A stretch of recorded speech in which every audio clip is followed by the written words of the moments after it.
Music to the noise, yeah, the mess we make. Machine Pun Kelly get caught in the fake. Facts and logic with a twist of chest. Strip it down to truth, yeah, forget the rest. Humor blows the lies right out of the park. Look beyond the shadows that set the dark. Sparks of laughter fire up the night, bringing clarity when they blur the fight. Cut through the chaos, yeah, the tangled lies. Machine Pun Kelly with a set of clear eyes. Truths and jokes gonna rock this show. Step into light where the real facts glow.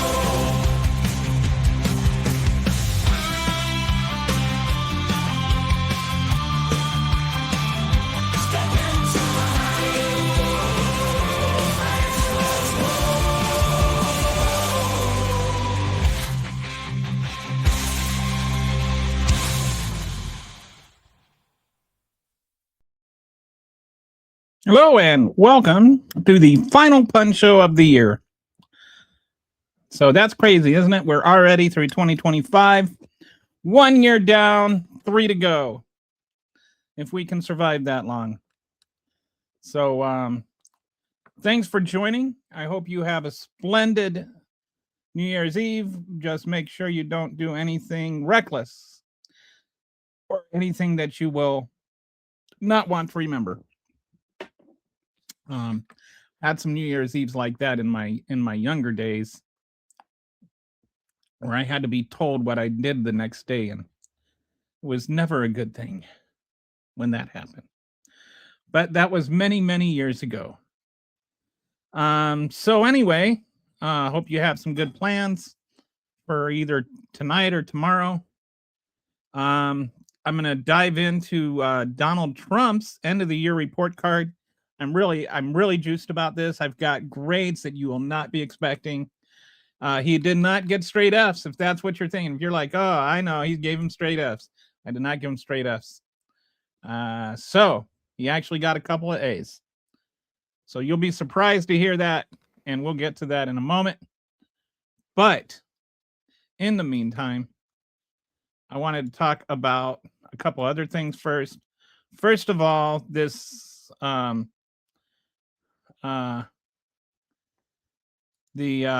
let's start with this thing in Minnesota. So the Department of Homeland Security, or whatever, the Health and Human Services, has said they're gonna cut Minnesota child care. They're gonna freeze Minnesota child care because of this new fraud that is going on.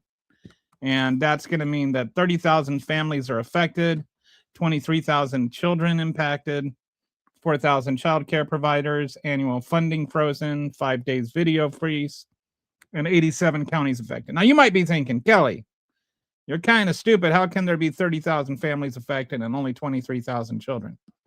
And there's a reason for that, and that's because not all the families that are affected have children that are in the Minnesota child care. Like some of the, especially with some of these smaller communities, the whole state of Minnesota is affected. It's not just, like the Somali community that's affected. It's everyone. I don't care. If you're a MAGA in Manitoba, or not Manitoba, what is like if you're a MAGA in Rochester or in Orono, or like somewhere in the middle of, Winona, somewhere in rural Minnesota. I'm starting to sound like like my back in Minnesota now. But if Minnesota, if you're in rural Minnesota, you're still affected by this, because what happens is your child's child care is also affected. It's not cuts to the children, it's cuts to the daycare centers that are receiving assistance from the federal government for the children that can't afford it. Families don't get this money. The daycares do. And the daycares that don't get money that they were depending on to stay open are going to have to shut down. That means that the parents that were paying for their kids to go there no longer have a daycare to send their kids to. So whether it's the government, whether they're paid for by the government or not, there's still a lot of kids, families that are affected, a lot of kids that are affected, because this is just the stupidest thing ever, to punish an entire state because of what the actions of a few people might have been. So let's go through. I'll get to you in a second there, Rick, after I actually go through the facts. So what happened? Nick Shirley, a 23-year-old YouTuber, he posted a 42-minute video alleging fraud at Minneapolis daycare centers this weekend. The video went viral. J.D. Vance endorsed it. Elon Musk tweeted it. FBI Director Kash Patel went on it. Got over 100 million views. And Nick Shirley, who's the only person that can't say, "Stop calling me Shirley," he is famous now. This guy, nobody knew who he was, but now everybody knows who he is. So now then a couple of days later, DHS agents conduct massive investigation visiting the sites. State officials note prior inspections found no fraud. All of these places were inspected in the last 6 months. And even the DHS, I was watching a video and they're like, oh, they're all pretending they're legitimate agencies now. So what's the difference between pretending you're a legitimate business and actually being a legitimate business? Sounds like maybe there was a rush to judgment here because a 3-year-old kid went around brandishing his phone camera and acting like he was something when he was nothing. But everybody, hey, it's a Somali community, and right now it's all the rage to dump on the Somalians, so they dumped on the Somalians. So now there's an SBA freeze for $433 million, and this is another thing to Minnesota. Kelly Loeffler cites 13,600 PPP loans flagged for fraud. That does not mean that they're fraudulent, and doesn't mean that every PPP loan in Minnesota is fraudulent. So there's all these people that didn't do anything wrong that are all of a sudden just getting hammered because all of a sudden everybody discovered that Somalians committed fraud 3 years ago and got prosecuted for it. Then the HHS freezes all federal child care funding to Minnesota today. And the impact is 30,000 families lose half their child care assistance. Providers across all 87 counties face closure. I was thinking it's like this. This is like freezing the bank accounts of the poorest depositors because the bank robber robbed the bank. Even if there is fraud, punishing the poor families that actually need this money is not a solution. And it's certainly not a solution before there's even a case tried, even charges filed. Like, the people who commit fraud should go to jail if there is fraud committed. The families that had nothing to do with the fraud should not have to suffer the consequences of somebody else committing a crime. It makes no sense. And it's not just in the Somali community where these families are suffering.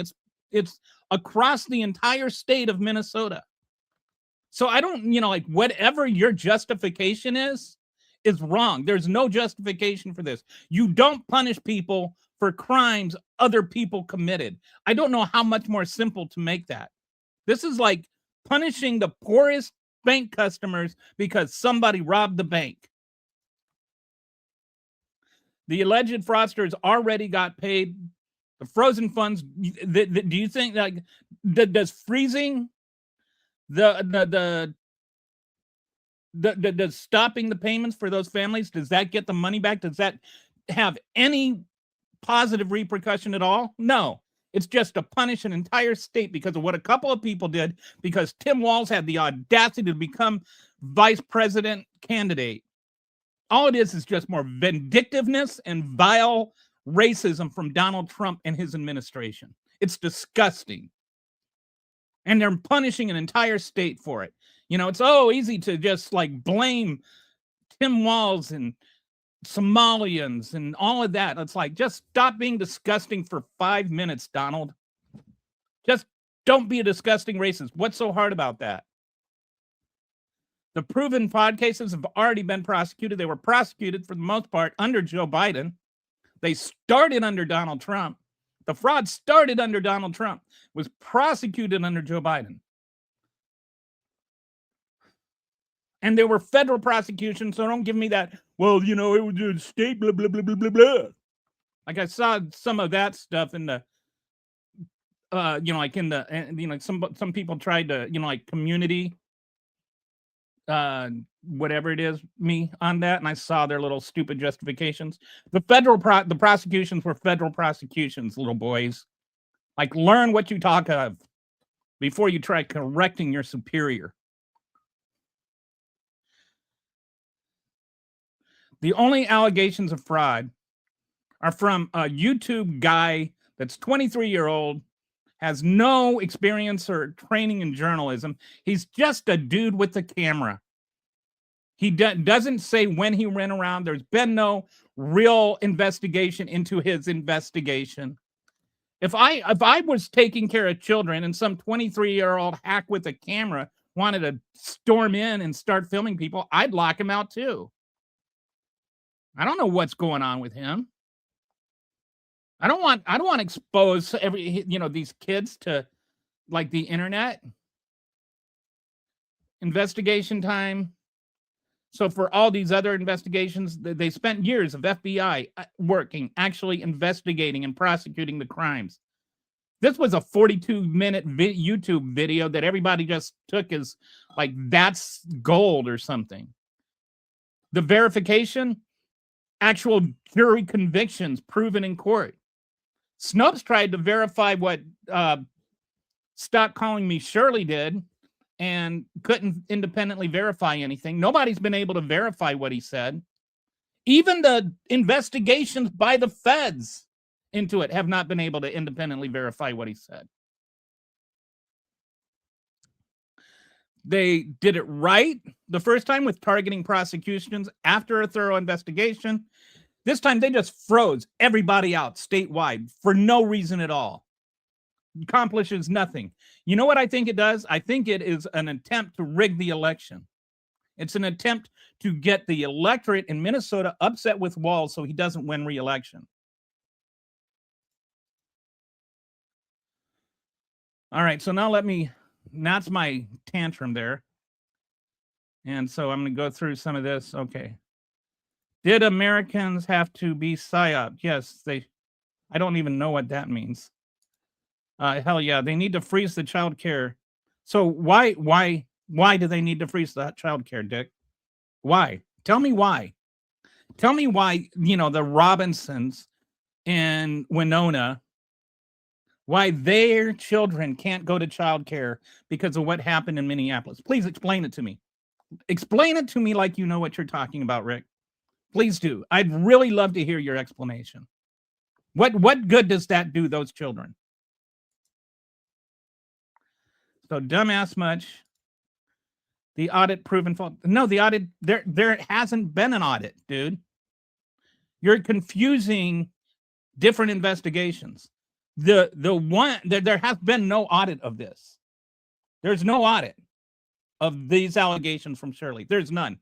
The audit that doesn't exist can't prove anything because there is no audit to prove anything. Give up already. The people this doesn't have anything to do with, like, did you give up after Joe Biden won? Did you just say Joe Biden is president? Did you just say, I'm just going to enjoy the next 3 years? I do not enjoy the corruption. It infuriates me. No one cares what you think. Okay. Put Walz in for what? What crime did Walz commit? I know who did commit crimes. Donald Trump. I know that because he's been convicted. But what about, there is no audit. Oh, boo-hoo. So why is it okay with you that children that didn't do anything wrong are being punished? Can you tell me that? Can you like tell me, explain to me in adult words why it's okay to punish children who did nothing wrong?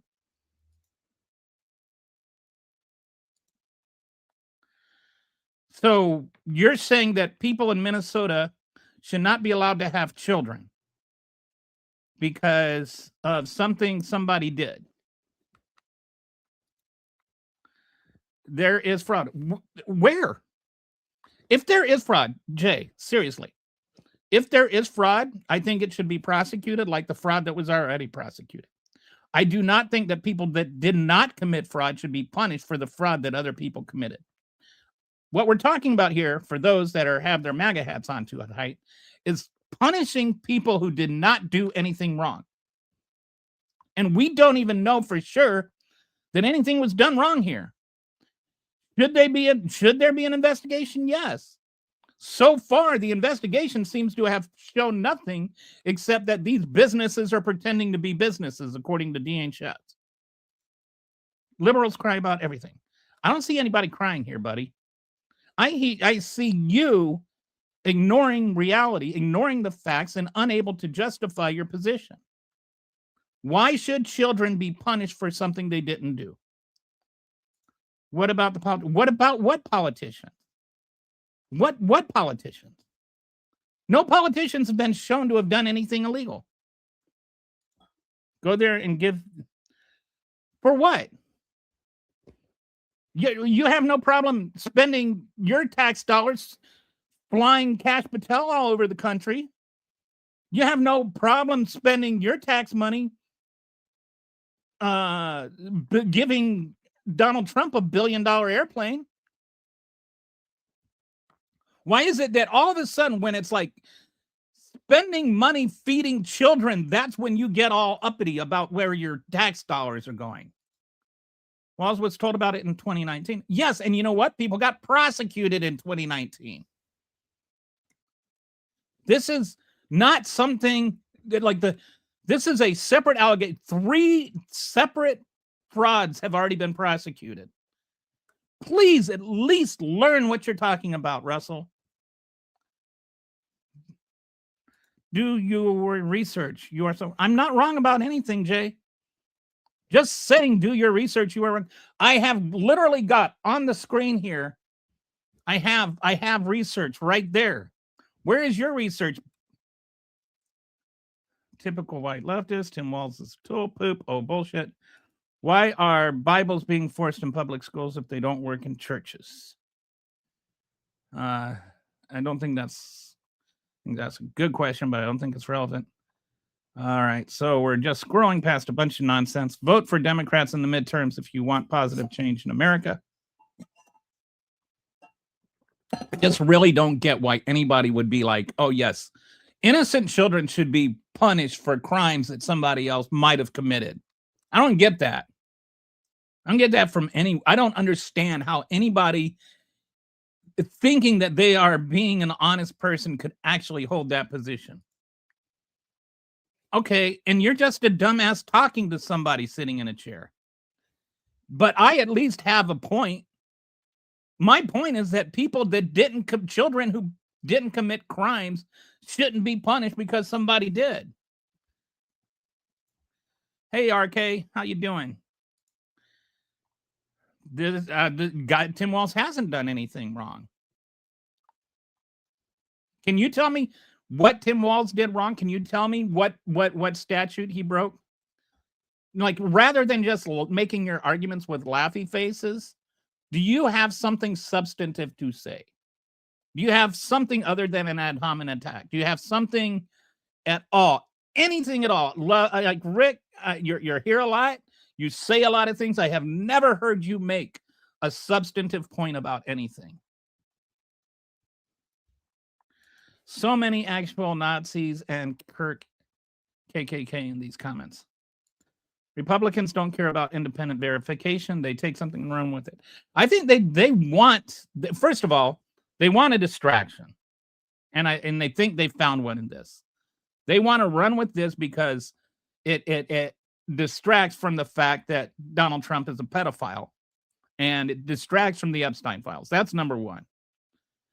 That's why they're ready to run with it. They're ready to literally just throw children into the cold. In Minnesota winter, when it gets cold up there. I don't know if you've ever lived there. I remember when I lived there, went to school at University of Minnesota and did some work there. You'd wait for the bus and you'd like have to, it's cold there, buddies.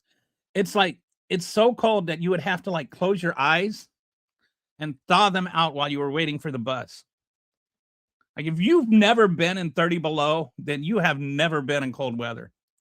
When your spit freezes to your teeth and you have to like close your mouth to thaw out your spit. Why do you use that word? You're the one that voted for a criminal. You voted for a convicted felon. Do you know that? Project Warp Speed is the only thing.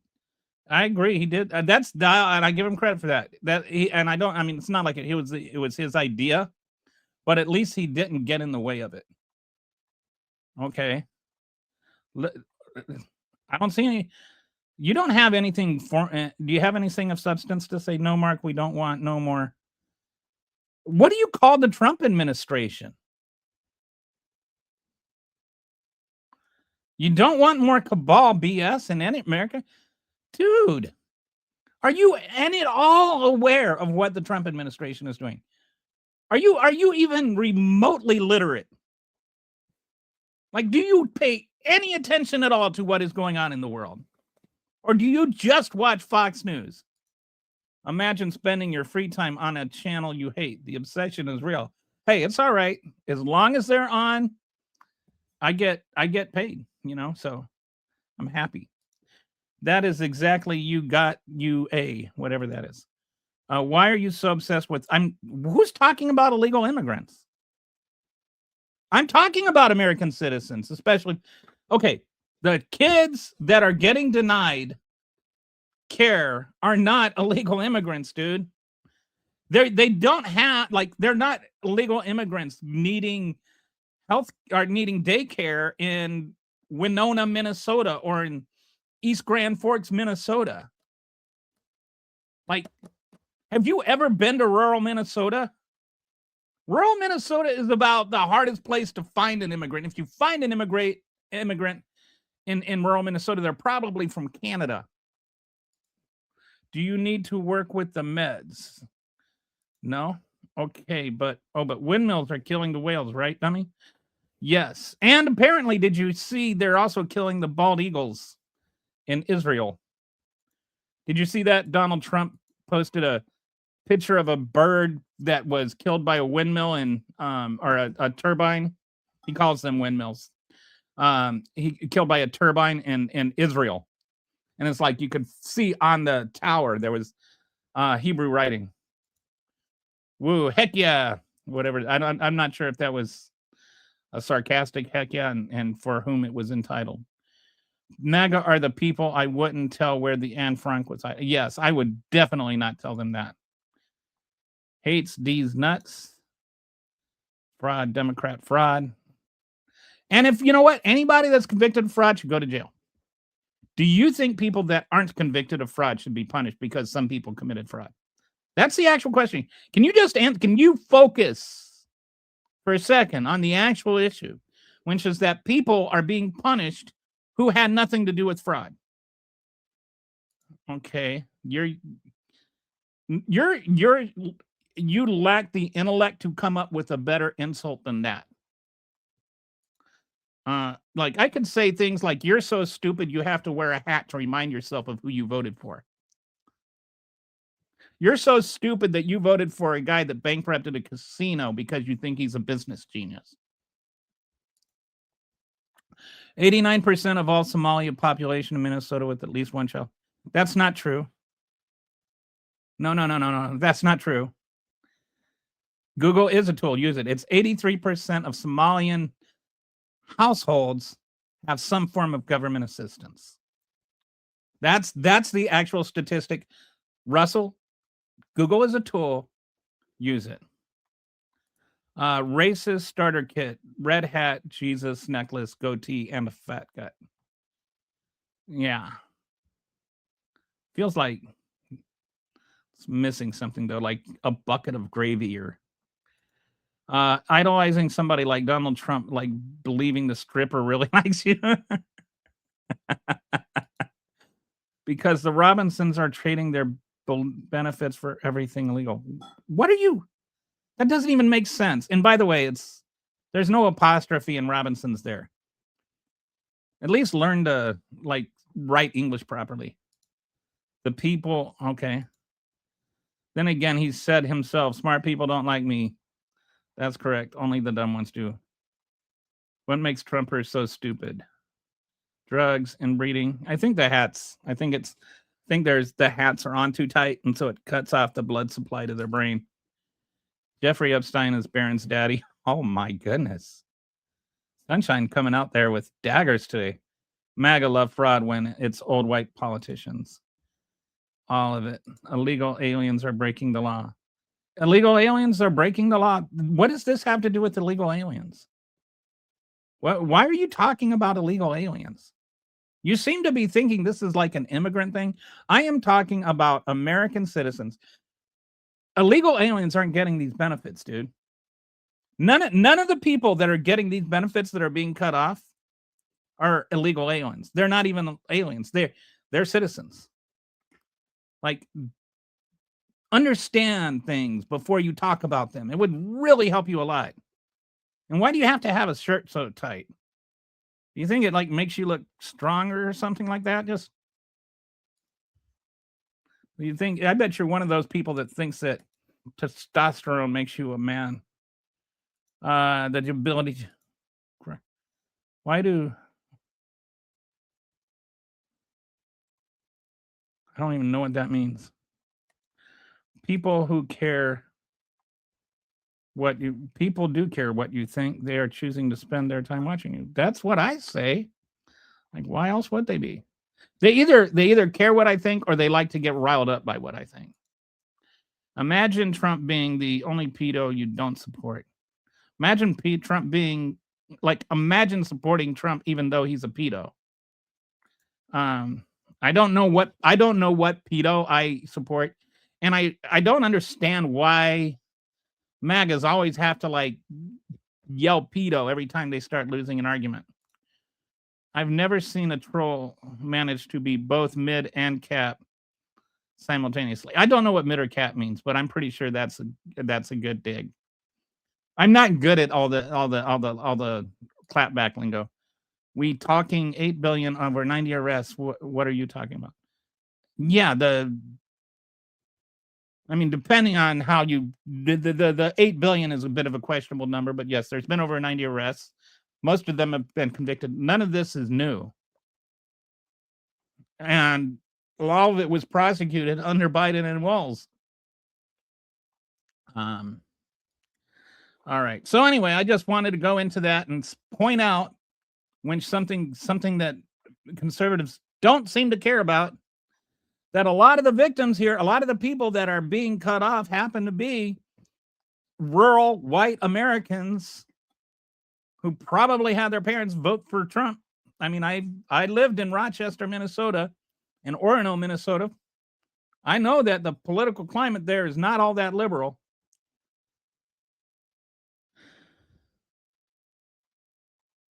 Rochester is more 50-50, but when you get up into like Orono, like start getting north of Rochester in between, and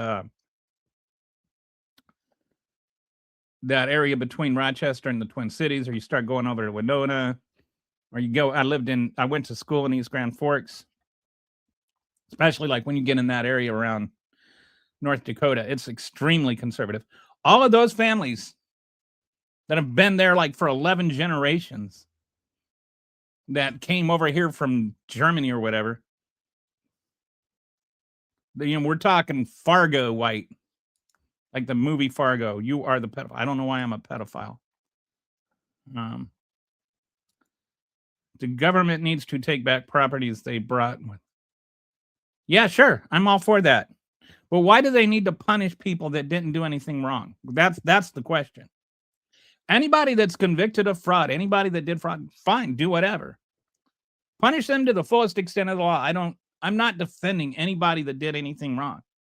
But why punish people who didn't? That's the question here. Why punish people who didn't? Can you explain that to me? Do not forget a golden diaper. Okay. And dude, all right. It's YOU''RE. Is this your first time here? Do you not know about the war on apostrophes? No, we don't allow that here. If you're going to call me a pedophile, do it grammatically correct. So we should just keep giving the money to the state, even though we don't know where 85% of the money goes. Like, just made up numbers.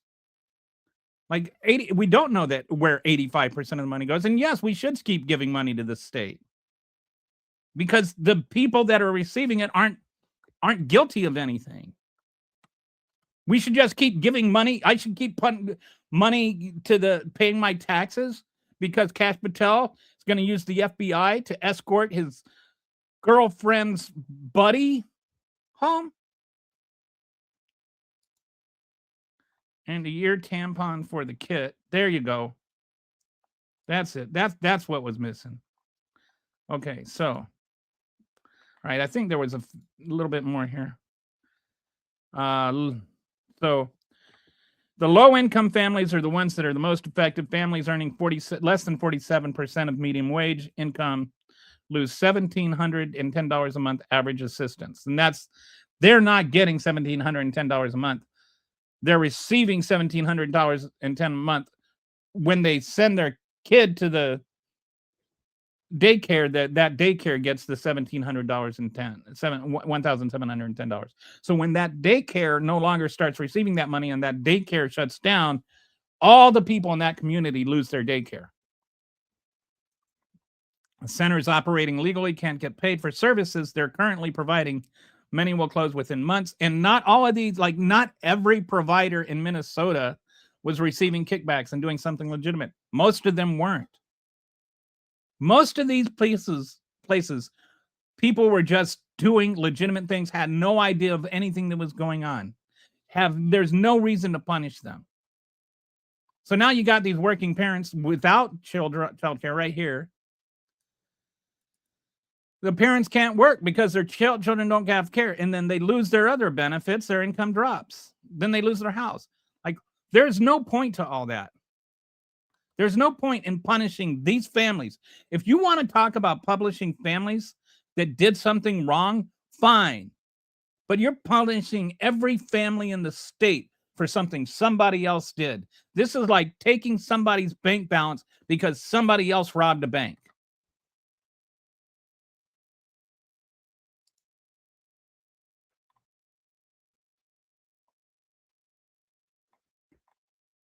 See, it's like sore losers. What are you talking about? I'm actually defending people that voted for Trump. You're attacking them. Are they losers?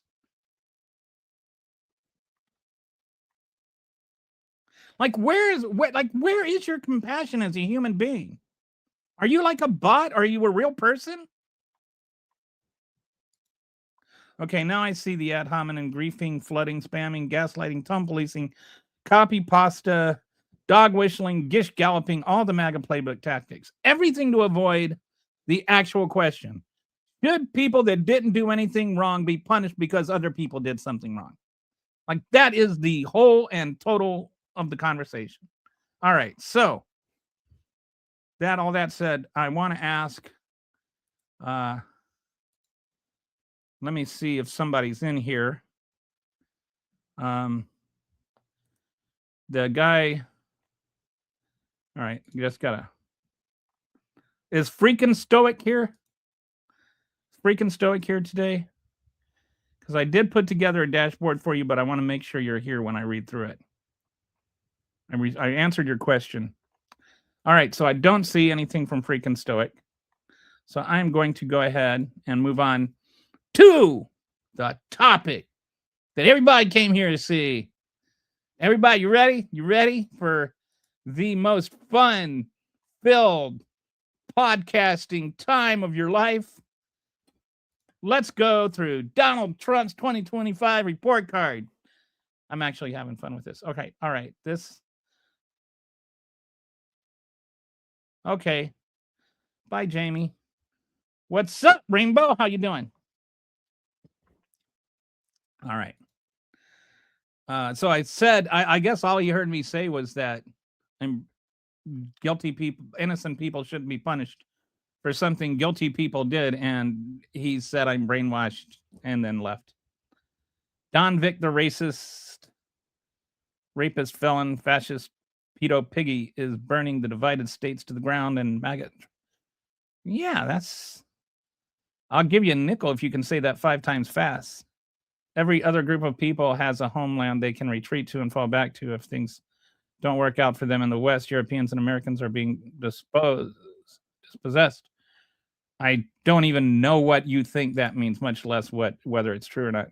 It's funny that liberal states are paying out the A for gas and $8 for 1 apple. I live in a Republican state and apples are less than that for a bag. I don't know where you're getting your ideas of what things are. I will say this. Look up average income California versus, Alabama. Trump loves Epstein.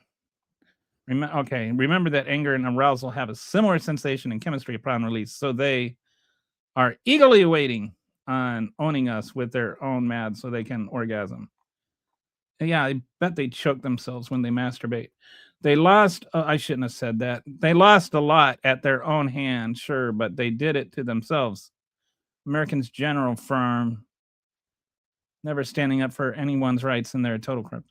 Yeah, but I'm not going to become them because, they are them. I still will have compassion for MAGA farmers when they're losing their farms. I'll have compassion for MAGA parents when they're losing their daycare. I do not celebrate in anybody being denied humanity. I just don't. I don't care if I agree with them or not. Like, even if they voted for Trump, I acknowledge they are people and they deserve to be treated like people. And I don't blame their children for what is happening. And I don't want their children to suffer because of how their parents voted. I mean, they might want colored children to suffer because of how their parents got here. And their parents might be horrible people, but they're still people to me. And their children are still children. All right, so let's go to, there's a whole, man, the comments are just rolling today. All right, so we're going to go into the Trump report card now. And, all right, here we go. The student, Donald Ray Trump, academic year 2025, grade level, the 47th president, and the teacher, the American people. So his first grade, he gets an A for cognitive testing and physicals. He passed all his physicals with flying colors, apparently. Don't understand what the bruises are about. And he doesn't know where he got his MRI, but he has perfect recall and his cognitive ability is off the charts because he keeps getting these cognitive tests that are for, like, dementia and stuff, and he keeps passing them, apparently. So, what I did with this report card, by the way, is I did not judge them based on how I think he is doing. I am basing all the grades on what he said he would do. So if he's doing what he said he would do, he got a good grade. If he didn't do what he said he was going to do, he didn't get a good grade. So it's like, it's not based on my interpretation. It's based on what he said he would do. So somebody says, all right, I don't know what that is. I don't know how what is gay for a report card? Does it like other report cards? Do report cards have gender? We imported 20 million people. Yeah, we'll get to that. We did not import 20 million people. Like, I don't know where you get your numbers or your understanding of English language, but none of this, absolutely nothing you said is true. So this is a reality-based channel. So please don't say things that aren't true. All right. So we'll get to his closing the border grade in a minute. All right. So he says, I have the best words. He's a very stable genius. I'm cognitively there. The reality, Trump took the Montreal Cognitive Assessment, a 10-minute dementia test designed to detect Alzheimer's, stroke, and cognitive impairment.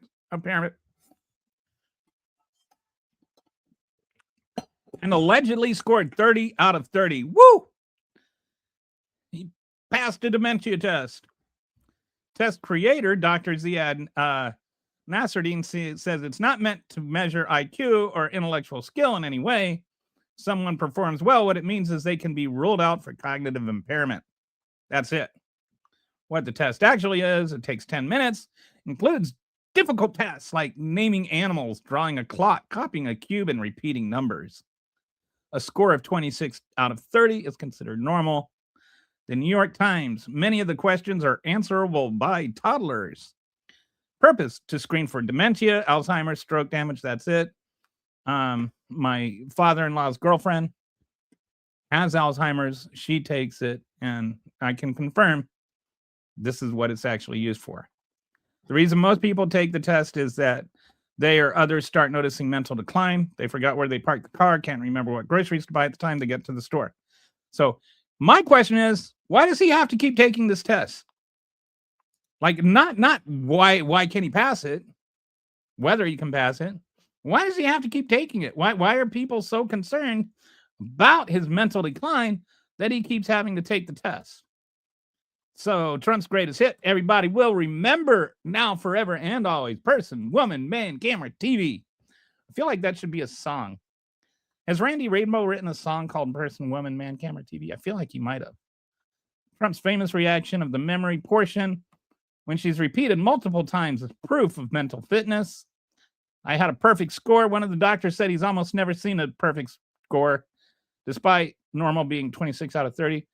Yeah, a perfect score on a cognitive test is not that rare. It's actually pretty much normal. The first questions are very easy. The last questions are much more difficult, bragging about the test, where tasks include identifying pictures of animals. Sorry. I accidentally, okay. Whatever it is, I got the, so this is a funny quote. Kelly, stop it. Okay. But he said, it's pretty well-known test. Whatever it is, I've got everyone right. He doesn't remember what the cognitive test he took was. But he's got this incredible memory and this incredible mind, and he can't remember what he took the test, just like he doesn't know where he got the MRI.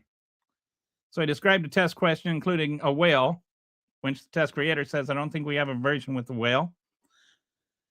He constantly attacks opponents as low IQ while citing his performance on a test answerable by toddlers. So he gets an A for successfully proving he doesn't have dementia. Trump has turned a basic cognitive screening into his signature achievement, repeatedly bragging about acing a test designed to detect if someone has Alzheimer's. He weaponizes it against political opponents, calling them low IQ while citing his performance on a test where many questions are answerable by toddlers. The fact that he constantly brings up this unprompted, thinks remembering 5 words proves genius level intellect and can't even recall which test he took as well, it speaks for itself. Congratulations on not having dementia, Mr. President. You get an A. So, what do we got? Glad to see libtards. That's a barometer as to how well Trump is doing. El President. No, we got a whole report card here. Do you understand that our housing and job markets are becoming hyper competitive just so that you can cancel our votes? No, I don't understand that because it's not true. I understand you're repeating replacement theory, racist rhetoric, and none of that is true. What you don't understand is that's what you're doing. Where's my source for what? Are you talking to me or him? Anyway, I can't be.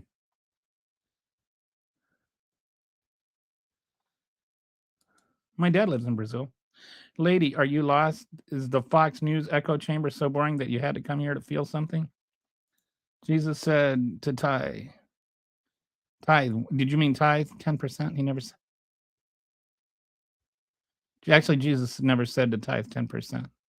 That's an Old Testament thing. He did say, where were you, like, Where were you when I was hungry? Did you give me to eat? Did you when I was hungry, did you give me a place to sleep? So he did say that, and then he said you weren't, and so then he said, like basically you're going to hell for that. I am damn sure that you won't let him. I don't know what this has to do with my home.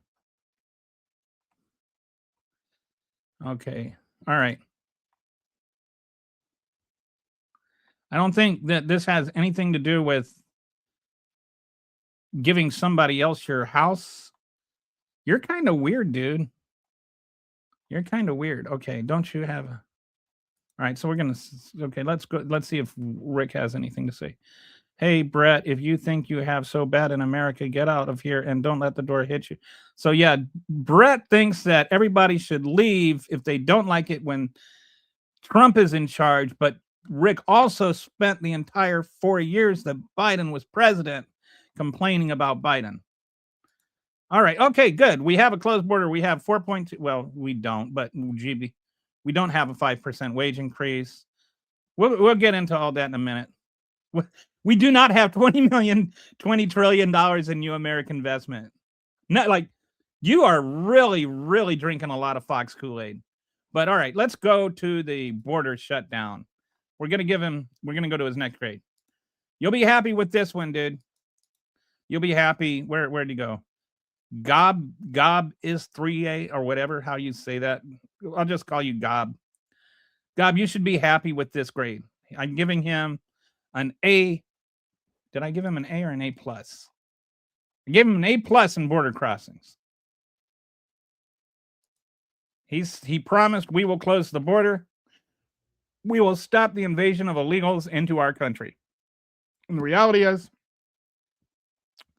border crossings are down 93 to 95% from December 23 to 25 peak. So that should make you happy, Gob. He has reduced the border crossings. But let's take a look at that. How did you do it? You shut down CBP-1, the legal asylum pathway for 936,000 people were using. You terminated all humanitarian parole programs, retroactively stripped legal status from 1.6 million people who were here legally. Like they were here legally, and then you said, oh, I'm taking away your legal status. Now you are not here legally. And then you've got people saying, well, they shouldn't have come here illegally, but they came here legally and their legal status was stripped away. He's turned away asylum seekers at legal points of entry. There's now no way to legally seek asylum, which violates international law, prohibiting asylum restrictions based on entry point, and he's ended due process for people fleeing persecution. So basically, what he has done is he has denied the fundamental human right of people to seek asylum. And that's how he has closed the border. All these illegals that were coming over here under Biden were either A, being sent back. An encounter does not mean that they came here, which is where your number of 20 million is patently ridiculous, because most of those 20 million were returned, or they were given the right to seek asylum per U.S. and international law. So he has shut down the border like he said he would. Like I said, I'm not evaluating these grades based on what I think is right. I am basing these grades on what he said he would do. And he said he would shut down the border. He has done so by denying people human rights. And so he gets an A. I don't know if it makes him moral. Don't know if it makes him right. But he gets his A. You can be happy about that.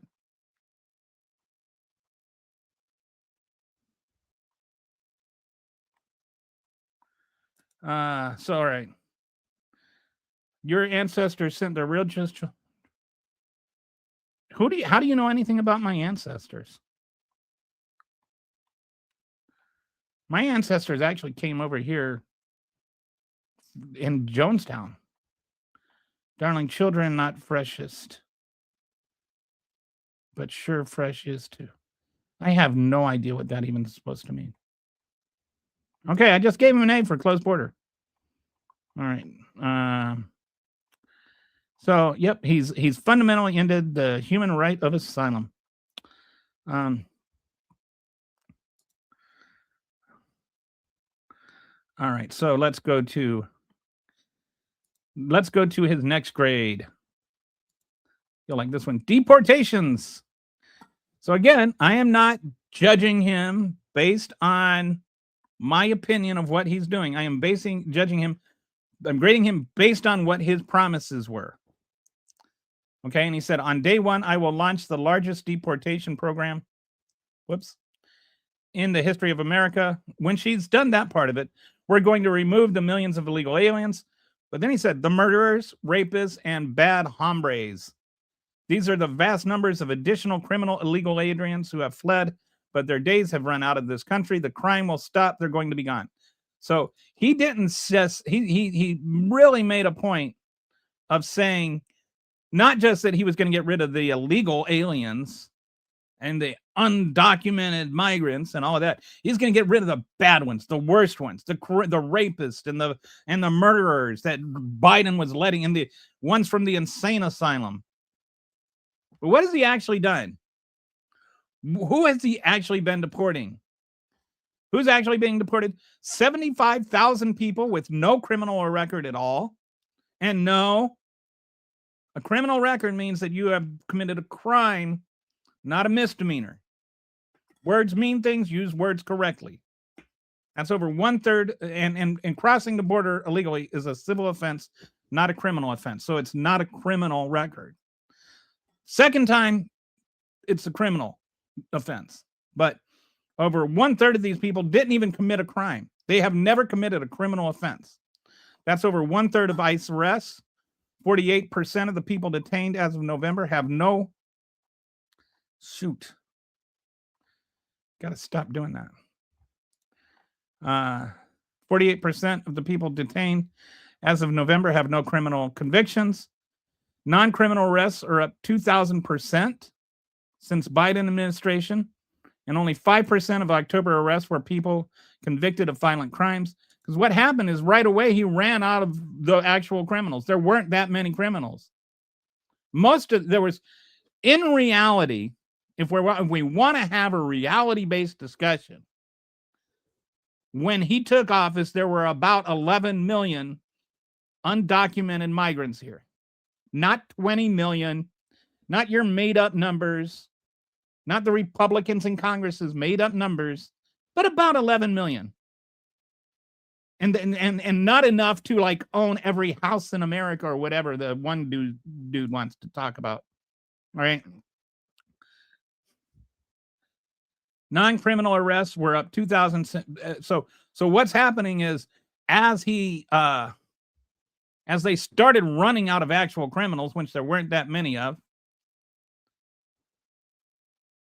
he just started going after, moms dropping their kids off at school, or asylum seekers literally trying to do it the right way, going to immigration court. Like when you are arresting people at immigration court for trying to immigrate the right way, you kind of lose your ground in saying that we're only going after the criminals. You don't get to arrest people trying to follow the law because they're trying to follow the law and then say we're only going after criminals. Progress on worst of the worst. Only 752 of the 13,099 convicted murderers on ICE lists have been arrested, and only 1,693 of the 15,811 sex offenders have been arrested. So he's actually not getting the worst of the worst. He's just getting the moms dropping their kids off at school and the people trying to follow immigration law. So who else is getting swept up? American citizens. I think it's ProPublica did a report, showed 170 plus. That was just 170 that they could find in a couple of weeks. DACA recipients who are legally protected, TPS holders who came here legally. Then you just say, oh, we're going to take away your TPS status. Now you're here illegally. Ha ha. Should have come over here the right way. When they did. They're grabbing up small business owners, which means that their employees no longer have jobs. They're grabbing parents of U.S. citizen children, which means they no longer have moms and dads. That's not making America great again. That's not helping America.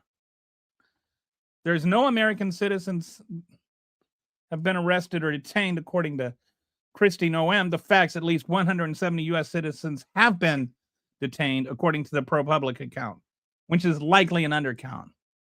They're just lying to you.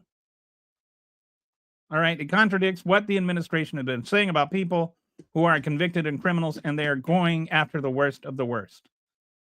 So the reason he gets an F is he promised to deport criminals, murderers, rapists, gang members, actually deporting people with no criminal record at all, and he's barely caught any of the actual murders and sex offenders. Because the Gravy SEALs don't want to go after the dangerous people, because the dangerous people are dangerous and scary. It's much easier to just go after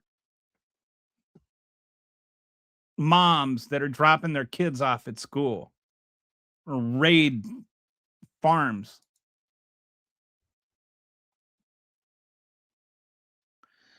Okay, you don't know what you're talking about. So you have no idea what international law says. Like, you don't. I can tell everything you said here is just so fundamentally wrong that I know you have never read any laws on immigration. It's like you just argued with me that circles have 3 angles.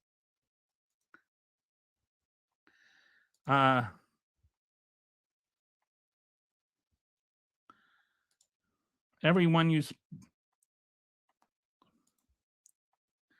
deleting I'm not deleting any comments. Abortion kills Democrats. I couldn't even delete comments if I wanted to, I don't think, from here. I'm in StreamYard. Good. We don't want these people here. Okay, but that's not what his campaign promise was.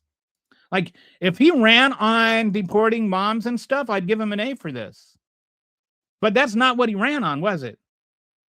You can't say that's what you voted for when that's not what he ran on. Maybe you would have voted for him. Maybe you voted for him and saying, yes, I wish you would go after the moms too. Wish you'd go after the moms dropping their kids off at school. I wish you'd go after American citizens just because they're brown. You could have, if he had run on that and you voted for that, then I'd give him an A for it. But he didn't run on that. He ran away from that. What the hell is happening? Fascism is happening. I'm not deleting any comments. I'm actually displaying your comment, calling me a fascist. So that's very, very far away from deleting your comment. The MAGA troll farm sock puppet poses as a patriotic American to spread misinformation and is desperate and failed attempt to rage bait. Agreed. Blocking Trump. No, blocking Trump from Twitter is not the epitome of fascism. I'm pretty sure that Hitler never blocked anybody from Twitter. I don't even know what that. Okay, first of all, Twitter is not a country and not a government. So that's just such a weird thing to say. I don't think you actually understand what fascism is. Kitty says the official Satan, is that all? Okay, so she's talking to official Satan.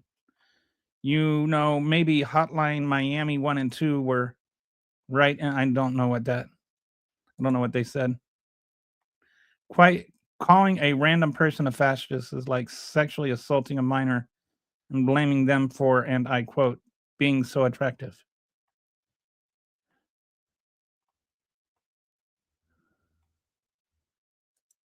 Do you trolls even know what asylum means? I don't think they. I think they think it means Hannibal Lecter. That's exactly. I think, like, I honestly think that's what Donald Trump thinks of, because he keeps talking about how they're letting them out of the asylum. What's the difference between Donald Trump and a fresh pile of dog shit? Oh, I like to say, what's the difference between Donald Trump and a bag of fermented poop? The bag. Like the fresh pile of dog poop, you could, like, use as fertilizer. But I think Trump's got so much tanning, whatever. I don't even know what it is. It's like 80% of it now. Like, if you like, I don't even know if you could get it out of his skin at this point. That tanning solution, whatever, the orange. I don't know, but anyway, if you tried to use him as fertilizer, he would be a toxic poison to the plants. Illegal aliens don't. They do, though. And if you knew your history, you would know they do. That's actually been established. I actually even have a couple of whiteboard videos explaining why they do in my channel, so you can go ahead and you can look it up. I've got the case history and everything, breaking down what Supreme Court has established that illegal aliens do in fact have due process. They that what that process is varies, but yes, there is a legal process the government has to follow before they can remove an undocumented migrant, depending on how long they've been here now. And okay, and so then Barack Obama likes it up the butt. Okay, that's like a very crude, and like, I don't understand what you think that adds to the conversation here. Can you spell it correctly? Then maybe we would. Spell what correctly? It? Every single one. I'm committed a crime. No, they didn't. I addressed that, Doug. They did not. Some of them, most of them, coming over here illegally the first time is just a civil offense. It's not a crime. It's not a criminal offense. A criminal offense is a crime. That's why it's called a crime. That's why it's called a criminal offense. You can tell because the first four letters are CRIM. A civil offense is not a crime. Do you get the difference? Let me explain it this way. Donald Trump committed a crime. He committed 34 of them. They were actually felonies. And he was convicted of those. If it were a crime, then the due process for them would actually be a criminal trial, which again is established by Supreme Court history.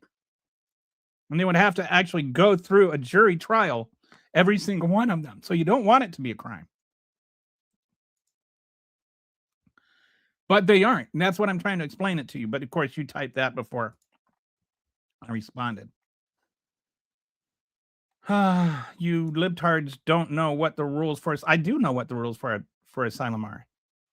You don't know. I've actually read the laws on asylum. Have you? I know what the laws of asylum are. The laws of asylum say that if you are here, you can request asylum. It says, literally, I quote exactly the words, regardless of legal status or port of entry. In the law, you are allowed to seek asylum and request asylum. You have to be here less than 2 years. But if you're here less than 2 years and you request asylum, you're entitled to a hearing. And then now the first thing you get is you get an initial hearing where there's a cursory hearing to whether you get a credible fear hearing with an asylum officer. So you have like an initial credible fear hearing, and then you get a second credible hearing. And there's two routes you take. One is through the asylum officer. That's an affirmative one, to where if you turned yourself in. If you got caught and then requested asylum, then you have a defensive asylum route where you have to go to an immigration judge instead of an asylum officer. And it's more, an asylum officer is considered like It's supposed to be a neutral party. A immigration judge, you have to like really prove it. It's more of a defensive thing on your part. Anyway, once you've familiarized yourself with the process, come back to me. We can have a talk. But right now, you're saying things that are so fundamentally untrue that I know you don't know what the rules for asylum are. 20 million did not come across the border in the last 4 years. It was more like, I think, around 16 million, I want to say. But most of those were also returned right away. You act like every single border encounter does not mean that somebody is still there. Like, understand what you're talking about, please. I'm trying to have an honest conversation. I'd really appreciate it if you could. There are, if you want to know the honest net difference, there are about 4 million asylum cases that were compiled under Joe Biden. And a lot of that has to do with the backlog that was left by Donald Trump and his Remain in Mexico thing. And also because of the pandemic. I didn't say 16 million. 16 million crossed, but 16 million did not stay over. And it's not an invasion, dude. An invasion is when people with weapons come over and try to take over the country. It's when armies happen. That's an invasion. Look up the word invasion. Don't say things that are stupid and then insult my intelligence.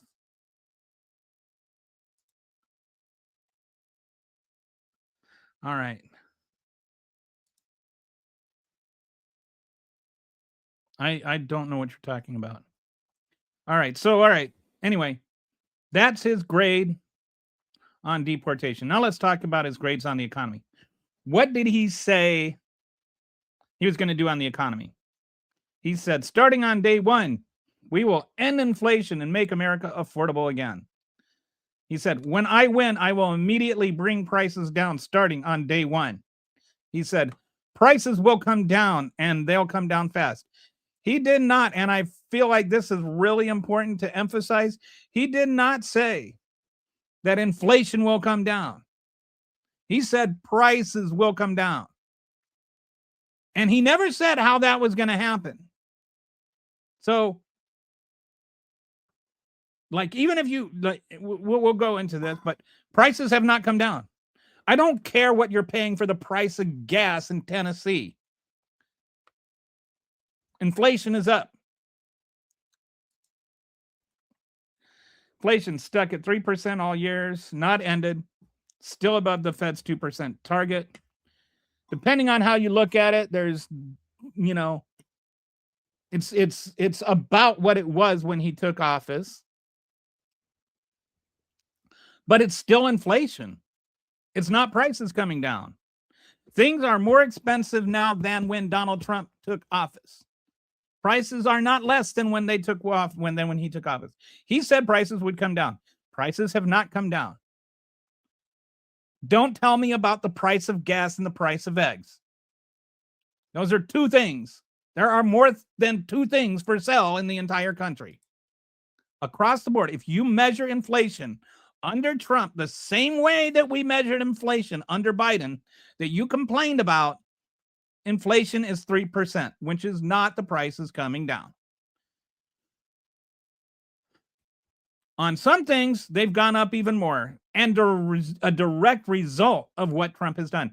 Tariffs raised prices on fruit 5.5%, meat 6.2%, appliances 5.6%.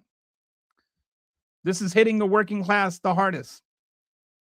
There are 361,000 fewer jobs, less, meaning not as many jobs for workers without degrees. Unemployment has gone from 4.1% to 4.6%, which is the highest it's been since Joe Biden lowered it down to this point from what Trump left Joe Biden. Trump's own admissions. How many times can you say that an apple has doubled in cost January 2025? Admitting inflation wasn't his number one priority. Bringing down food costs will be very hard. Even before he took office, he started backtracking. Didn't say this in October. Didn't say this in November, said this in December. I always felt the border was first. I talked about that much more so than I did inflation. But the biggest reason people voted for him is because he said he was going to bring prices down. He has not brought prices down. This is one of the big reasons you're seeing these massive changes in voter results in 2025. Like these, like massive changes. There was a special election in Iowa last night that in a town, and it was in a city that, or in a precinct that Harris actually won by, I think it was 16 points, but she won. The Democrat won that precinct by 53% yesterday. This is Iowa. We're talking Iowa here. Guessing California is a California liberal puke. Okay, no, I'm a Texas liberal puke. You said that 16 million. No, it's not, dude. Anyway, we're gonna ignore Joe Biden was cancer, dementia-ridden, autopan. You're losing. Okay, that's a lot of yelling for somebody that's winning an argument. Donald Trump is a dementia-ridden autopen. He sits there and he looks at somebody with this vapid expression on his face and his jaw slacked as they explain to him whatever it is he's signing. And then, like, as drool comes out of his mouth, he sits there and signs it. And then they ask him the next day what it was he signed. He has no idea what it was. Hey, why'd you pardon Juan Orlando Hernandez? My people told me to. I don't care if he gets an F-. We all voted for this and we love it. But you didn't vote for this. This is my point, dude. This is my point. I'm going based on what he promised. I'm not voting based on what I said. I'm voting based on what he promised. I'm grading him based on what you allegedly voted for. I'm assuming that you voted for him because he said he was going to do things. So I'm voting for all this scorecard is voting for him based on what he said he was going to do. So don't tell me that it's about what you voted for, because he did not run on the things that you're saying now you're for. Your intelligence was assaulted a long time ago. Okay, I don't know what that means. All right. Gas down. Inflation isn't down. Gas is down about 20 cents, but it has nothing to do with Trump. Inflation isn't down. Record stock market is all because of AI, which was an earlier show. But almost like take the AI investments out of the stock market and it's actually down. Trillions in manufacturing investment. Actually, FDI is down from last year. All these $18 trillion or whatever ridiculous numbers they're proclaiming, none of that is actually materialized. It's all just empty promises and things Trump says.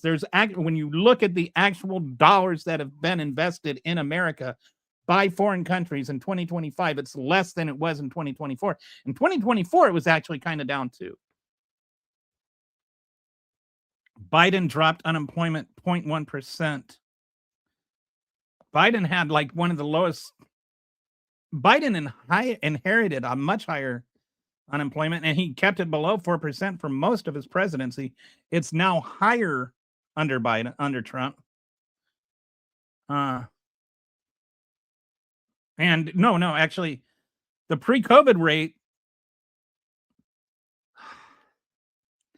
Joe Biden got it down to the pre-COVID rate. He got that down in his first year. It was like right around 4%. I think it went down to as little as 3.6%. It was like right around 3.6 to like maybe peak 4.1% for like basically 3.5 years of his presidency. Dude, please learn. Or Tamika, I'm sorry if that's a dudette. Please like actually familiarize yourself with the facts. You guys are everyone knows that he's not turning things around. He's driving things into a wall. Like, how do you like say, oh, employment was 4.0% when he took office, and now it's 4.6%, but it's just because he's turning things around. Like, what is he turning around? What is he going to get it back down to 4% and then say turn things around? This is like what he does is he sets things on fire and then puts them out and then claims that he put things out. How much UK money? I don't even know what UK money is. Everybody over here that crossed the border legally is a criminal. No, that's objectively untrue. I vote him an A+ because Resistance Kitty and okay. Of course, I mean the economy is in shambles. 30 coffee, $30 a can. Farmers going to bankrupt. More division than ever before, and on the brink of war. Yes, we got that coming up too. Okay, so anyway, nobody's actually trying to discuss the facts here. None of the Trump supporters ever talk about facts. If they do cite facts, they just cite opinions disguised as facts that are not true. No, he doesn't. I mean, like literally they have asked him, why did you pardon this guy? And he doesn't know who he is. They asked him, why did you pardon Juan Orlando Hernandez? And he's like, who's that? So he doesn't know exactly what he's signing. And have you watched these signing ceremonies? Like, and they have to sit there and they explain them to him like he's a 5-year-old kid. No, well, sir, this does this and this and this. And then he says, okay. And then he signs it like a little monkey. Okay. You have a very low standard. Show me one video of Jerome. Okay. That was a little bit of exaggeration. But yes, like nobody ever exaggerates with Joe Biden. More people were. I don't care. Joe Biden, unemployment came. I don't know what UK handlers are. Joe Biden brought unemployment down. All right. Joe Biden brought unemployment down. It has gone back up under Trump. I don't know what part of that is, you're struggling with. But I'm like stating facts. Hey, it's Daniel Santos. Got an X commenter here. How you doing, Daniel? Trump is a failed president because businessmen he's also a failed businessman. I'll never get over why they thought a guy that bankrupted a casino was a business genius. Like, how do you do that?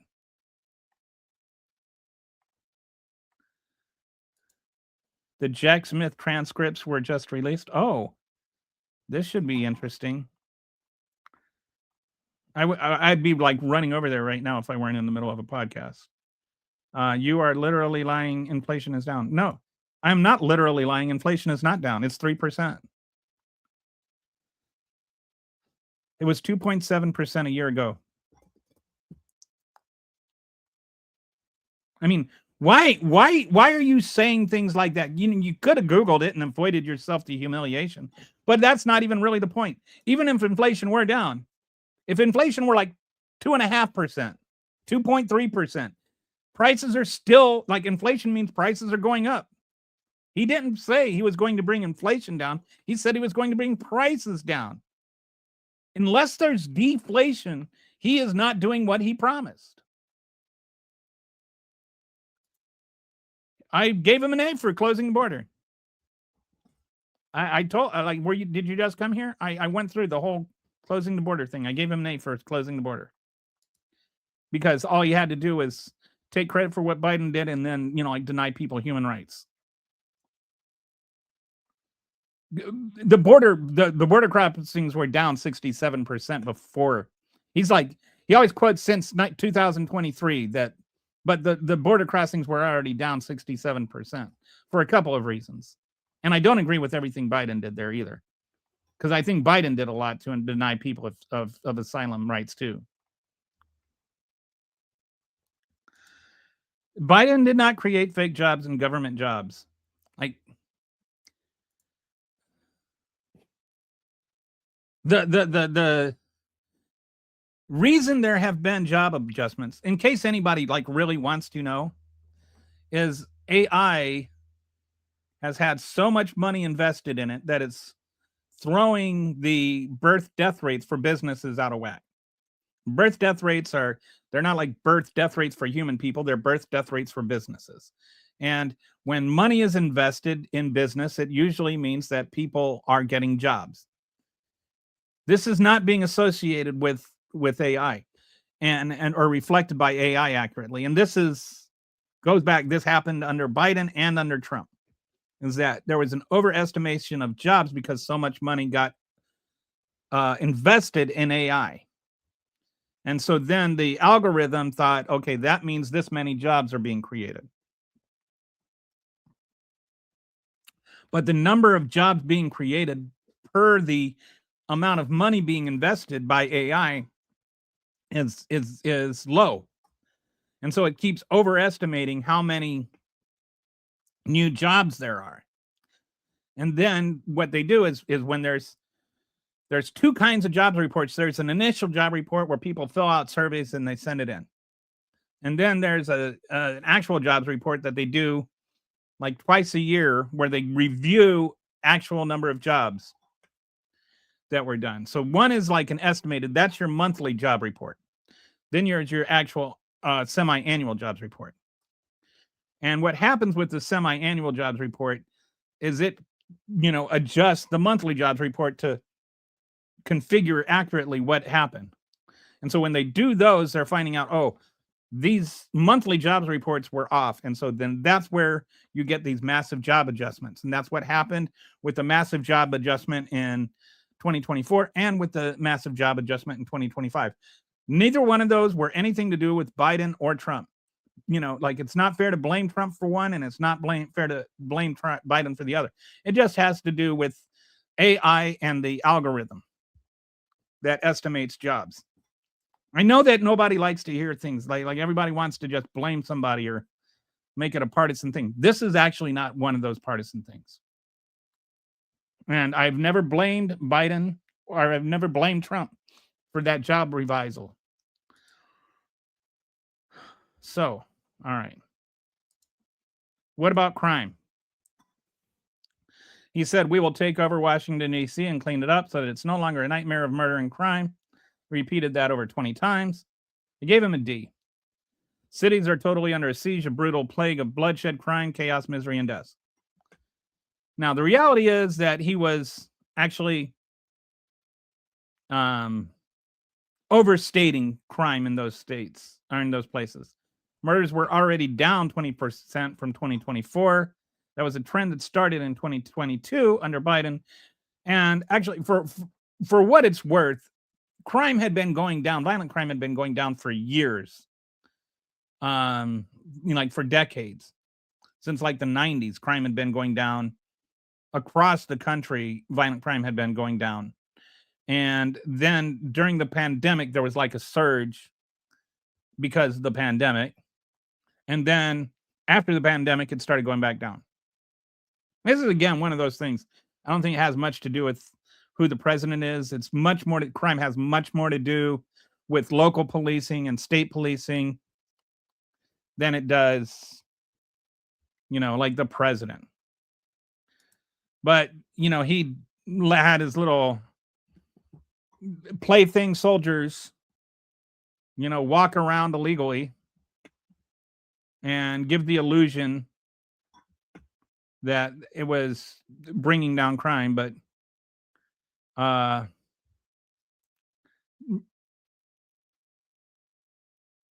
murders were down 32% from 2023 to 2024, but they were down another 12% in 2025, which is a continuing of a trend. So at least he didn't, we'll give him a tiny bit of credit for that. But it doesn't mean that it wouldn't be down if Kamala Harris were president. But his policies actually hurt prevention. He cut Justice Department grants, $3.7 million hole in Chicago. So, like I was saying, most of the reasons that most of crime control has to do with what's going on in the local communities. It's the local police and the state police, not national guards that have to do with crime prevention or crime solving. And with the One Big Beautiful Bill Act and all of that, they actually cut funding for some of those things. So he may have actually hindered crime more than with his little cosplaying with the National Guard and trying to pretend like he's some sort of warlord. Crime fell, but he inherited a declining trend starting in 2022. His policies: cutting prevention funding, work against crime reduction, used exaggerated dystopian claims to justify federal takeovers, can't claim credit for continuing someone else's success. So if he had run on, cutting police spending in Chicago, would you have voted for him? I mean, maybe you would have, but that's not what he ran on. He didn't run on cutting police spending in Chicago. All right, so how about his, I just lumped it all together, international relations. He's trying to claim the peace, act like he deserves the peace prize. So let's look at that. Oh, actually, you know what? We've got to go through some comments here. Okay. So what, you were robbed, not Biden's fault, where? Oh, I don't know. He's talking to somebody else. Oh, hey, Skippy. How you doing today? Trump's fraud is also the Defense Department giving a company, Don Jr., is invested in contracts, then banning foreign drones. There is so much fraud. Like, for people that are all of a sudden all bent on fraud, there's so much fraud going on right now. So much fraud with the Trump administration. It's just insane. They're making billions and billions of dollars. They're treating the White House like its own personal cash machine. Can we please just stop calling everybody pedophiles? It's kind of gross. Just don't. What kind of moron believes a pathologically lying? Stop that. Oh, you're talking about Trump. Trump you can call a pedophile because he is. Well, keep ignoring your own problems, I guess, Crust. Putin. Wow. Julian does not like Trump. This guy is, I don't know who was one of what. Oops. Okay.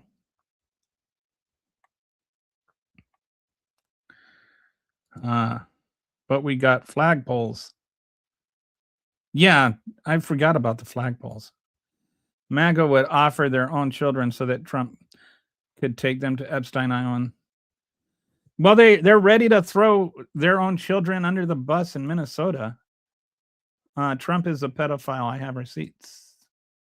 There's been more fraud under this. Oh, Kakistocracy. Is that an actual word? Is that like Kakistocracy?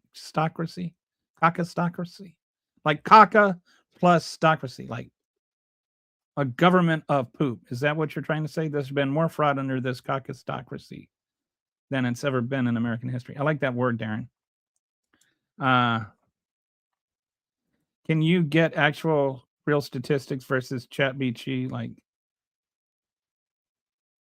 I don't know what actual real statistics you're asking me to get. My real statistic, I got my statistics from Claude. I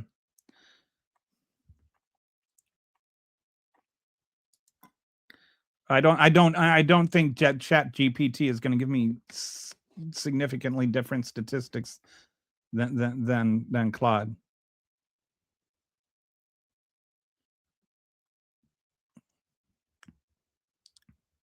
The reason unemployment goes up or down is because people not wanting to work or wanting to work. No, that has nothing whatsoever to do with unemployment, Quantum. I don't even know where you would get a notion like that. That's patently ridiculous.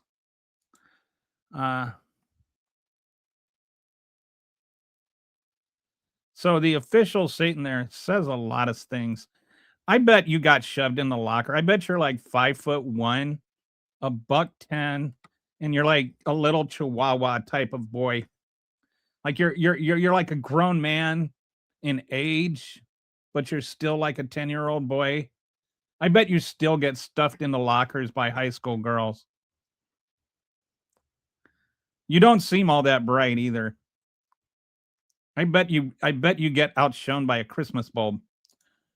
We just found out Somalians ripped off him.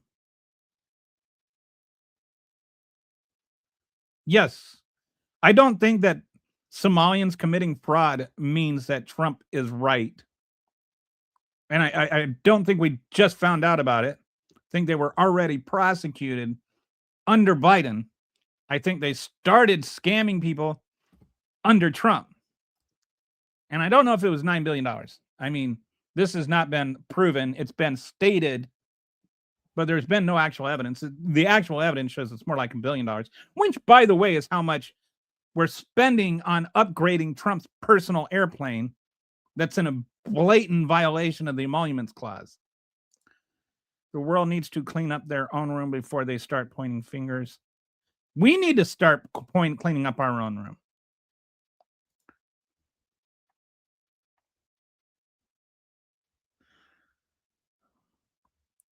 Palantir is literally a right-wing MAGA AI agency. The stupidity on the left is amazing, and yet we're still smarter than you. Jared Kushner got $2 billion from Saudis. Now Kushner is involved in Argentina, $40 billion in Russian peace. There's some other stuff going on too. It's just like Jared Kushner's, what do they call that? Concierge? Is that the word? He's like Trump's concierge. He just goes around, collects all the money. Epstein Island flight logs look like celebrities. I don't know what you're bringing. The Epstein Island flight logs doesn't mean anything. Trump is on them. The flight logs do not mean that you had sex with kids, and you don't have to go to Epstein Island to have had sex with kids. Most of the trafficking and stuff that happened did not happen at Epstein Island. Why is it that MAGAs are so allergic to learning what they talk about? Maybe that's why they're MAGAs, because they haven't learned what they're talking about. MAGA. My one time, my wife asked me, "What would you do if you met a Republican that knew as much about politics as I do?" And I told her, that's not fair. And she said, "Why not?" And I said, because if I met a Republican who knew as much about politics as I do, they wouldn't be a Republican. That'll probably trigger if you dollar-wise. That is probably, I guess you just done research beyond Google A-line to learn what is real and isn't.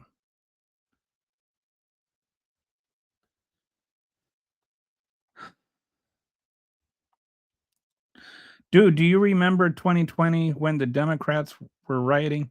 The Democrats weren't rioting anywhere. There were no Democratic riots. There were protests by people across the country. There was no Democratic rioting. There wasn't like Democrats weren't going and rioting places. I remember when Donald Trump had a rally and sicked thousands of rioters on the Capitol building to stop the announcement of who won the election. I remember that.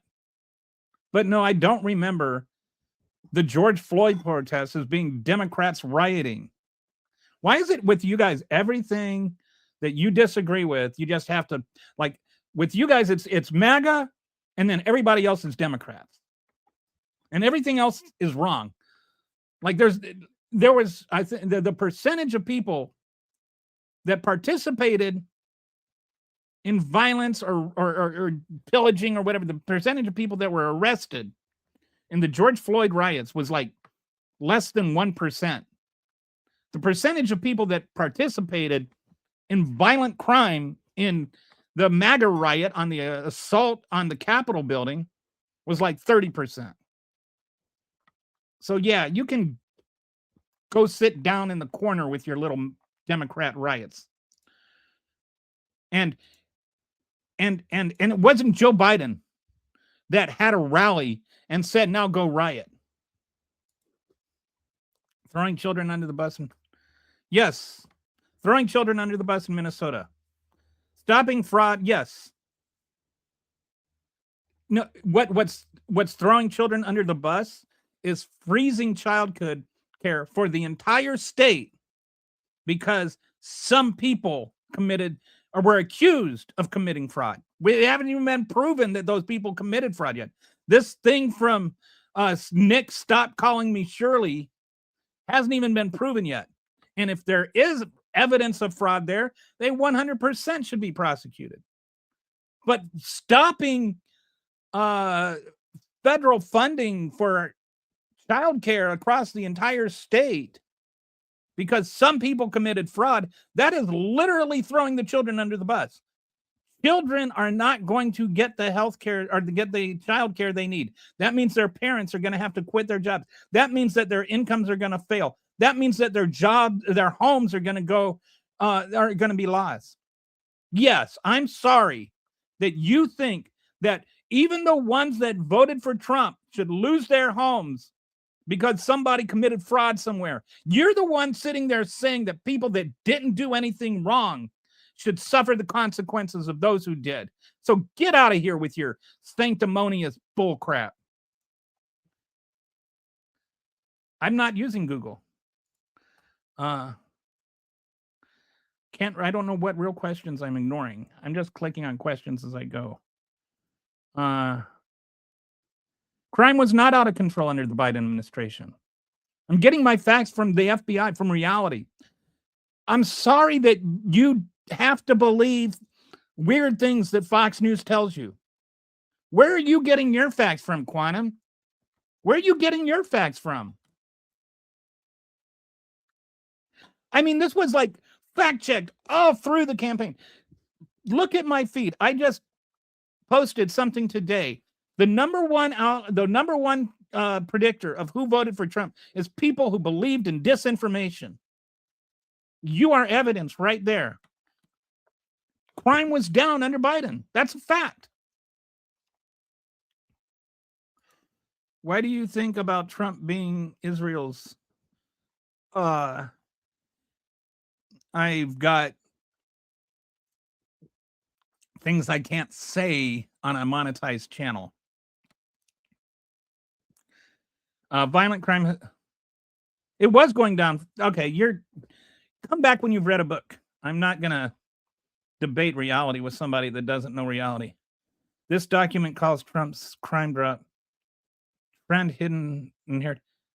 But it's true, dude. Like, it's true. It's true.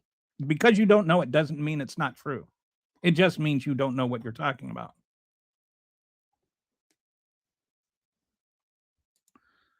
I gave him an A for that. Did you not see that? Were you not here for that? See?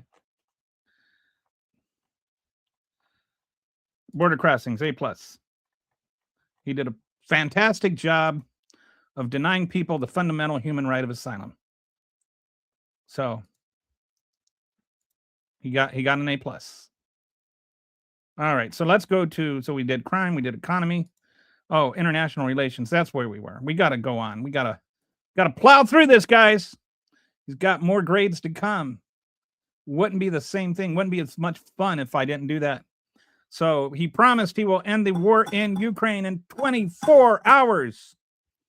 He promised that. Let me ask you. Has he ended the war in Ukraine in 24 hours? I think so. Before I even arrive at the Oval Office shortly after we win, I will have the war settled. So he was war. It's been almost a year, right? We're even if we're not literal, we say, okay, like give him a month, give him 2, give him 6 months, give him a year. You know how far we've gotten on solving the war in Ukraine? Absolutely nowhere. Absolutely nowhere. He sat down with Putin. Putin gave him a 28. He actually had like a Putin apologist sit down with Putin. And then Putin gave him 28 things that he wanted. Then they sat down with Zelensky, and Zelensky gave him 20 things he wanted. Neither one of them has has actually moved at all. Like, there's no progress on actual peace talks. And the Ukraine war is not ended. If anything, it's looks like it's on the verge of escalating. The 28-point peace plan was a joke. He's writing these hate letters to NATO. He's questioned Article 5. He's reduced Eastern European posture. He's alienated traditional allies with tariffs. And Europe now ranks 4th in U.S. strategic priorities. So he's actually done really, really bad job of international relations. And that's not even getting it. Like later on, I think I have a different section that'll the rule of law performance. But I would also like to point out he's like on the verge of starting a war with Venezuela, if he hasn't already started one. And this whole peace plan in Gaza that's a joke. What is it? I should have put this in there, but let's look up real quick. Surprised I forgot to include this. How many times has Israel attacked Gaza since the ceasefire started? I'm so tired of hearing about this ceasefire. All right, so I'll just share this with you for. I'll search. The Claude is searching for information. I really should have done this. I apologize for not having this in the report card. But it's like, to me, it's not a ceasefire because, firing has not ceased.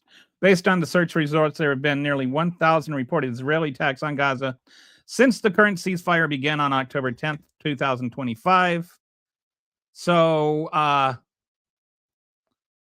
the UN reports at least 393 violations by early November, killing 339 Palestinians, including 70 more children. Gaza's government media office recorded 969 ceasefire violations as of December 29th, resulting in 418 civilians and injuries to more than 1,100. So, yeah, I know that I'm about to hear a bunch of people like, he solved peace in the Middle East. What else do you want him to do? Well, he hasn't solved peace in the Middle East. That is just made up. So, no, he hasn't actually settled any wars anywhere. He keeps saying he's settled 8. He hasn't settled 1. All right, so now let's... So we know he failed reading. You voted. Why did Blair kill the peace talks when the war first started? I'm not sure they did.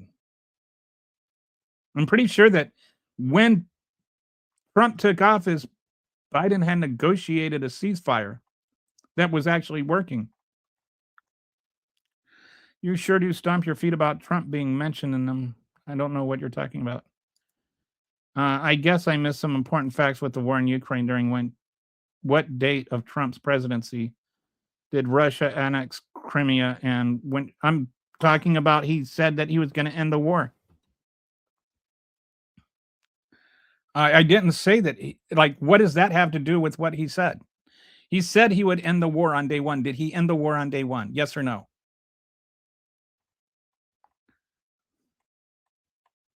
Did I blame him for the war starting? No. So sit down, buddy. And how many people have come home?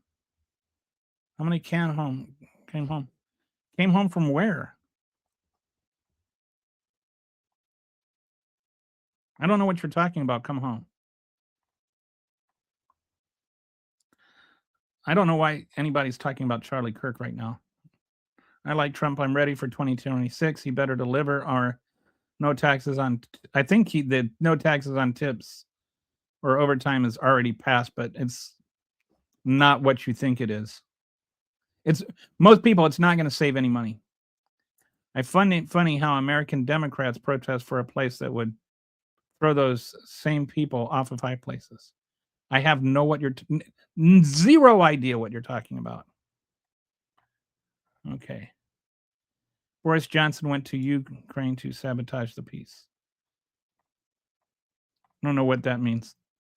I don't stay up on all the MAGA conspiracy theories. Trump stopped freshwater project in rural Colorado because Lauren Boebert supported Epstein files release. Yeah, he likes to punish states because people in those states make him mad. And I think it's to like actually affect elections. Like, oh, I'm going to punish this entire state, and then that way nobody will vote for Tim Walz.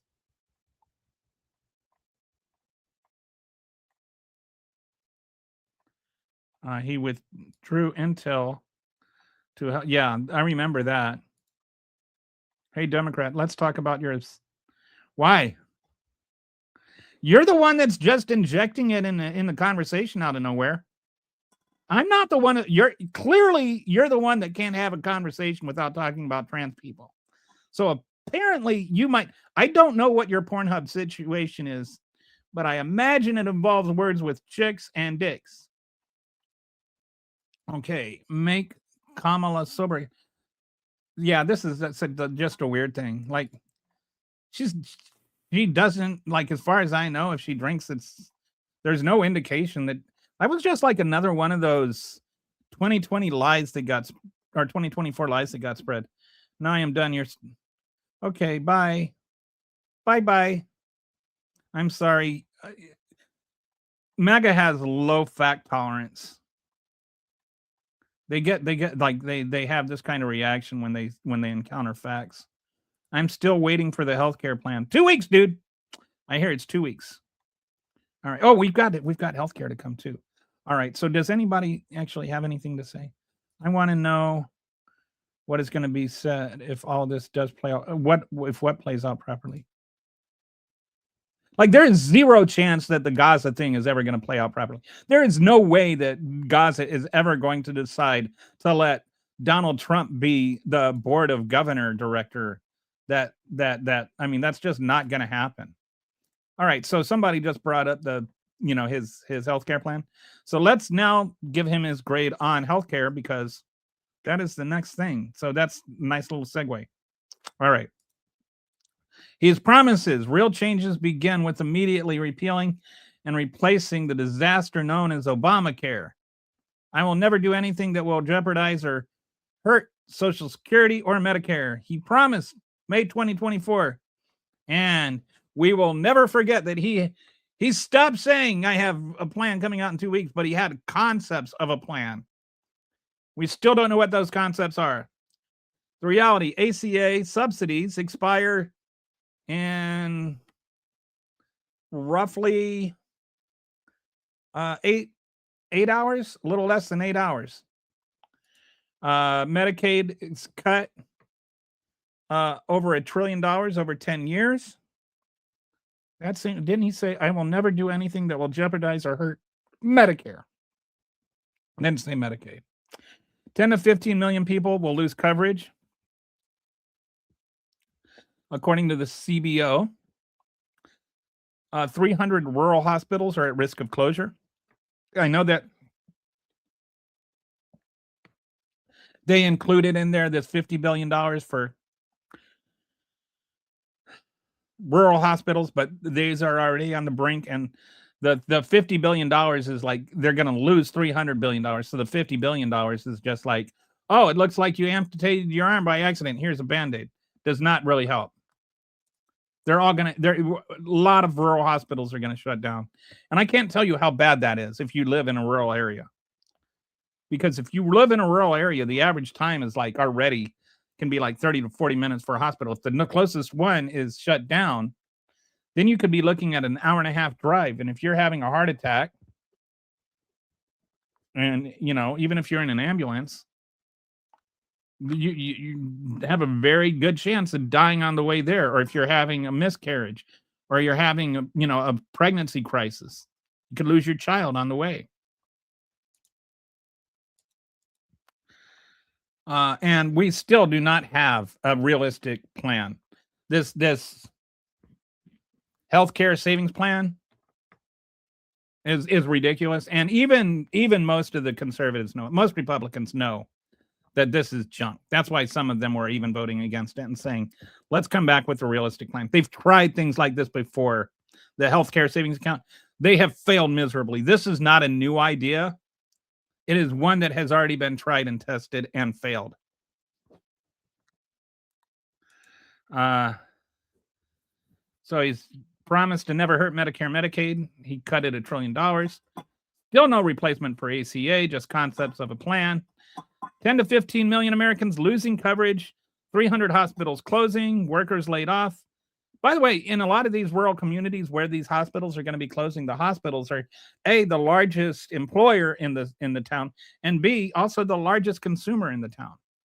So those are going to cause like little mini recessions inside each of these little towns. So all right, we're going to go through some comments here. Liberals won't be happy till America. Dude, I would be happy if America was actually doing better right now. I would say I was wrong and move and be happy about it. I would be happy. I'm happy with America being better, but right now it's not getting better. And just like yelling about liberals is not helping America at all. MAGA is only pissed off about the Affordable Care Act because it was a black man's name on it. Don't let them. Yeah, well, because a black man did it.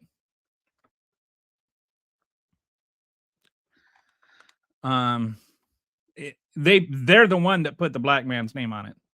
My in-laws will be 2.5 hour drive after theirs closes this spring in Georgia, MTG district.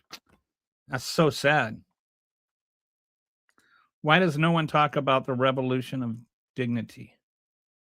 I don't know what you mean by the revolution of dignity.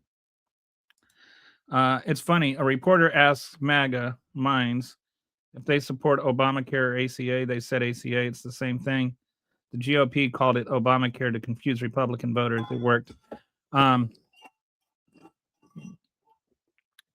Not this time around, but the first time when John McCain gave his thumbs down. I spent a week arguing with a MAGA on my Facebook page that he kept saying he doesn't need to worry if they repeal Obamacare because he has the ACA. And it was like, he was not just me, like he was arguing with a whole bunch of people that were like saying, dude, they're the same thing. And they're like showing him stuff. And he's like, no, they're different. They're different. You don't understand. That's just the liberal media. MAGA won't be happy till every American is united. United is, and what does united mean? I think that united,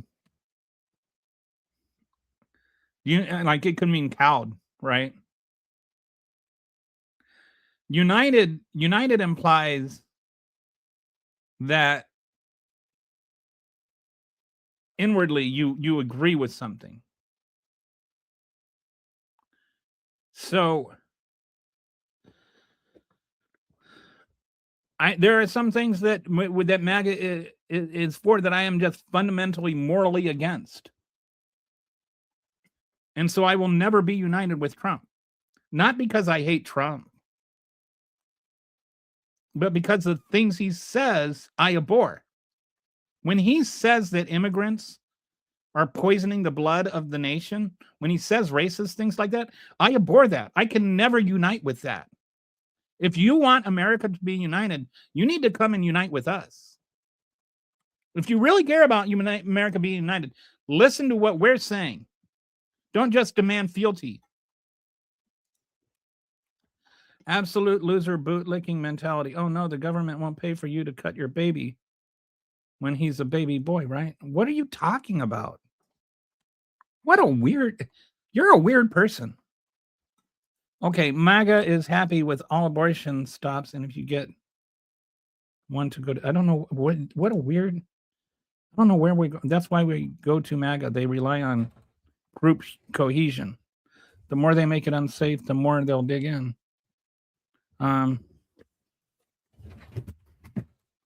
Okay. This is our country, not a third world hotel. To sneak in and collect welfare under tax preference experience. I don't know what that means. I don't know. Like, some things that you guys say are just so out there. Has anybody ever told you that America is a hotel? Have you ever heard anybody argue that it's a place that people should sneak in and collect welfare under taxpayers' taxpayers' experience expense? Has anybody ever actually argued to you that that is the case? Do you know what a straw man is? Because I have never ever heard anybody take the opposite end of that argument. ACA was not a plan either. That's why where I fundamentally disagree with everything you just said. ACA was debated for almost a year. It was one of the most debated pieces of legislation in the history of Congress. And multiple Republican amendments, including some of the things that the Republicans ended up opposing, were included in it. Like the fact that, like the whole individual mandate, that was actually a Republican amendment.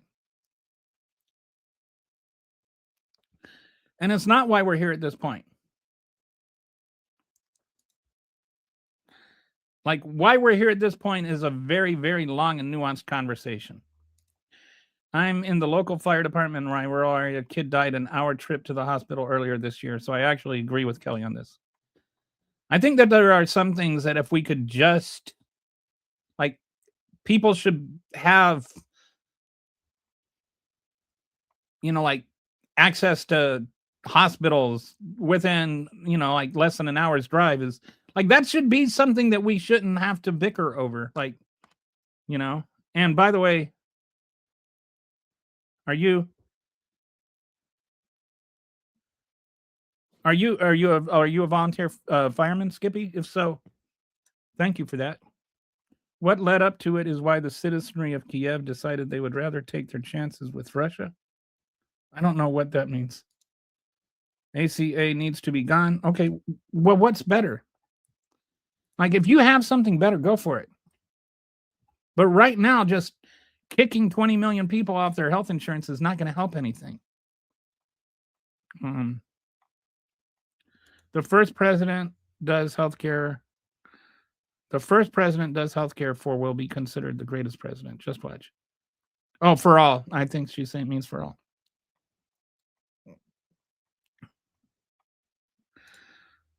Yes, we're all aware of what happened, Rick.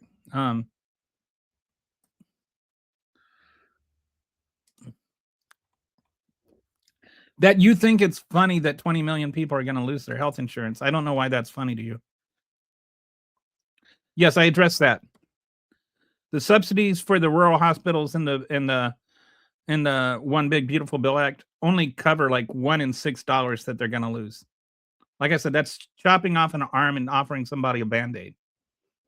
The amount of money that they're going to lose in Medicaid is like the little pittance that they get in the One Big Beautiful Bill Act is not going to remotely cover that. And they're already struggling. They're already on the edge. There's a hospital near San Antonio that already shut down. Maybe groceries are so expensive because 4.2 million people get them free. No, that's not why. That's actually not why. And they don't get them free. They get them. SNAP benefits are not giving people free groceries. They're government buying the groceries.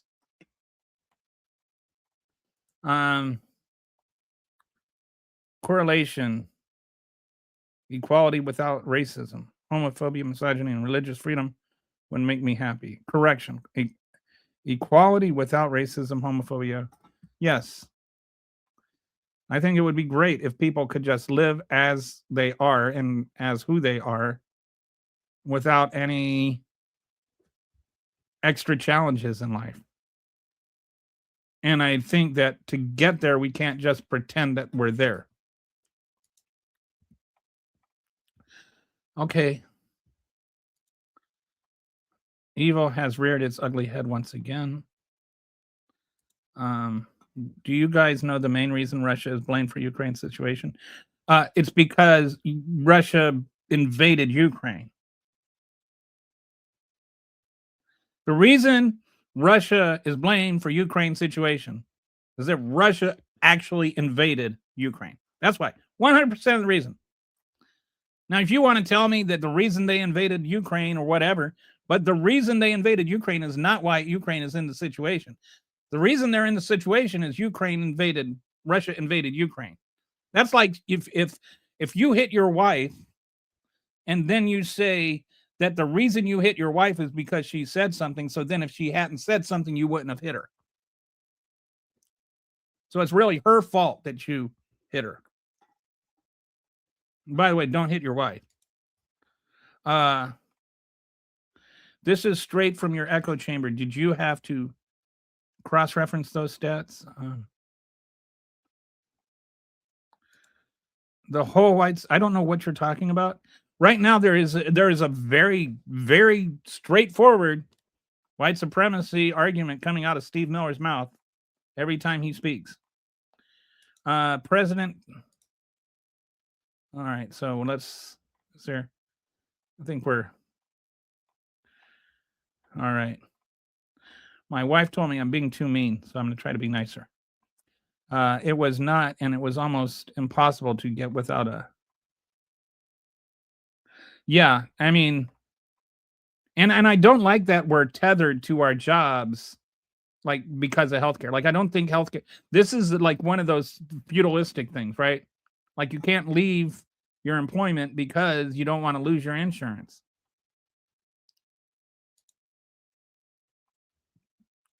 We don't want to be on the left side. I don't even know what that means. Like this is just like this entire statement. If you had never said it, it would have made no difference to the conversation. They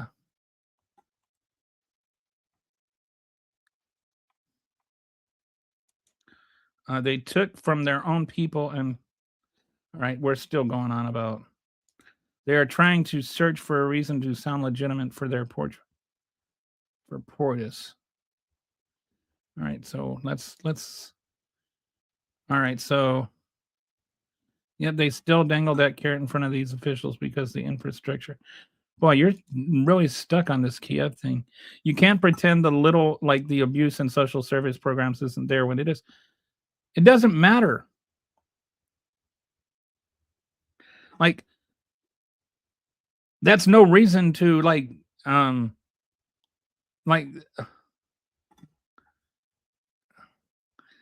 that's a reason to clean up any abuse in social service programs. There is. That's not a reason to end the social service programs. All right.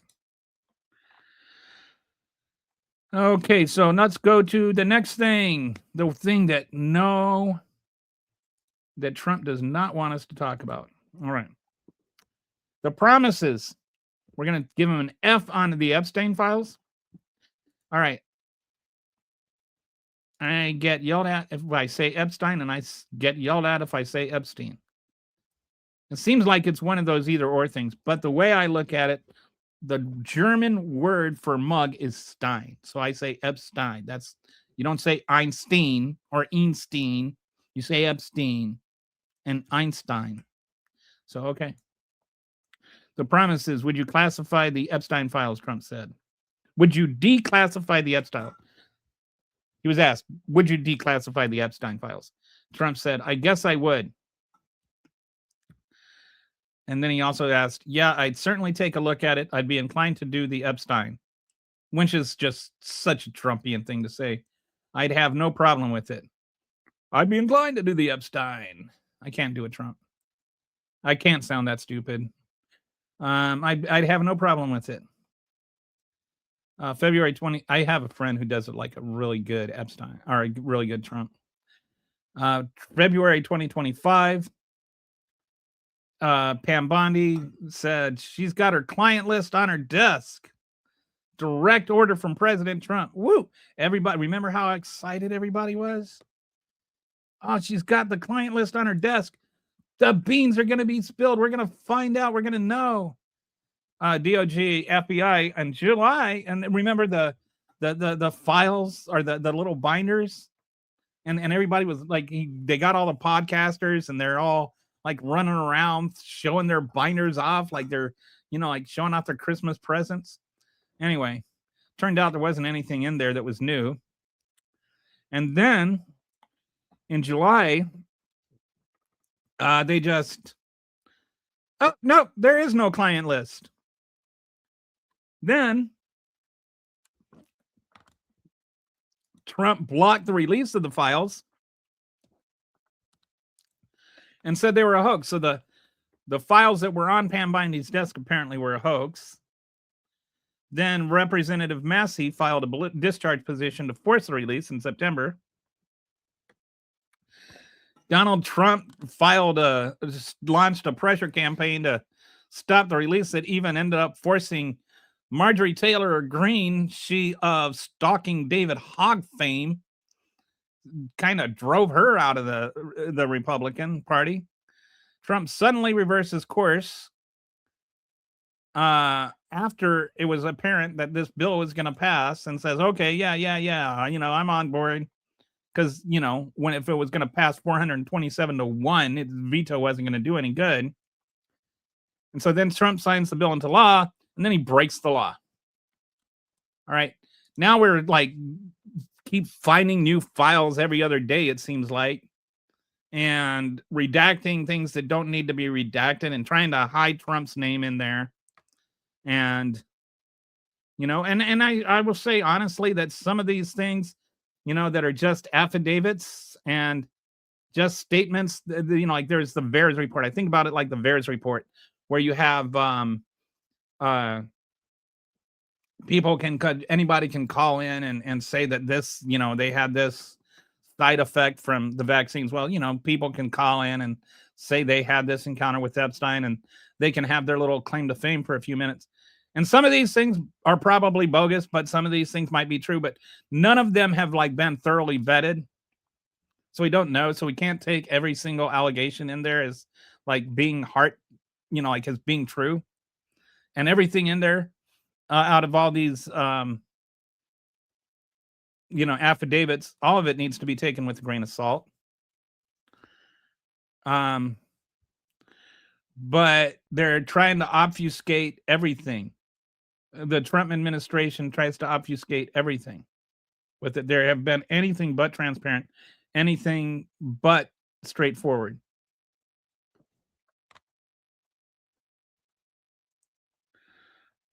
Yeah, now I'm looking forward, since Jack Smith's video is out also. I'm really looking forward to seeing that.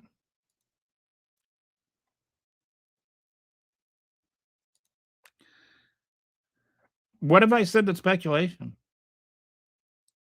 Honestly, you said everything I say is speculation. I haven't said anything that's speculation. What did I say that's speculation? Why are Democrats so quiet on Clinton? I'm not quiet on Clinton. In fact, Clinton's not quiet on Clinton. Clinton said, release everything on Clinton. If Bill Clinton is shown to have molested little girls and raped little girls, Bill Clinton should go to prison. I don't know why the MAGA response is always to ask about Clinton. I have not heard one single Democrat defend Clinton on this. I've not heard one person say, yeah, Clinton, no, stay away from. I have not heard anybody say that. But it's like a deflection that MAGA uses. Why are MAGA so quiet on Trump? That is my response to you. I will say, if Bill Clinton raped children, Bill Clinton should go to jail. Can you say if Donald Trump raped children, Donald Trump should go to jail? Voting for the orange buffoon had to do nothing to do with the economy, jobs, foreign trade, and the well-being of American people. They hate who he hates, period. And that's what it comes down to, I think. Because if you start looking at how he has fulfilled and I use that word loosely, his campaign promises, that's the only one he's actually, fulfilled, is the one he never made, but the one they all understood. Okay. Actually, Donald Trump was Jeffrey Epstein's best friend, and literally had him on speed dial. And I want to point out, Jeffrey Epstein had like 23 phone numbers for Donald Trump. Not for Bill Clinton, for Donald Trump. Donald Trump is the one that sent him a birthday card that had the sketch of a naked girl and talked about how he likes them young or something like that. So why is it that you can't admit that? Our government has been the world's largest criminal enterprise for at least 60 years. I agree. Nobody, and it's been a lot longer than 60 years, pretty much since World War II. We like literally overthrew countries. You know, the Dulles brothers, you know who they are? Like we overthrew a whole country just for them to have banana money. Democrats only care about getting Trump. MAGA just cares about defending Trump. Actually, what we care about is having a country where we can actually have conversations without being accused of being traitors, or have people able to criticize the president without losing their jobs, like Jimmy Kimmel nearly did, or having the president of the United States make media mergers conditional upon appeasing him. Telling me what I care about is silly, because you've never had a conversation with me to find out what I care about. So how about, honestly, whoever you are, just me, how about you actually do yourself a favor and have honest conversations with Democrats and ask them what they care about instead of telling them what they care about? No, I don't care. Honestly, if everything comes out and Donald Trump was not involved with the kids, I'm be happy about it. I'd prefer he wasn't. What I care about with the Epstein files is that those victims get justice, that the people that raped them when they were girls go to jail. And I don't care who they were. I don't care if it was Bill Clinton. I don't care if it was Donald Trump. I don't care if it was Donald Duck. I want everybody that raped those girls in prison. Period. Full stop. End of story. No more discussion. Now, can you say the same? Can you say that you would like justice for those victims?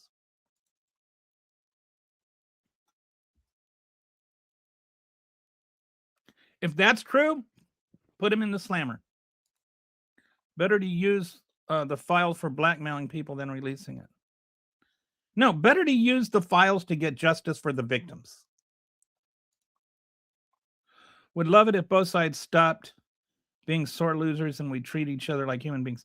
And this is actually my goal with this whole podcast and sometimes, my wife just came in and she handed me a note. My wife is the sweetest person alive. She said, "You are being way too mean, proud, and impatient today." So she wanted me to settle down. So I'm trying, but sometimes I do get worked up.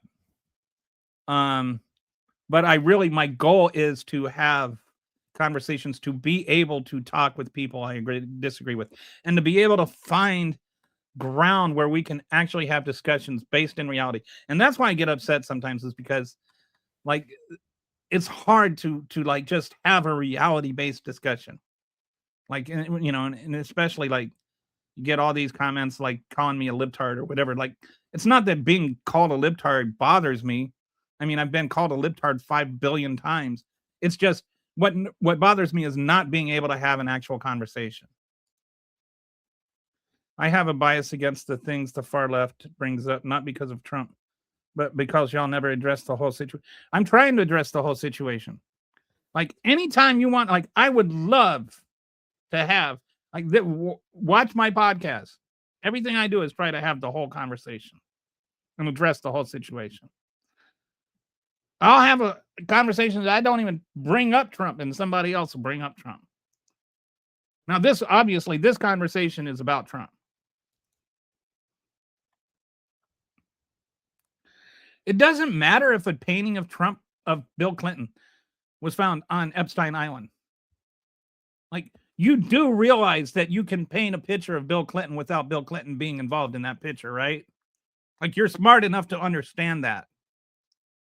Like, he didn't have to actually like pose for that picture. And he didn't have to go to Epstein Island and pose for the picture there. Like, you realize that, right? It's not a photograph, it's a painting. If Trump wasn't involved, then he wasn't involved. But if he was involved, he should go to jail. The dumbest thing to do was take a Republican and Federal Society healthcare plan from Massachusetts like Romney Care and try to nationalize it, thinking the Republicans would be in good faith. Yeah, Obama initially what he wanted to do was offer a public option, like offer everybody an insurance that would be publicly assisted and publicly paid for. Like it would just be the government would be your health insurance company. And every private insurance company in the world knew that was a terrible deal for them because everybody knew nobody would choose private insurance if the public option was there. And that's why Donald Trump was saying you can keep your or why Obama was saying you can keep your insurance if you want it. Now, like initially, everything got changed through the debate process.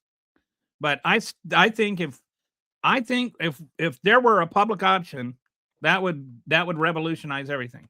Let Republicans or people that don't believe that the government does anything better, let them choose their private insurance company. And let people who want the public option choose the public option. That's why it was called a public option. So what if Bill Clinton had sexual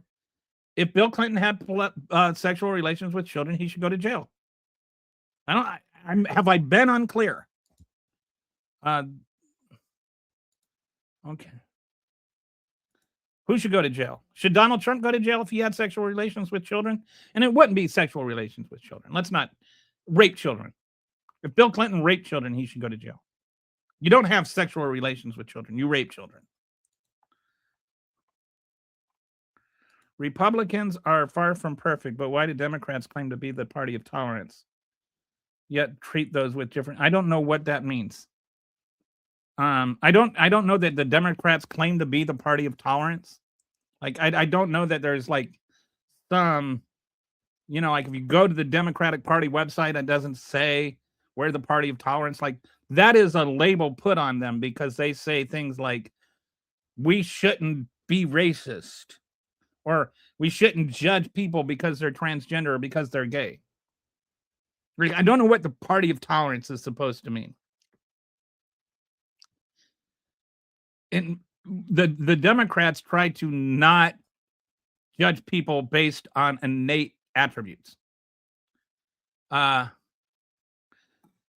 a difference between an innate attribute and an expressed attribute.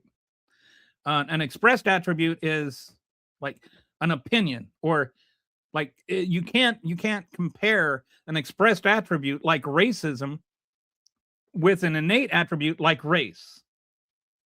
Like you can't say, oh, well, you accept tolerance of black people, but then you exclude people that hate black people. One is an innate attribute, one is an expressed attribute. And that's the big difference between when we talk about intolerance and intolerance. And there's something called the paradox of intolerance that if you wanted to look it up, you could. But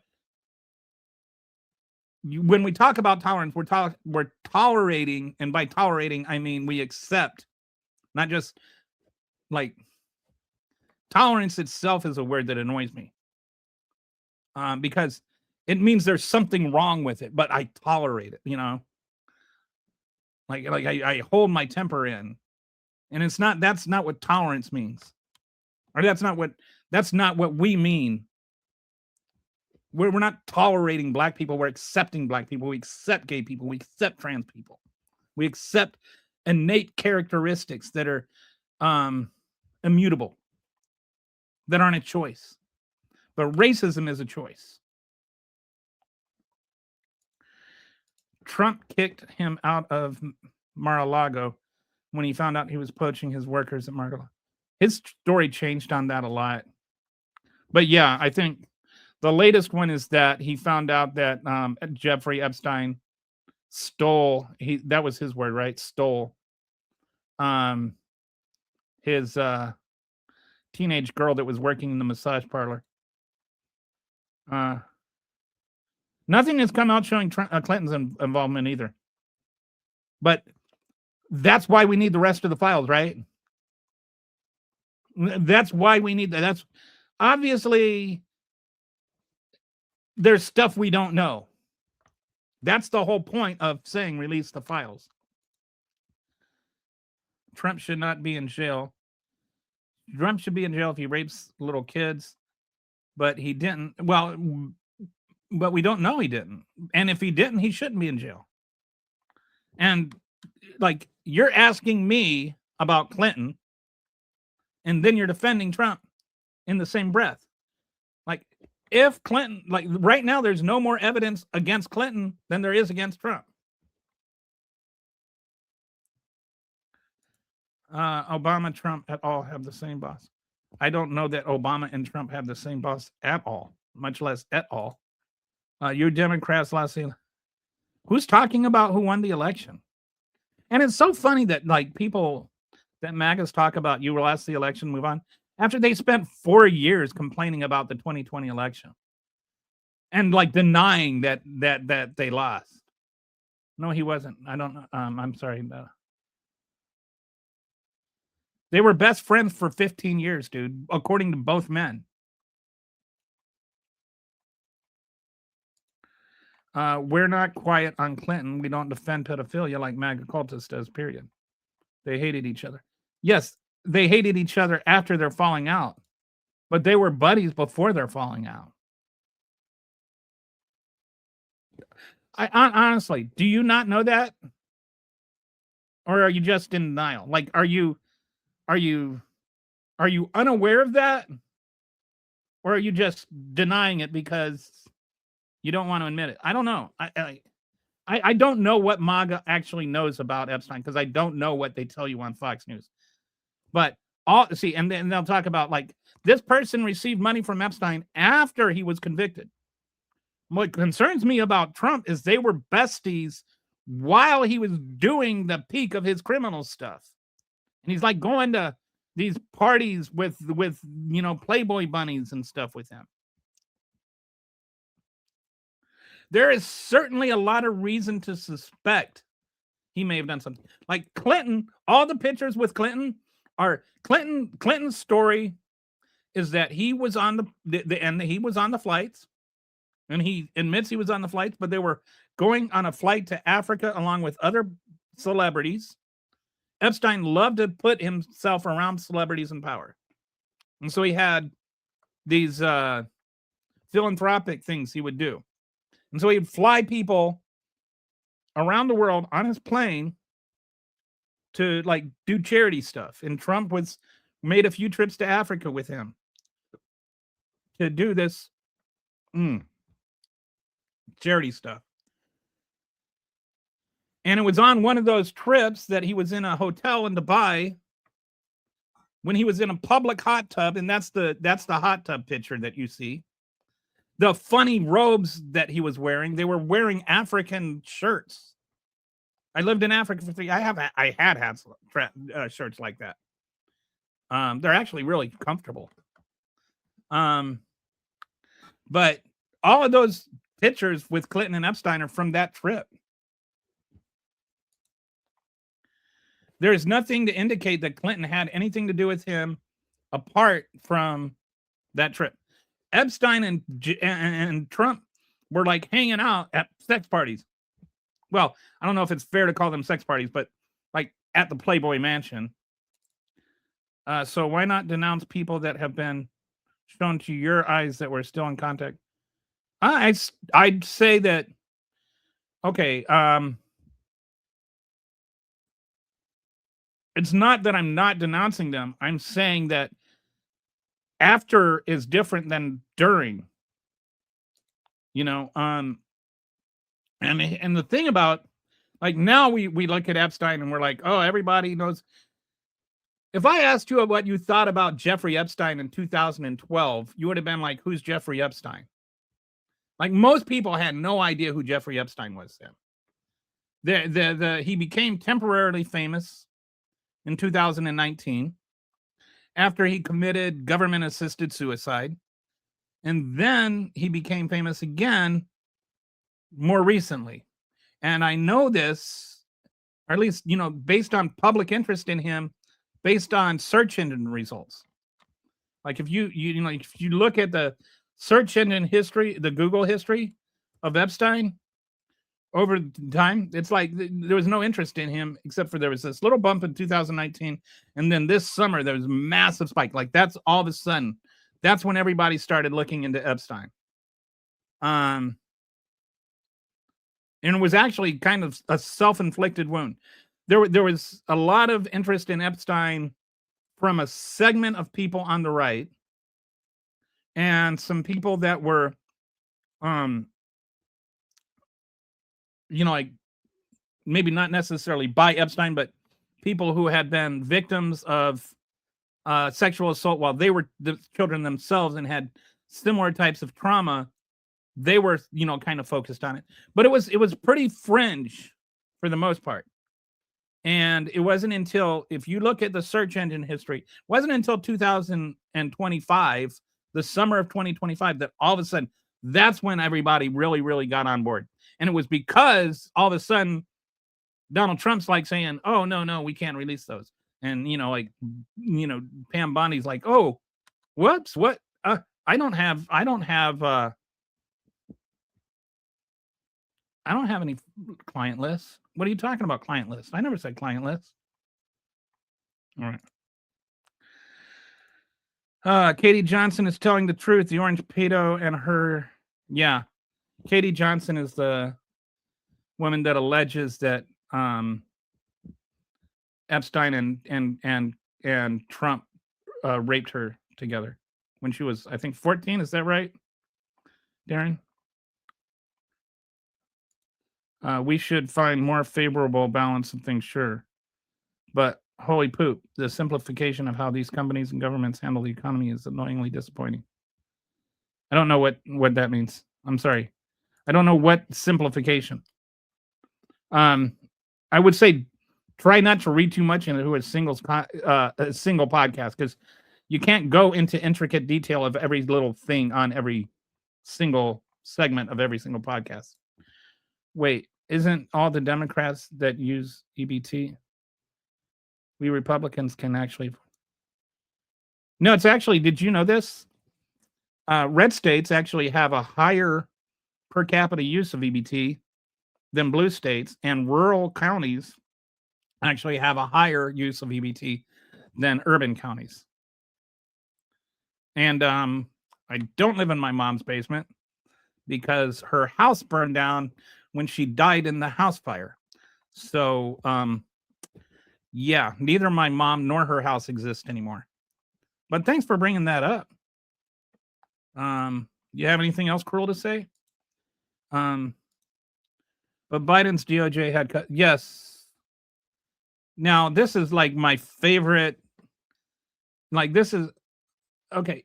You assume that Biden is like Trump, that Biden would have used it vindictively. But Biden actually kept arm's length from the DOJ, as every president did before him. The only president that's ever weaponized the DOJ is Donald Trump. You want to say, oh, well, what about Jack Smith? Jack Smith was a special prosecutor specifically because Biden wanted to stay away. Joe Biden never accidentally sent a tweet meant to be a direct message to Merrick Garland saying, Hey, better get Trump before the statute of limitations expires. Kelly needs a mod who isn't a power hunger man person. I don't know what a power hunger man. I would love to have like a calmer co-host. Why wouldn't it be a good thing for the citizenry of the U.S. to understand how our economy functions? Who said it wouldn't be? I think it would be great. I also think it would be great if the citizenry of the United States learned how the government is supposed to function. But I'm not sure where you're getting that I'm saying something other than that. Because your worldview is despicable. What is my worldview?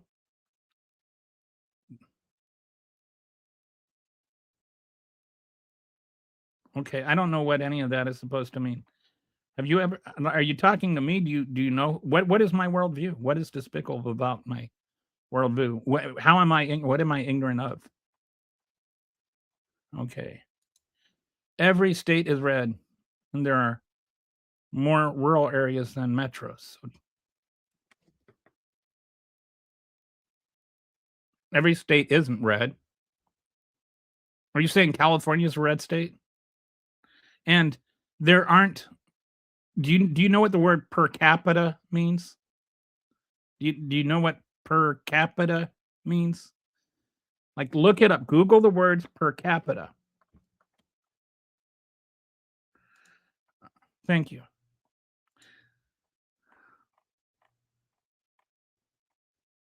I just saw a young man who was freshly made homeless. He had everything packed in a carry-on bag and was looking for areas to sleep. What the hell has happened to our country? Everyone's lost. Hey, Mel. Wow, got famous people. No, there's nothing wrong with the executive utilizing. There is. Donald Trump was talking. Weren't they talking about the weaponization of government a lot under Biden? Now it's okay.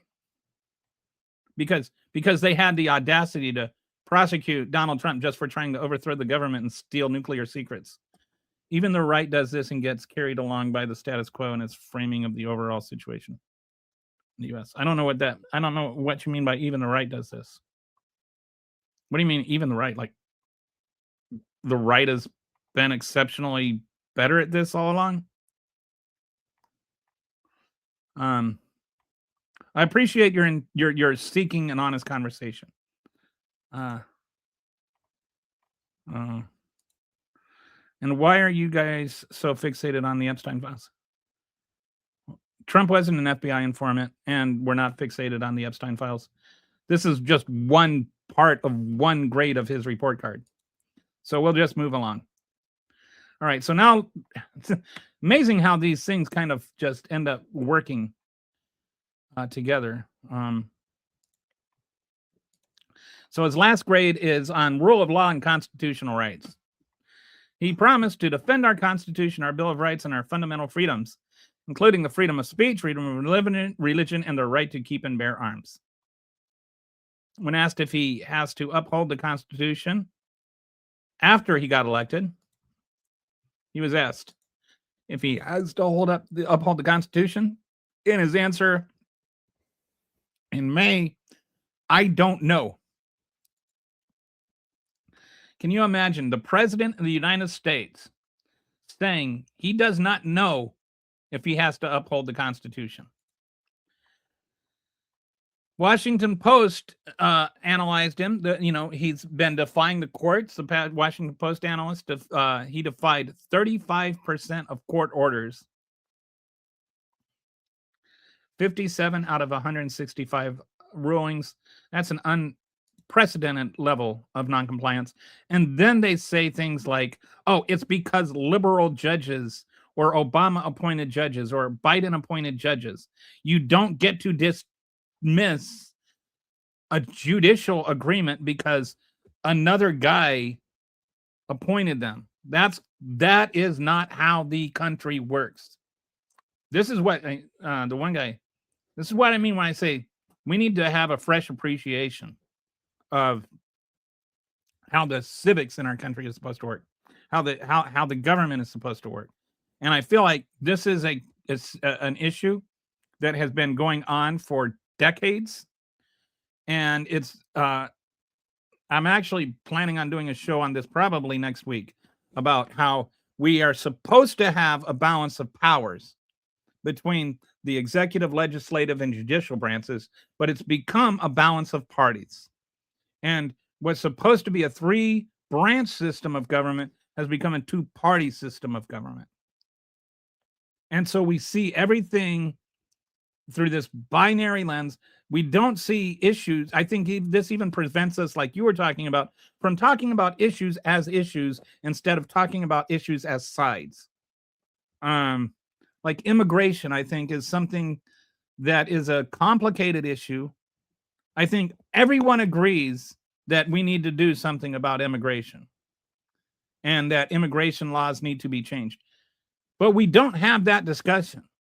We just have discussions about whatever closing the border means. Like, it's open or closed borders. If you're for open borders, you're a Democrat. And if you're for closed borders, you're a Republican. Actually, I'm for immigration reform. I am for increasing legal pathways for people to come here so that they can come here legally and have a way to have a better life, but also so that farmers and construction owners can keep their businesses afloat, so that they can that people can do jobs that they're having a hard time finding people to do.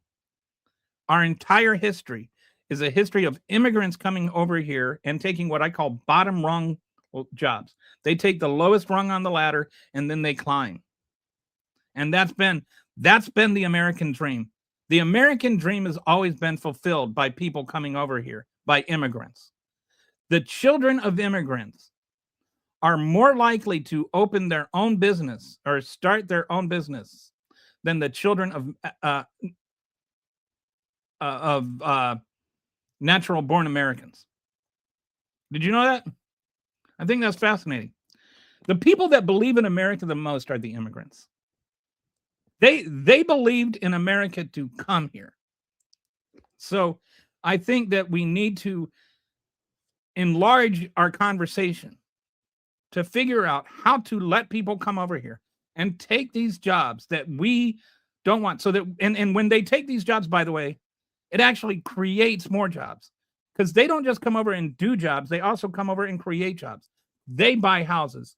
They eat food. They buy clothes. They get loans. They have banks. They go to movies. They send their kids to school. They do all the things that we do that create a larger economy. And so then other people do those jobs. So it actually increases jobs. And that also means that because of all those jobs that they're doing and all the taxes they're paying, it actually increases federal revenue. It's good. Immigration is good for the economy. And not just the high-end immigration. The low job immigration is good for the economy. So we need to have conversations about how to do that. Not just whether to do that, but how to do that in an honest way, instead of just yelling open borders or closed borders.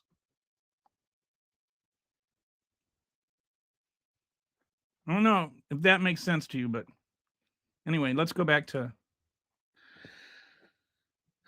so what else is he doing? He's bombing civilians on the high seas. So far, at least 107 people have been killed in 30 strikes on boats in international waters. And, you know, I know everybody's going to say they're not fishing boats, they're drug boats. But whether they're drug boats or fishing boats is moot to me, because there's nothing in law that allows you to kill people because they're smuggling drugs. And I know you're going to say they're narco-terrorists, but they're not narco-terrorists because they're not terrorists. Just saying they're narco-terrorists doesn't make them narco-terrorists, even if it's Marco Rubio that says they're narco-terrorists. And that's because the law that says it, Marco Rubio saying they're narco-terrorists, also explains what it requires to be a terrorist at all. And they don't meet the requirements to be a terrorist at all. To be a terrorist at all means that they have weapons, actual weapons. No. Fentanyl does not count as a weapon, and they don't have fentanyl anyway. And cocaine doesn't count as a weapon. All right. So they're not terrorists. And if they're not terrorists, they're civilians. And if they're civilians, then you can't kill them. So these are all 107 people that are murdered. And then, even if they are terrorists, the second strikes are definitely war crimes. Now we're blowing up docks in Venezuela. We've got the world's largest aircraft carrier deployed there. And don't forget about how much money we're spending on that. You're worried about the fraud in Minnesota. That's a fraction of what we're spending on this little mini war in Australia or in Venezuela. We have 15,000 troops there. We've got an illegal naval blockade of the Venezuelan coast. All of this is just completely illegal by international law and completely unconstitutional. Because the Constitution says that Congress gets to declare war, not the president. But he's sitting there doing these things that are literal acts of war without any real declaration of war from Congress, and Congress is being acquiescent and saying that they're not going to stop it. But technically, the Constitution says he shouldn't be doing this unless they declare it. But I guess the Constitution only matters when somebody's forgiving student loans. Great explanation promised to defend our Constitution when asked if he must uphold it. He said, I don't know. He's defied 35% of court orders, killed 107 people in international waters with no evidence of wrongdoing. He's committed potential war crimes, ordering kill everybody and double tap strikes on survivors. Administration at war with the federal judiciary. So right now we have a one-party system of government, and the one party in that system is Donald Trump. We're not at all acknowledging the Constitution anymore. What you have is enough Republican senators and congressmen that are so acquiescent and just so permissive and so unwilling to uphold their role as an independent branch of government that they just let him do whatever he wants. This is not about Republican or Democrat. This is about Congress versus the president. This is about the constitutional balance of powers exercising the way it's supposed to be by the founding fathers.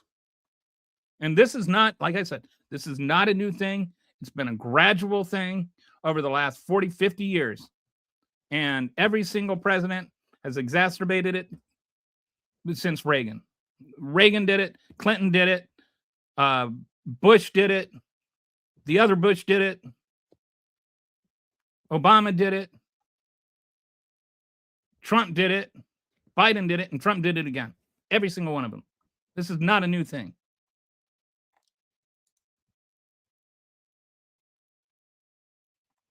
Whether it's judges break the law or not is irrelevant. You don't know nothing about our founding. Oh, I actually do. I actually do. I'm a pretty well-read person. Obama did not do it when he invaded. Are you saying Obama didn't do it or he did do it? I am saying that Obama extended executive powers. When he extended the war on terror to ISIS, he never got the extension of he never got Congress approval on that. The Congress did the same thing with Obama as they did with Trump right now. They just acquiesced. They kept funding it. Actually, it was kind of ironic because Trump did ask for, or Obama did ask for approval, and they wouldn't give it to him because they felt like he didn't ask for enough authority. But they never actually voted to extend the war to ISIS. And so then they just came up with this language of associated forces, which was not in the 2001 law, the 2001 authorization for the use of force.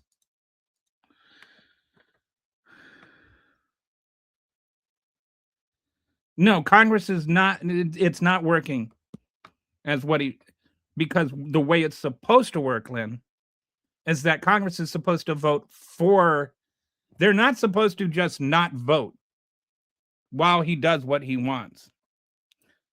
They're supposed to actually vote to declare war on Venezuela before he goes and starts doing all this stuff. What they're doing, he's playing the it's better to ask forgiveness than permission game. But constitutionally, they're supposed to give him permission. They're not supposed to give him forgiveness. They're not supposed to look the other way while he does stuff he is not constitutionally enabled to do. And the reason that's different is there's a big difference between having to go home and tell your constituents that you voted to start a war and just go home and just say, well, Trump's doing what Trump's doing.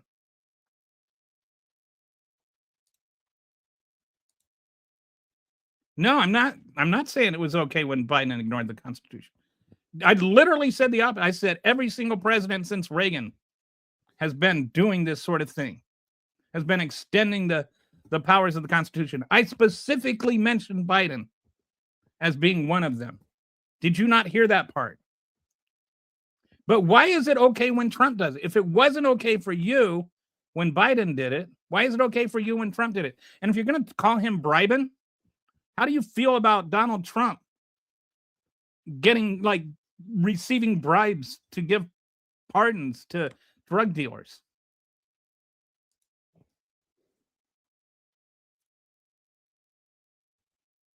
I just did.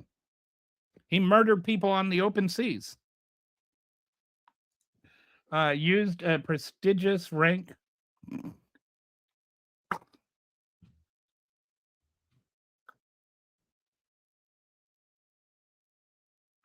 I have no idea. I don't even know what that's all supposed to mean.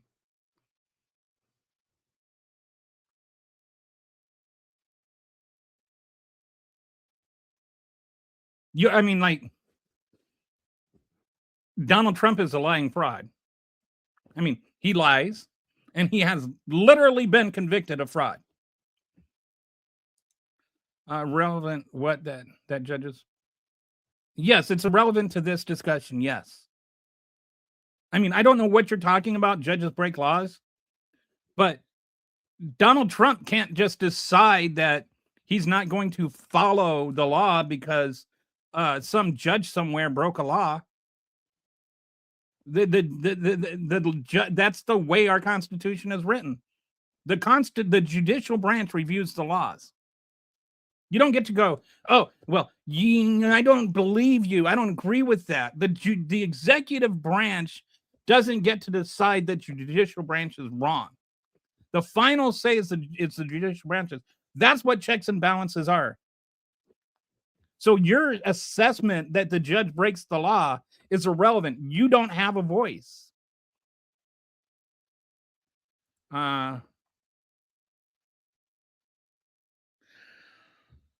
Okay.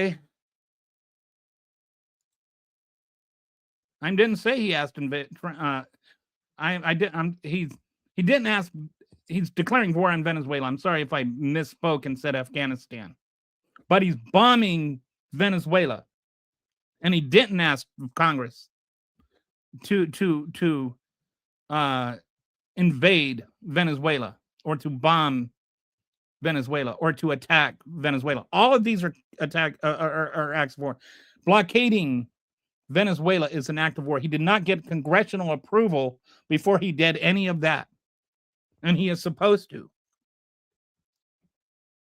The problem is that that he didn't ask, and Congress didn't call him to the carpet on it. You do. That's what the Constitution says. Read the Constitution. Yes, that's what I've been saying.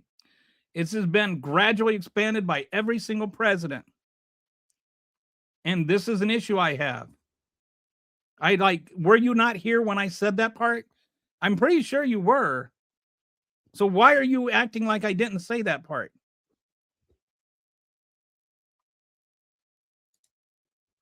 All right, so I'm bumping to the bottom here.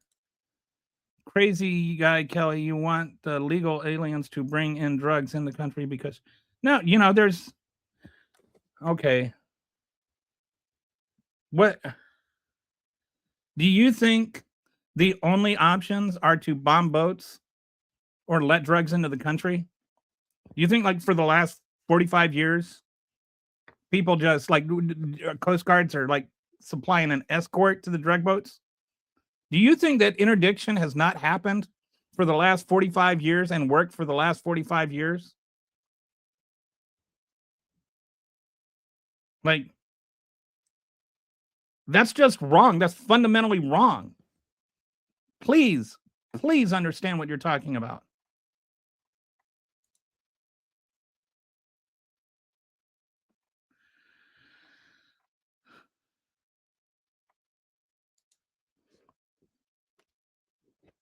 No, the Constitution does not say it's only to get war funding. Like, that's not what the Constitution. Okay.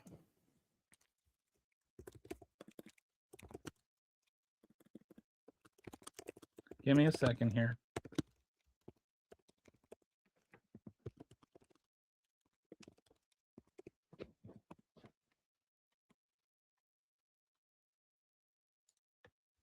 Okay, Article 1, Section 8. In the U.S. Constitution, Congress holds the power to formally declare war as outlined in Article 1, Section 8, granting them the authority to, and I quote, to declare war, grant letters of marque and reprisal, and make, is it marquee or marquee and reprisal, and make rules concerning captures on land and water. While the commander acts as president and while the president acts as commander-in-chief and directs the military in Article 2, this power requires congressional authorization or a declaration to initiate major conflicts. Okay? This is not up for debate. Congress has the right to declare war. That is the balance of powers. Read the Constitution. There's more in there than the right to bear arms. Okay, you might be Venezuelan and you might give him permission, but you are not in the Constitution. And the thing about, like, Biden has condemned the guy that is in charge right now, right? Like, this is not about Maduro. Is that him? Maduro, is that the name? I mean, I agree he should not be president. That does not mean that Donald Trump can go killing people on the high seas.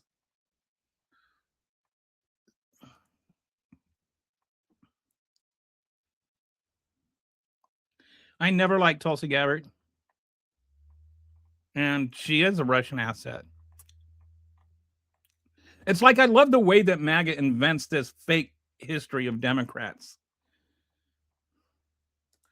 The judges don't get to run the executive branch. Every president has bombed. Yes, I don't know how many times do I have to say it, Len? I think this is an ongoing problem that did not start with Donald Trump.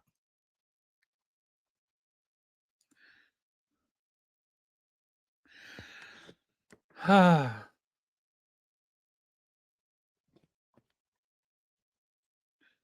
the last 45 years, we didn't stop them. How are they running scared? Do you think that those little drug boat bombings, like, drugs aren't coming into the country anymore? Like, are you really that gullible? Do you think, oh, they're like going to give up now? They weren't even coming to the United States for the most part.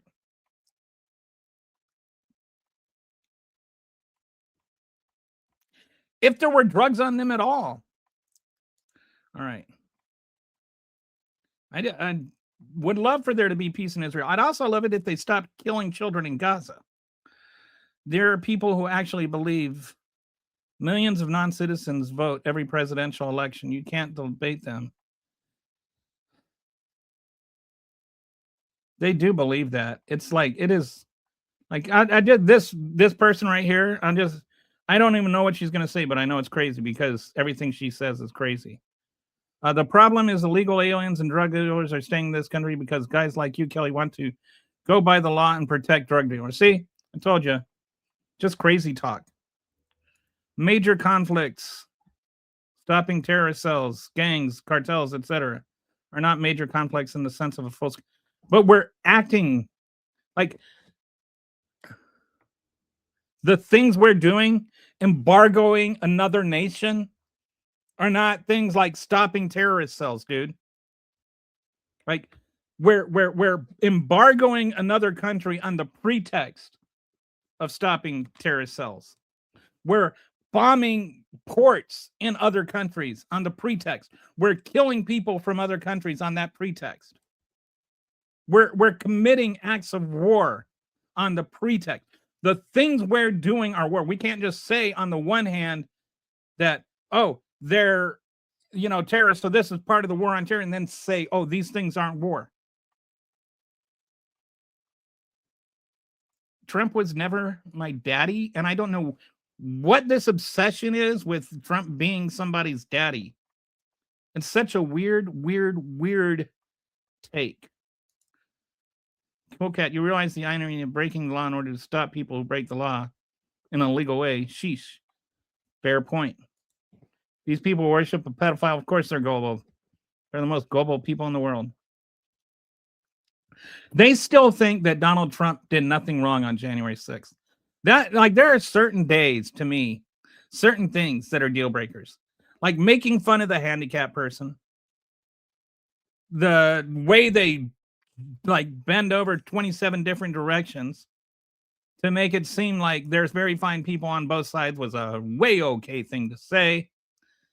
The way that they justified January 6th, the way that they justified stealing nuclear secrets and hiding them in a bathroom in Mar-a-Lago, like stuff they have done, that he has done, that is like, you would think anybody else would be like, no, this is not right. Like if your kid did any of those things, you would be like, no, son, that's not the right thing to do. All right, so let's go back to the report card here. All right, so he got, I know you're shocked. He got an F in the rule of constitutional right, rule of law and constitutional rights. So overall assessment, border crossings, he did good. He kept him down, but he inherited a 66% decline. And, he did most of what he did is just deny people the fundamental right to seek an asylum. He did okay on crime, but again, he inherited what Biden started, and then he hurt it with funding cuts. Promises broken. Said prices would be down. They are not down. They're up. He said he would end inflation day one. Inflation, if anything, is just the same. He said he would end the Ukraine war in 24 hours. It's not over. He said he would never hurt Medicare and Medicaid. He cut it to $1 trillion. He said he would only deport the criminals, and most of the people he's deporting are not criminals, and most of the people that are criminals he's not deporting. He said he would release the Epstein files no problem, and he has basically done everything he can to prevent them from being released. He said he would defend our Constitution, and he's just violating it more than any president has in U.S. history. He's made things worse. There are 361,000 fewer jobs for workers without degrees. Healthcare, there are 10 to 15 million people losing their coverage or having their premiums doubled. Constitutional rights. American citizens are getting detained based on race, due process violations. He's using the leverage of the United States government to punish people in the media for criticizing him, even to the point of getting them fired or trying to get them fired. Our food system, agriculture has lost 155,000 jobs because once you start, making it so that the undocumented migrants that are working on it can't work on it, the whole business goes under. There's 2.5 million pounds of blueberries rotting, cherries rotting on trees, meat packing plants are devastated. You've got meat just rotting in these meat packing plants because there's nobody there to butcher them. Beef farmers are like really not having it. Trump's own words condemned him. Promised that prices would be down day one. He later admitted it was a very hard. Promised inflation is his number one issue. He has not done anything about inflation. And please, I know people are going to say price of gas, price of eggs. Inflation is not down. He later admitted immigration was actually his focus, but then he's only, throwing moms of third graders on the ground, like with the little gravy seals. As I say, you can take the gravy out of the seal. You can take the seal out of the gravy, but you can't take the gravy out of the seal. He promised war ended in 24 hours. He didn't. Promised to release the Epstein files. He hasn't. Promised to defend our Constitution. He's violating it. Overall performance, he says he gets an A+++. I give him F+++. So that is his final grade for me. All right, so let's go back through some of these comments. They might find other ways, but you need to start somewhere.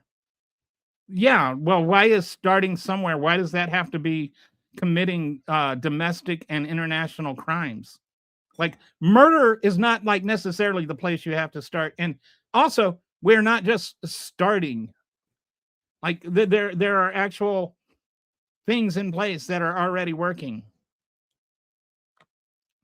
You want to know if you really like I've actually thought about this, and you wanted to, I think you're the guy that was saying, why can't we talk about issues? All right, so here's my thought. One, we have to most of the drugs, most of the fentanyl, if we're really worried about fentanyl, most of the fentanyl that's smuggled over the border is in shipping crates. Has nothing to do with boats. They're not smuggling fentanyl over water. They're smuggling them over the southern border through ports of entry in shipping crates. So what we need to do is, one, we need to advance our technology in inspecting shipping crates. Right now, you can't inspect every single crate.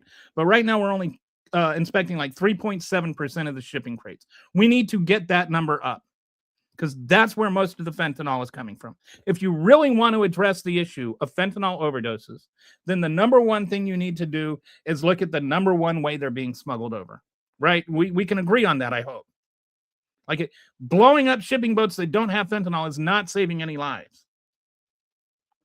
Stopping the containers that have fentanyl on them is going to save lives. And they've caught some.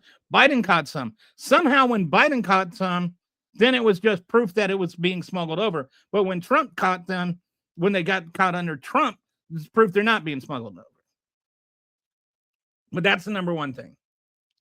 Which, by the way, I want to point this out.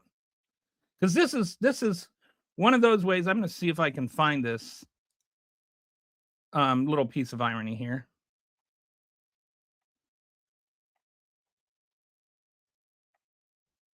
Is this it? No, that's the wrong one. Okay, let's see if I can. Sorry. I'll try one more time. If I can't find it the next time, then I'll give up for now. Is this it? Yes, this is it. So Pam Bondi, she posted this chart here. I don't know if my mouse shows up, but over on the right, you see how the number comes down And you see the year 2025 over here. And she says, since day one, the Trump administration and this Department of Justice have been fighting to end the drug epidemic in our country. President Trump closed the border. DOJ agents have seized hundreds of millions of potentially lethal fentanyl doses. We are aggressively prosecuting. And, that's all the screen cap captures. But then you come over here, and so it looks like all this decline is coming under Trump, right? But when you come over and you look over here, when you look at the dates, October 2015 to October 2024. So this big fall off right here happened not under Donald Trump, but under Joe Biden. And actually, Joe Biden had started to decline the fentanyl overdoses, and it was like by 25% in his last year. It had been cut. He had already started doing things that had a decline in fentanyl overdoses. And so it's like, one is, to actually stop the fentanyl the way it's actually coming over. Secondly, though, is like do treatment. And I can't remember Narcal or whatever it is, the treatment for, like, if you're overdosing, you inject yourself and it kind of saves your life. It was like making that more available. And so they were actually slowing the overdoses. You can say BS, but like Pam Bondi posted the proof. Like, because you don't know something doesn't mean it's not true. At least have a lick of curiosity to look it up and see if it's true. Why are you defending drug? How do you get I'm defending drug trafficking? What did I say that's defending drug trafficking? Why do you have to be weird? Why can't we have a real conversation? Like, why can't you just say, oh, wow, that's interesting. Like, I'm saying we should stop drug trafficking. And you're like, why are you defending drug trafficking? Narcon, that's what I was thinking of. Thank you, Justin. Overdose doesn't matter. I think it does to the families of the people who overdosed. Biden gives drugs to stop people from dying. No, he doesn't. And it's DYING.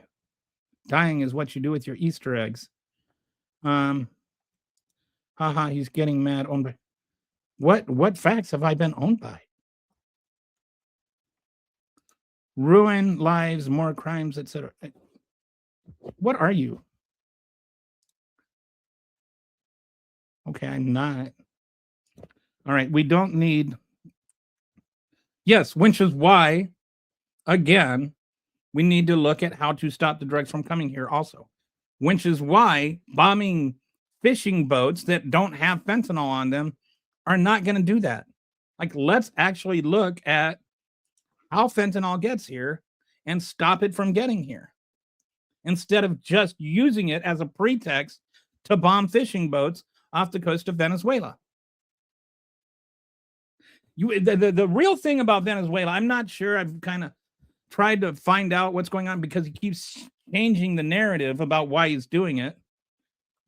But I think the most honest thing he said is that they have all this oil, and Chevron wants that oil, and Chevron gives him a lot of money. So I don't think it has anything to do with fentanyl. I agree that we need to really look into how to stop the fentanyl overdoses and fentanyl trafficking. I absolutely agree with that. I think that what we are doing is actually counterproductive. For instance, Canada and UK are no longer, who have actually helped us a lot with their intelligence, are no longer sharing their intelligence on that because they don't want to share it with us because they're afraid we're going to murder people.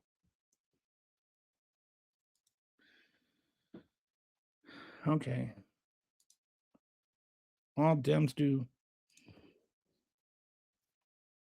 Tell that to the people in Philly. I don't know what that means. You are defending drug. How? Does anybody have anything to say that's not just like stupid?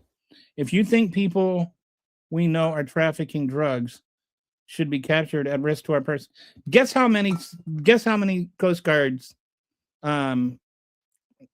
in the last 35 years, not a single person from the Coast Guard has been killed or wounded apprehending drug traffickers. It's never happened. So I don't think that our people should be captured at risk to our personnel. I don't think there's risk to our personnel.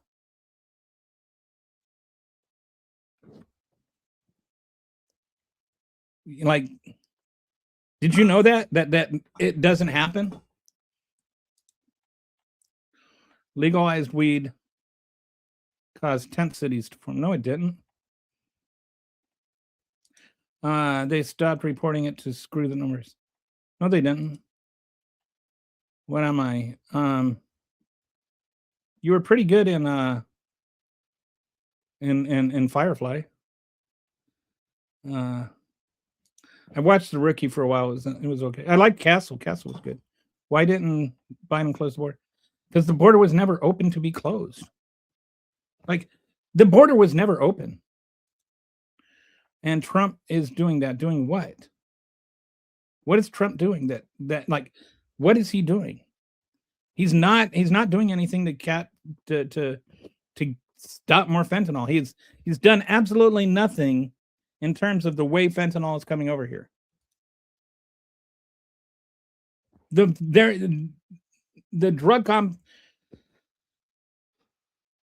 fentanyl, it doesn't come out of Venezuela.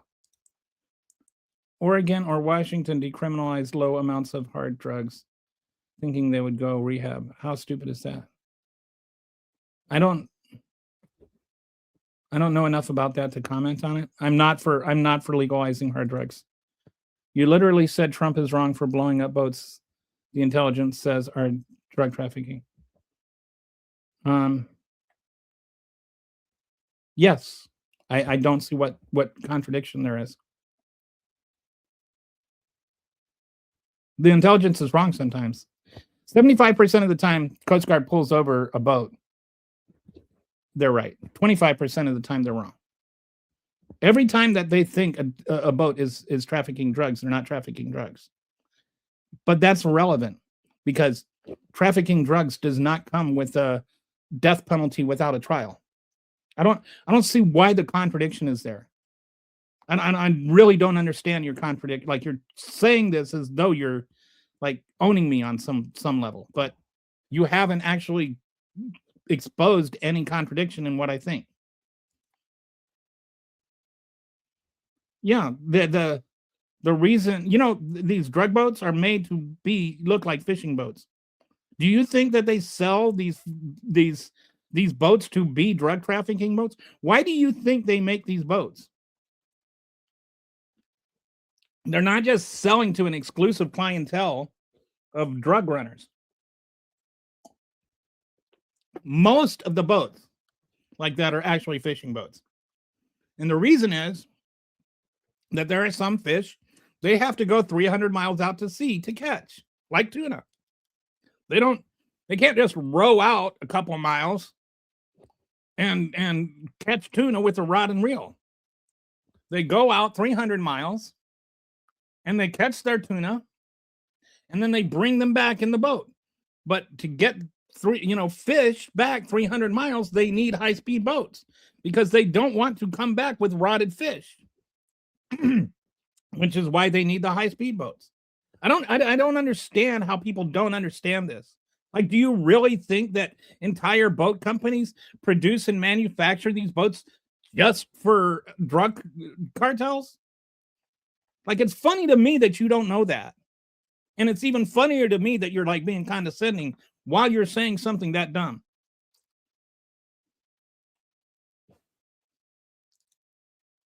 I have heard that some of the stuff washed up on shore from the boat bombings was actually marijuana. Yeah, that's a new thing. Is it turns out, because I guess the price of coke is going down, and so they're trafficking coke, and it's still not to the United States. But and again, whether it's marijuana, cocaine, doesn't matter. Killing them is illegal.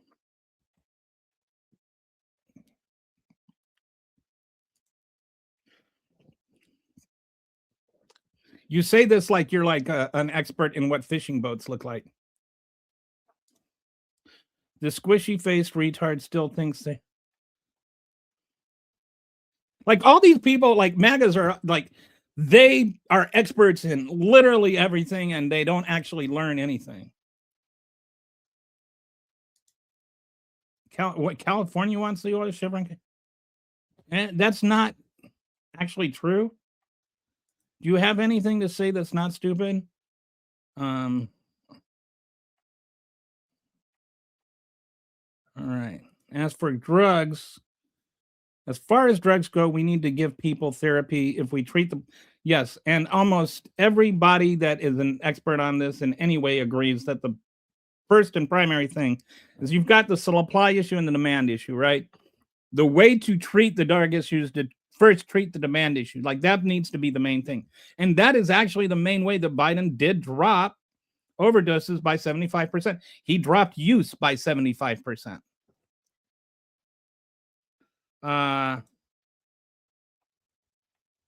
No, it's not that what I'm saying is stupid. It's what I'm saying is going over your head.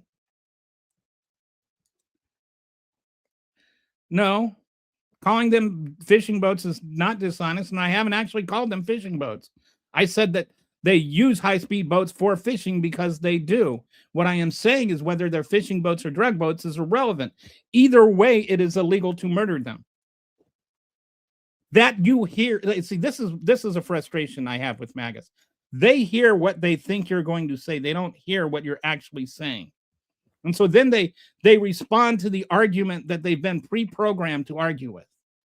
And so and people will respond to this by saying things like, now you're defending drug runners or something like that. No, I am saying that drug boats should be interdicted by the Coast Guard like they always have been.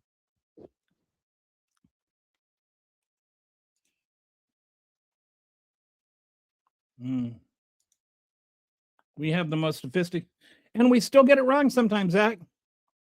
Well, again, this is not my made up number. This is what the Coast Guard actually reports. The Coast Guard, the people that do the interdicting are saying this. So this is not a hypothetical discussion. This is the actual people that actually board the actual boats are saying 25% of the time they get it wrong.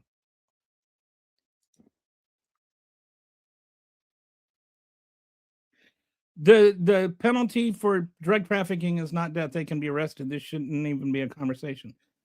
Right. It shouldn't be a conversation, but it is because Trump is like that's what's happening right now is they're murdering people.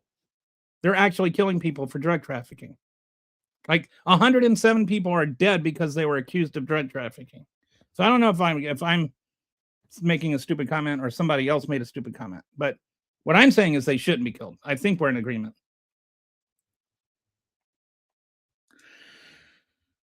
Yeah, they haven't made one. And the two people that survived, they returned to their country and they weren't even charged with drug trafficking.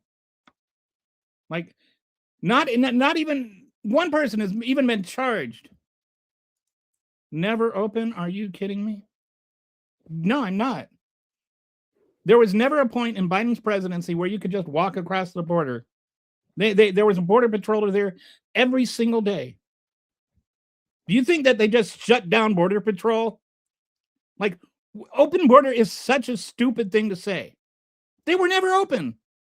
Like, the idea that they were open is just such, it's like, this is what I was talking about. MAGAs get this ingrained conversation where they're just like, they just have to regurgitate stupid things Trump said.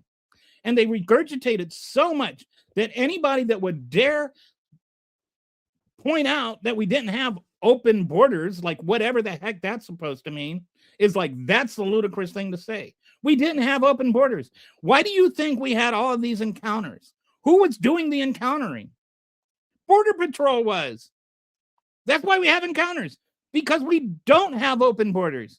The numbers that you guys use to prove we have open borders actually prove we don't have open borders. Every encounter was proof we didn't have open borders because there was an actual encounter. See, so yeah, in course we've got bunches of people just saying, like, just absolutely saying ridiculous things. No, the border was not open. The border was never open. It was not open. Absolutely 100% was not open. Show me what day the border closed, what was opened, where Border Patrol just didn't show up for work that day. Show me when we didn't have Border Patrol. I live in Texas. There was never a day that Border Patrol didn't show up for work. Did we have Border Patrol? Just me? Did we have Border Patrol while Biden was there? Did we or not? Did we have encounters? Yes or no? How did we have encounters if we didn't have Border Patrol? Who was doing the encountering?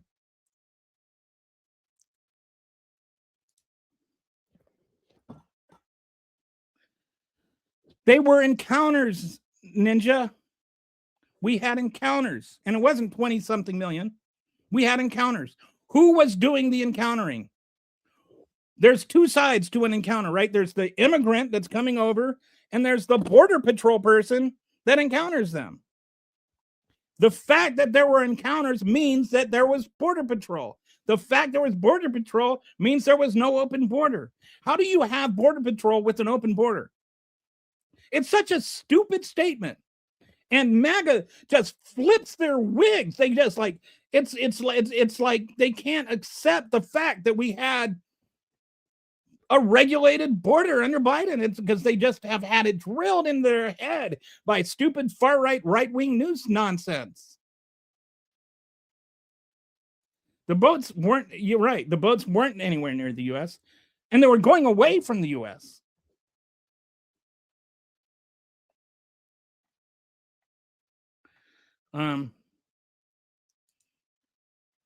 Thank you. And I'm still smarter than you. I can care less if every drug trafficker sinks to the bottom of the border. No, it wasn't wide open.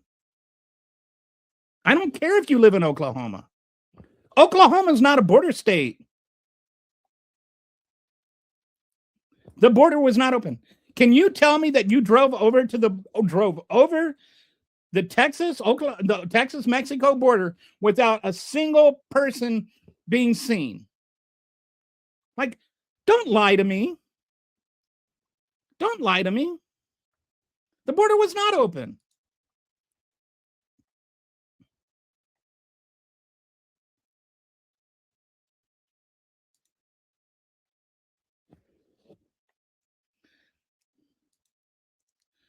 Right, the most sophisticated. Yeah, sometimes the U.S. gets things wrong. Like, I'm telling you, I don't know. Like, why is that hard for you to believe? 25% of the time, according to the Coast Guard, when they thought they had drugs on the boats, they were wrong. Why is that so difficult? Like, you're not arguing with me. You're arguing with the people that actually have the intelligence. More Americans believe Trump is a child molester than voted for him, according to several polls. Interesting. And you know, like this whole notion that Donald Trump won in a landslide or something, or that he had a mandate. He didn't even get the majority of the votes. He got a plurality. He won the popular vote. I'm not saying he didn't, but he didn't get a majority of the vote. And you know, whenever I say this to MAGAs, it's like I tell them that we use Arabic numerals or something, and they like short circuit because they don't know the difference between plurality and majority. He didn't get a majority of the votes. He got a plurality of the votes. It means less than 50%, but still the most. Better than a vote than an American family. Like, but it's not a choice. It's not a choice between a vote and an American family. Like, this is a false dichotomy.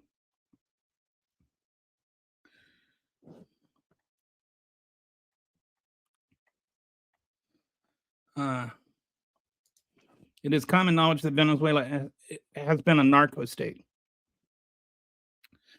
It is not accurate entirely. First of all, Venezuela doesn't produce cocaine, or you know, maybe it might be ground marijuana now, but it doesn't produce any drugs. What it is Colombia grows most of the cocaine, but Colombia actually has done a good job of shutting down its borders. So it sneaks it out through Venezuela. Venezuela traffic, like it, the cartels use Venezuela to ship it out, but it doesn't actually grow. And nobody's saying that drugs don't come out of Venezuela, like they don't ship drugs out of Venezuela. I don't understand why that is like some kind of gotcha there. Like nobody's arguing that. What do you think the other side of that argument is? Wow, the stupidity is crazy. Don't comment. You're just helping this guy. What did I say that's stupid? Do you think that at some point in time under Biden, there was literally no border patrol? What does open border mean? What does that mean? Define for me what open border means. Does it mean that he followed the law and allowed people to seek asylum? Because that's the only difference. That's the only difference between Biden and Trump and how they enforce the border. Is Donald Trump just said, nope, can't have asylum anymore.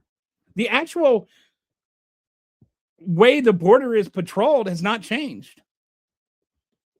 Like there's no like border patrol people there.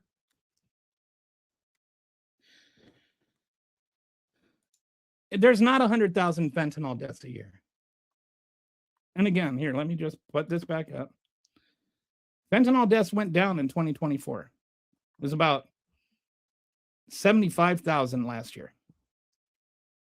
And nobody wants fentanyl deaths. And I've talked about that. If you want to talk about reducing fentanyl deaths, then let's talk about reducing fentanyl deaths. Let's not have fake conversations about bombing boats, meaning fewer fentanyl deaths. Bombing those boats doesn't save a single person from a fentanyl death because there wasn't a single ounce of fentanyl on any of those boats. And we also like the whole fentanyl thing is like people act like, you know, like these TV shows where, you know, somebody's like, oh, he touched fentanyl, he's going to die. You know, like fentanyl is a drug that people take and they overdose on it, but they're not taking it to commit suicide. It's not like a suicide drug. It's just one that's very easy to overdose on if you're not careful. I'm not I've ever taken it or know how to get it if I wanted to. I don't do drugs. But anyway, people take it and don't die.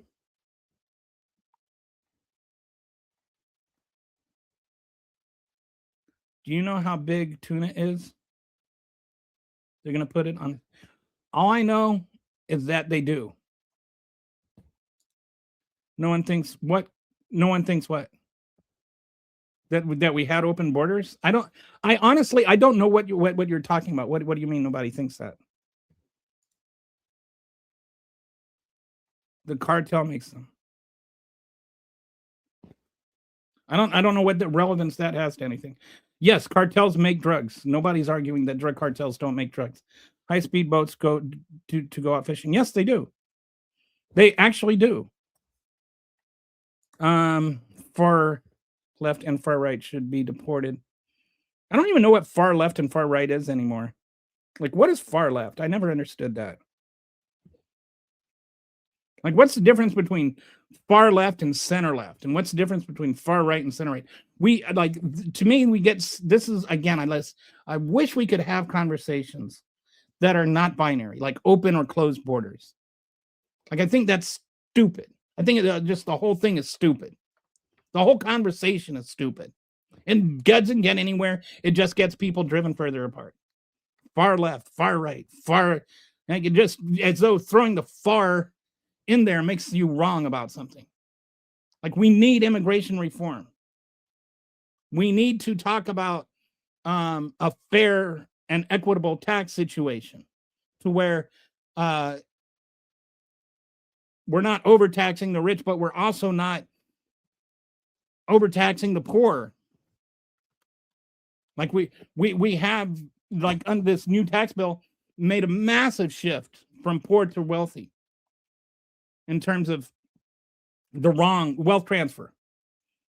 We need to have honest conversations about things and about the issues, about the actual things. We need to have an actual conversation about healthcare and not have a conversation about the Affordable Care Act. We need to have a conversation about immigration and not have a conversation about open borders. We need to have a conversation about taxation and not a conversation about, progressive income taxes or something, or capital gains tax. All our conversations are about which side of the issue you're on, not what the issue is. We need to have a conversation about gun control and not a conversation about whether or not you can have any gun you want every time anybody wants one. It's about how much gun control, not whether there is any. Everything has nuance, and we discuss everything without nuance. This is my issue with our entire political discourse now. And Donald Trump makes it worse when everything is the greatest or the worst. Donald Trump only speaks in hyperbole. We need to have discussions in nuance, but everything has become hyperbole. And I know the irony of saying everything has become hyperbole, but it has. And we need to dial things back. And I'm not sure what the middle is, but I have a feeling it's closer to where I'm at than I mean, but sometimes I think that the middle, there's a fallacy called the fallacy of the false middle, is it what it is? Something like some things don't belong. Like sometimes the truth is not in the middle. Like if you were to talk about slavery, it wouldn't be like, well, he's against slavery, I'm for slavery, so let's go with indentured servitude. Like that's not a middle. That's, slavery light is not a good middle ground. I mean, it's the middle ground, but the middle ground is not the moral ground. So sometimes the extreme position is actually the right position. Dumbest explanation ever. Don't need. But they do use them though. Like you can say it's dumb. Google it. Google it.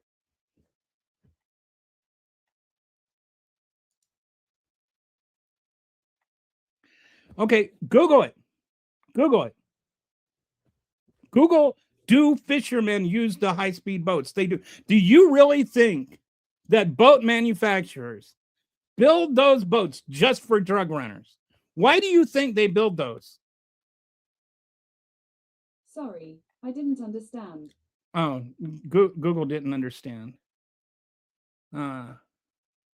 Until now, it's going 2026 Venezuelan, don't know who's on that boat, no registration. Oh, you're talking about the cargo boat that's being chased down right now? Yeah, that's an interesting thing. That's an oil boat. That one I don't think we have any argument over. Like that is clearly an oil boat. What's so obvious? No need to even double take. Then are you still going on about how we have closed fake open borders? We don't have open borders. I know this. Nobody crossed over the border without being stopped. Nobody's defending narco terrorists. Where have I said anything in defense of narco terrorism? Like, why do you have to? Why do you feel? Like, honestly, why do you feel that this is the rebuttal that works? Why do you think you're gaining in that? Because I'm not defending narco-terrorism. I haven't said anything about defending narco-terrorism. The narco-terrorism, you don't even understand what narco-terrorism is. Narco-terrorism can mean one of two things. It's always meant one of two things until Marco Rubio and Donald Trump decided to change what it means. Traditionally, narco-terrorism means one of two things. Either one, it's using narcotics to fund terrorist operations. Or number two, it's using terrorist operations to preserve narcotics operations. So in the first, it was like during the Iran-Contra. That's where the phrase was coined, where the terrorists were using narcotics trafficking to fund the Sandinistas. Right? That's number one. Number two is like with what's his name? Narcotics, the narco, the guy from season 1 of Narco, whoever that was. Anyway, he was like assassinating political leaders that didn't let him do his thing. But it was like using terrorism in politics to preserve his narcotics operations. Pablo something maybe? Anyway, those are two things that it means.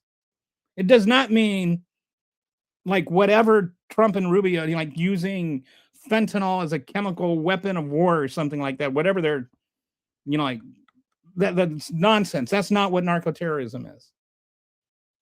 I'm not defending narco-terrorism, nor am I defending narcotic trafficking or drug cartels or any of that. I'm just pointing out that murdering people on the high seas is not stopping drug trafficking.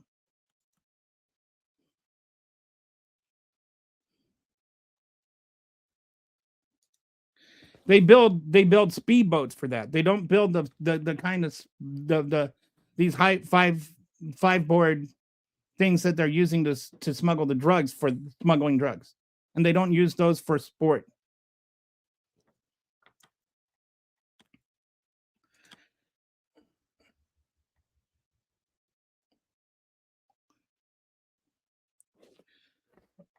That's another conversation. Do you think poor fishermen in Venezuela? Again, I don't care if they're fishing boats or drug boats. It's illegal to kill them either way. I don't know why you guys are so fixated on whether or not they're fishing boats. Boats are sold and motors are sold when you have 4 high-speed. Yes. Again, I don't know what side of history is the wrong side of history. Oh. Like, I'm not going to get into a Second Amendment debate right now. And I don't think that somebody with a felony record of murder and a self-avowed terrorist should be able to walk into Walmart, buy an AK-47 and 2,000 rounds of ammunition, and then just start shooting people. I think that I don't think that he should start breaking the law once he starts shooting people. I don't think he should be allowed to get the gun to shoot the people. I think that there should be at least some reasonable limit on what people can buy and who can buy them. U.S. intelligence has been monitoring the drug. Again, I don't care. I don't care. I don't care if they're drug boats or not. That is not legal to murder people on the high seas because you think they're carrying drugs. It's still murder.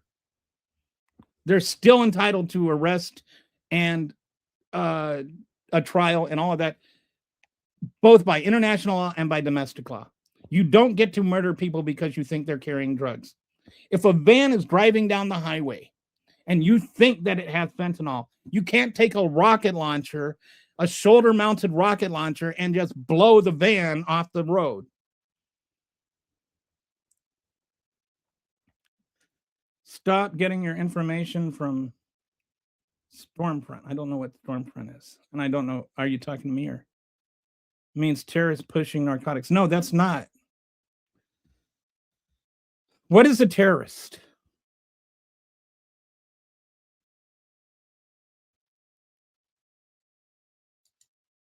No, you're sure no one crossed the border? I didn't say no one crossed the border. I said when they crossed the border, they were encountered. Open borders is a border without walls and harsh punishment. Harsh punishment for what? What do you think is harsh punishment?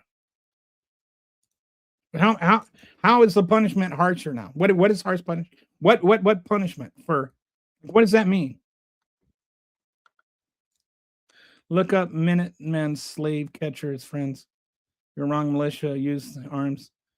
Yeah, I'm just resisting getting into a Second Amendment argument right now because did not mean to set all that off. Who is the most ridiculous What is the most ridiculous is some hick walking around Ingles supermarket displaying a weapon, but war comes up, they move to North Dakota and join some supremacist fascist group. I'm resisting the urge. I'm resisting the urge. Cartel and drug trafficking are terrorists. No, they aren't. Terrorism has a meaning. And I mean, not just a meaning in the dictionary, it has a meaning in U.S. law. And by U.S. law, they are not terrorists. The U.S. doesn't know anything. It is. Like there are actually things that have to be in place for you to be a terrorist organization. Like you have to have a command structure. You have to have weapons. You have to have political aim and political goals. A terrorist is a political group with political aims. It has to actually have either designed attacks on civilians or plan to design attacks on civilians. These can't just be, oh, I'm dealing drugs. No, not something vague like that. Like actual, what's the word? Inertia or something. I can't really think of the word, but like actual like bullets and bomb stuff. Like actual weapons involved, like physical weapons or chemical weapons, which, by the way, there are legal definitions of what chemical weapons are. And no, selling cocaine or pot is not one of them. Selling fentanyl as a drug is not one of them.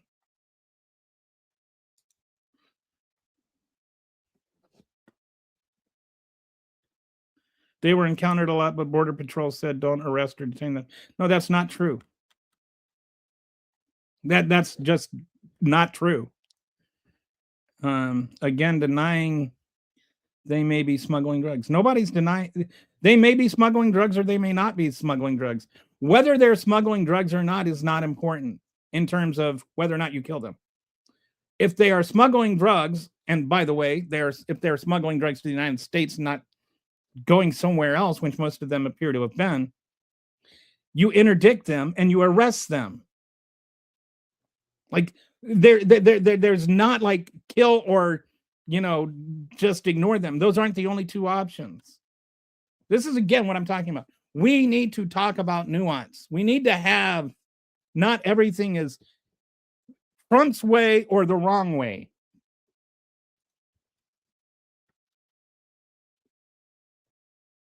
I do know what a terrorist is, but apparently you don't. That's why I'm asking you. Because you're sitting there saying terrorism is the thing that it's not that it's not.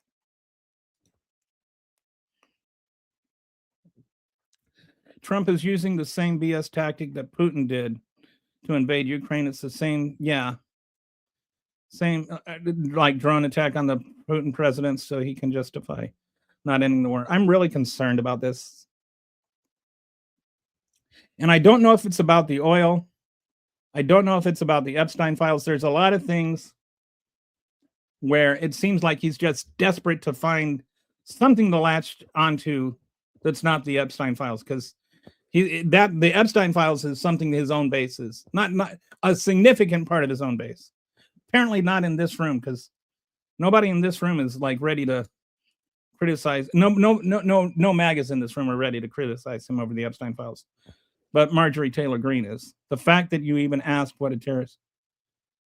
No, I was not asking because I don't know the answer. I was asking because you don't know the answer.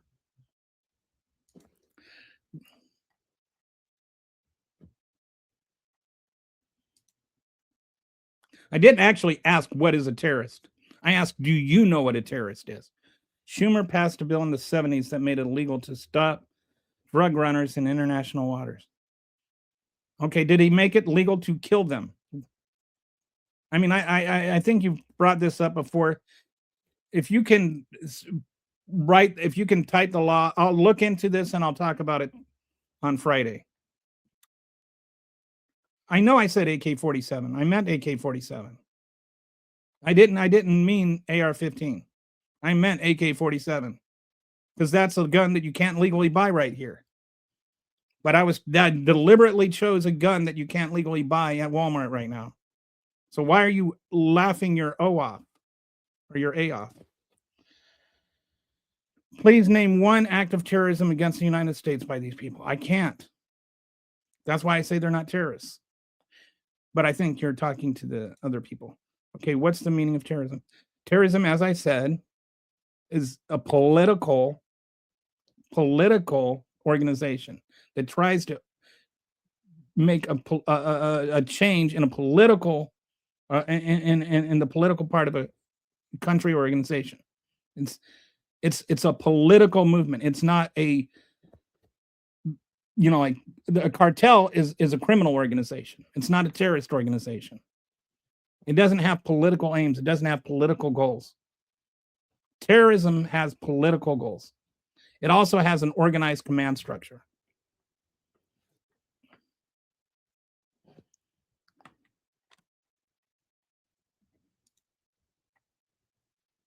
Yes, if they've been declared terrorists by the U.S., then what that actually means is Marco Rubio said that they were terrorists. But the law, so what it is there is a U.S. law that says that the Secretary of State can declare an organization a terrorist organization. But that's only part of the law. The law then goes on to say if it meets certain conditions. And Marco Rubio has declared them a terrorist organization, but those conditions that the law says has to be met haven't actually been met. And those are the things I'm talking about, that they have to have actually planned or executed an actual terrorist attack with a political motivation. And they have to have an actual command structure, like a military command structure. In order for that to happen, they have to actually be an immediate and imminent threat, not in a speedboat moving away from the country.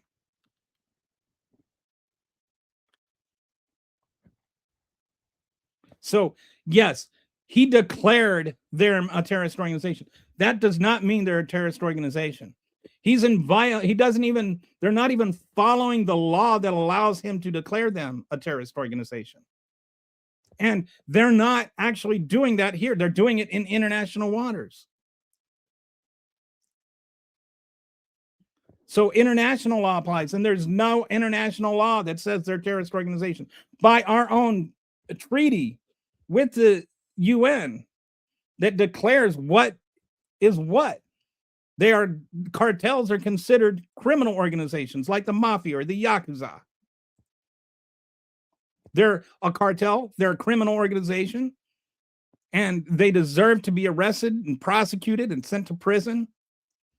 But they deserve to be arrested and prosecuted and sent to prison. They don't deserve to be just executed summarily because Donald Trump decided he has having a bad day. But you can't actually engage with me on content. All you can do is make ad hominem attacks. If I am that stupid, then be smarter than me.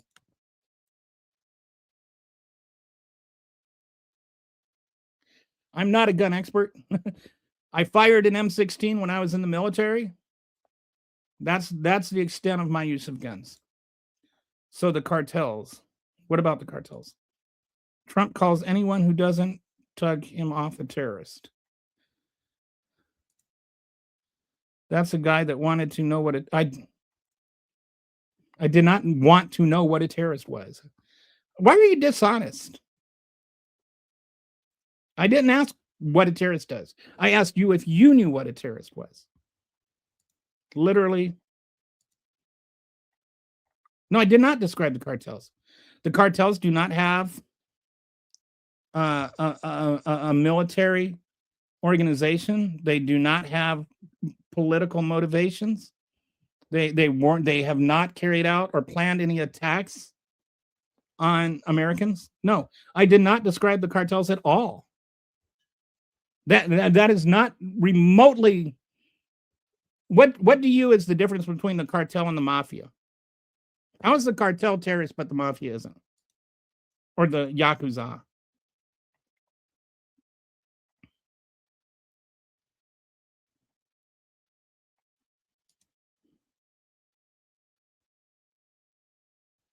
The border was not 100% open. Were you this upset when Obama ordered a drone strike on a U.S. citizen? No, I wasn't upset because that U.S. citizen was a terrorist. I mean, that's and there was, like, as I was talking about earlier, I don't know if you're in here, I had issues with the expansion of the ambiguous expansion of his powers based on non-associated forces. But I think that we should have expanded the war to ISIS. I just think Congress should have acted. I think Congress should have granted the war powers to do that. The fact that the guy was a U.S. citizen to me is irrelevant, because it's not like, what were they going to do? Send in the police to arrest him? It would have cost more. It would have cost actual lives to do that. So no, I don't have any problems with killing him. He was a terrorist. He actually planned and executed terrorist attacks on American. I think it was the Fort Hood attack he planned. Well, if you think I'm a fool, then like actually say what I'm saying that is foolish. Prove me wrong on substance, not on insults. Drug trafficking is literally not terrorism. They are completely different things. They are. I didn't say anything about asymmetrical war.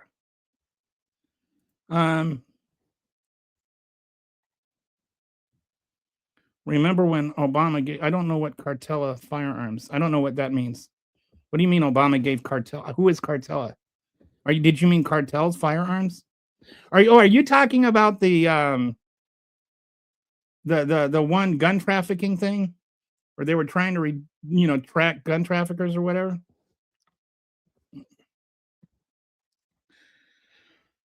That was started under Bush, by the way. Oh, I legit don't care what the law says. Okay. Are you saying you don't care what the law says? Because I'm the one that's actually saying what the law says. Literally not anywhere in the definition. I don't know what you're saying. Cartels have weapons. Yes. So does the mafia.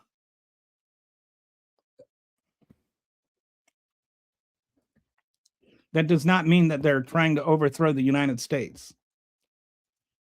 Remember when Trump gave the Taliban a bunch of money? Yes. Remember when he let 5,000 out of prison? Like, remember when he wanted to have them over to Camp David? You guys aren't going to win this one because he's actually right on this one. The cartels would not legally be able to be designated a terrorist organization if Trump had broadly misinterpreted the laws. This is like, yeah, I mean, this is not like really no lawyer is going to, like, they actually like had to get rid of lawyers to get to this. Like, they were firing lawyers for telling them the truth. They had to go through lawyers to get to someone that would actually sign on with their thing that it's so ambiguous.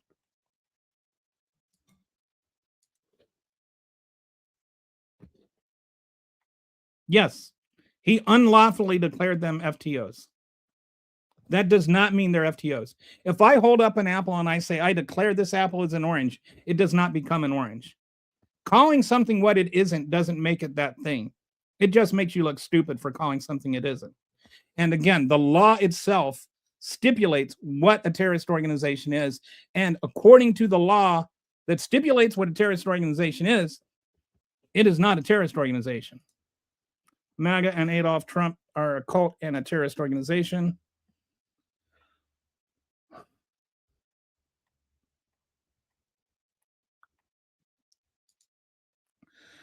RJD might be difficult to listen to things you don't agree with, but giving up immediately is a sign of a weak mind.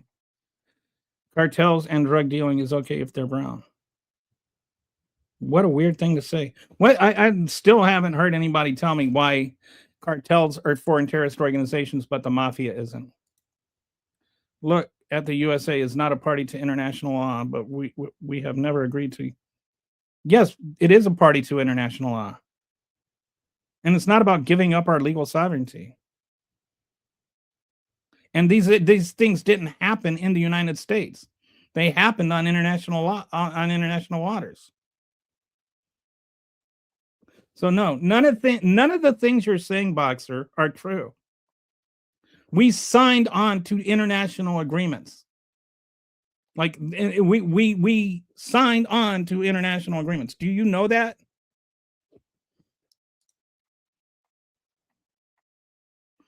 It's our own citizens who are buying and transporting drugs to this. Yes, I think it's 92 or 93% of the drugs that are trafficked into the United States are trafficked in by United States citizens.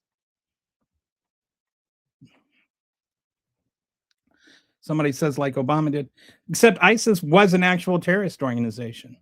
Like they were actually carrying out terrorist attacks on the United States. They were beheading people and holding their heads and filming it.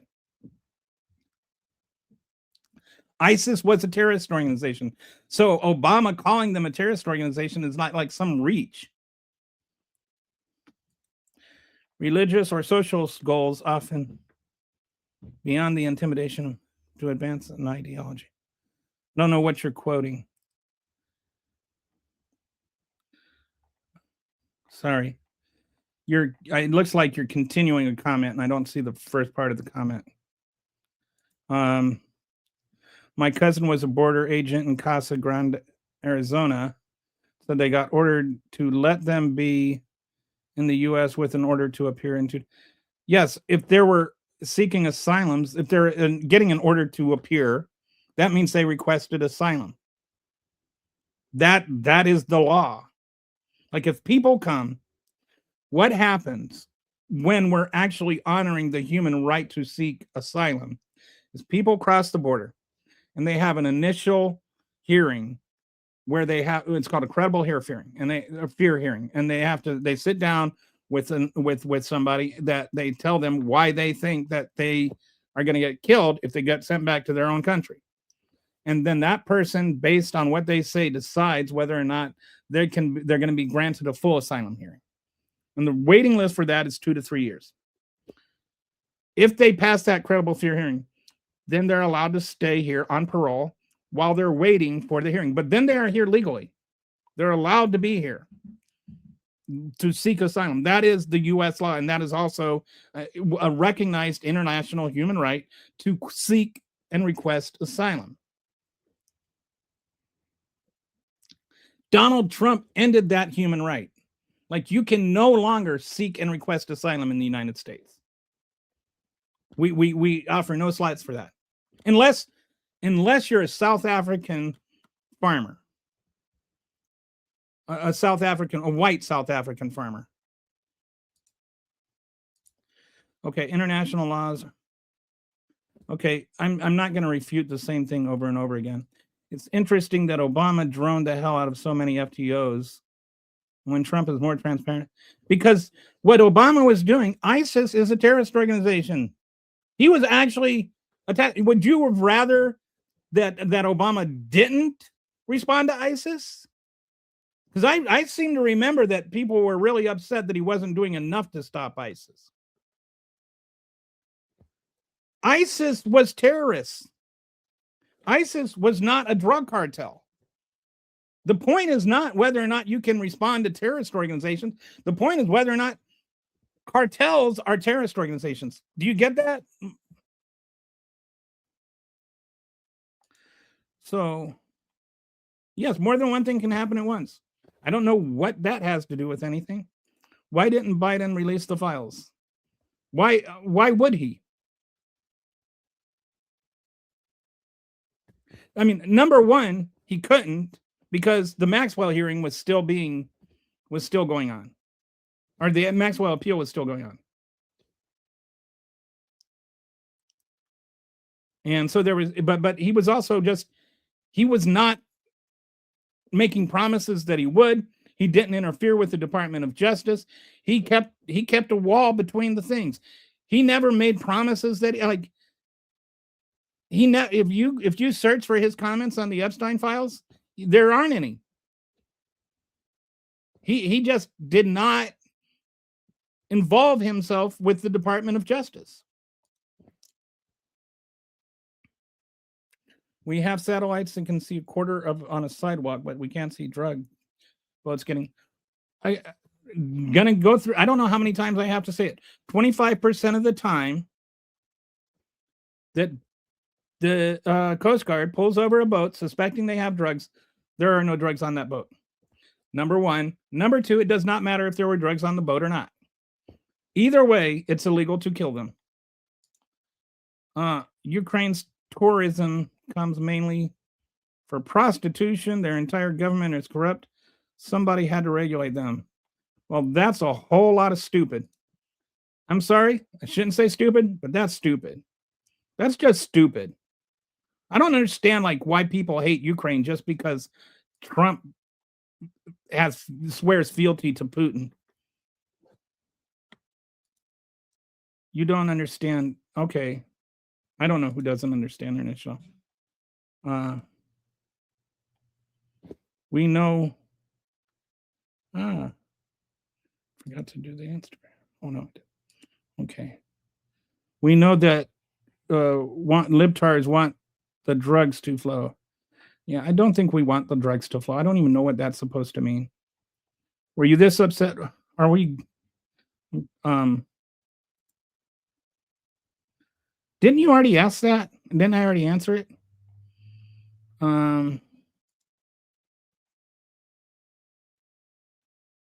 Yeah, no one wants to actually fund immigration. They just want the easy way out and hurt innocent people because they're entitled literally is you can't deal with the complexity. And the thing is immigration benefits the country. And I just truly do not understand how people do not understand that. America was built on immigration. American culture is because of immigration. I mean, just think of food. Think of how boring our food would be without immigration. What's your favorite food? I guarantee you, your favorite food is from another country.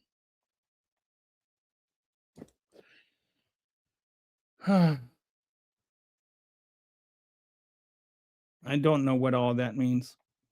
I don't even know why you think why you think I care if you care. Actually, it was 1986. What was 1986? 1986. It was the year after I graduated.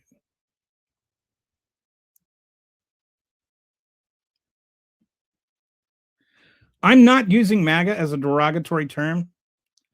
I'm using it as a term that you like. I'm not using it as I'm using it as the term you guys call yourselves. Like you call yourselves MAGA. I'm using your chosen identity as opposed to like conservatives, because there are lots of conservatives that aren't MAGA, and there are lots of Republicans that don't think of themselves as MAGA.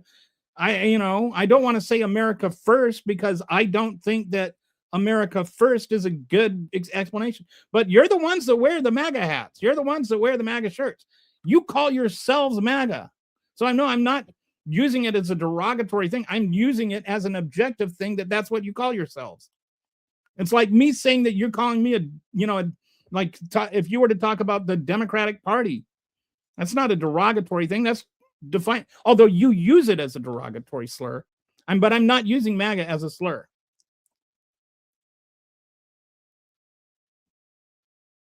That's how I feel with everyone attacking Trump all the time. He did this and that, your mom and that, but nothing ever happened. So kind of that nothing. I mean, he was convicted of crimes and he was indicted for crimes. The reason that nothing happened is he won the election. But that doesn't mean he didn't do anything. And it doesn't mean that criticizing Trump is bad. Like, we're allowed to criticize Trump. I don't understand why people act like if you criticize Trump, you're being unreasonable. Trump does a lot of things that are worth criticizing. I'll look up the 1986 Schumer bill, but I'm pretty sure there's nothing in there that says it might be saying you can interdict votes on international waters, but I'm pretty sure it doesn't say you can blow them up. And it wasn't happening. I thought Trump was the no war president. We are at war with Venezuela. We practically are. Okay, but my point about this is not whether it's illegal immigration or not. My point is that we need to have immigration reform to make more forms of immigration legal, so that people that like these farmers that need immigrants to stay open can stay open.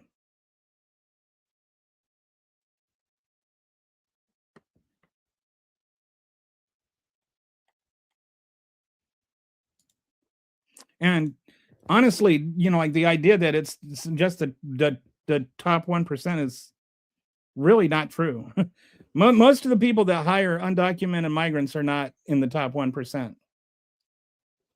They're barely keeping their farms afloat.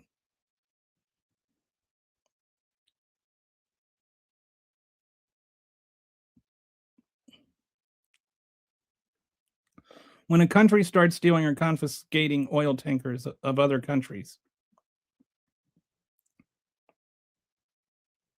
that's bad. That's war. Technically, they're not stealing the oil tanker of other countries because it's a flagless ship. And so they can confiscate, like according to international law, if you're not flying a flag, then any country can board you. But when you start embargoing other countries, that's an act of war. When you start bombing docks in other countries, that's an act of war. When you start bombing citizens of other countries, that's an act of war. Like there are all kinds of acts of war that the United States is doing against Venezuela. The irony is the one thing that you're pointing out is not actually an act of war.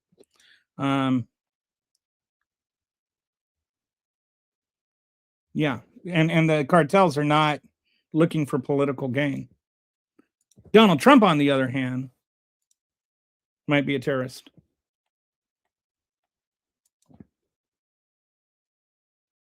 No, this guy was never defending Somali fraud. You guys have such a weird take on things.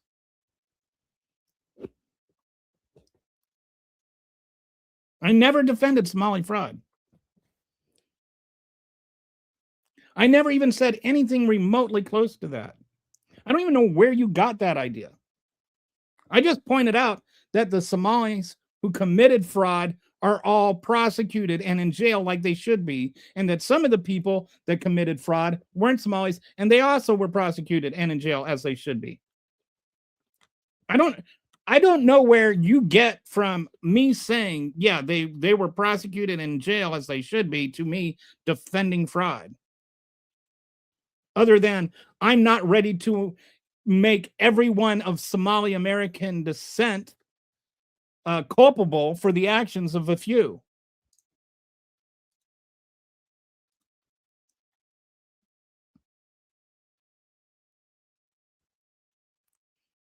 I don't know what that means. I don't know who, but generally speaking, can we just not use illegal as a noun? If you want to say illegal immigrants, go ahead. If you want to say illegal aliens, go ahead. Just illegals is such an offensive term to me. Like I just find it offensive to refer to a human being as illegal. It makes it sound like their existence is illegal. I know what you mean. Just say illegal aliens. Like this is one of those things where I'm like, we need discourse. And deliberately being offensive is not a way to have conducive. It's not conducive to discourse.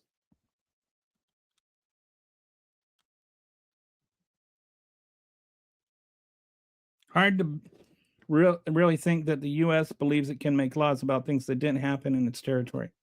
It really is. And it's not even like they were coming over here for the most part, which makes it even weirder.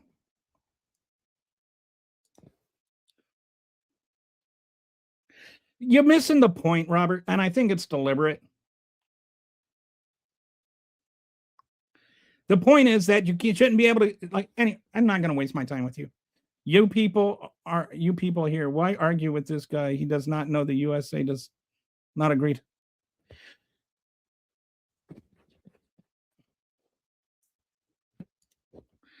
And using MAGA derogatorily is a typical, I didn't use it derogatorily. Again, when I say MAGA, I am referring to what would you like to be called as a group? How do I identify the group? I will use whatever word you want. I'm not using MAGA derogatorily. I'm using MAGA as your chosen identities. You're the ones that call yourselves MAGAs.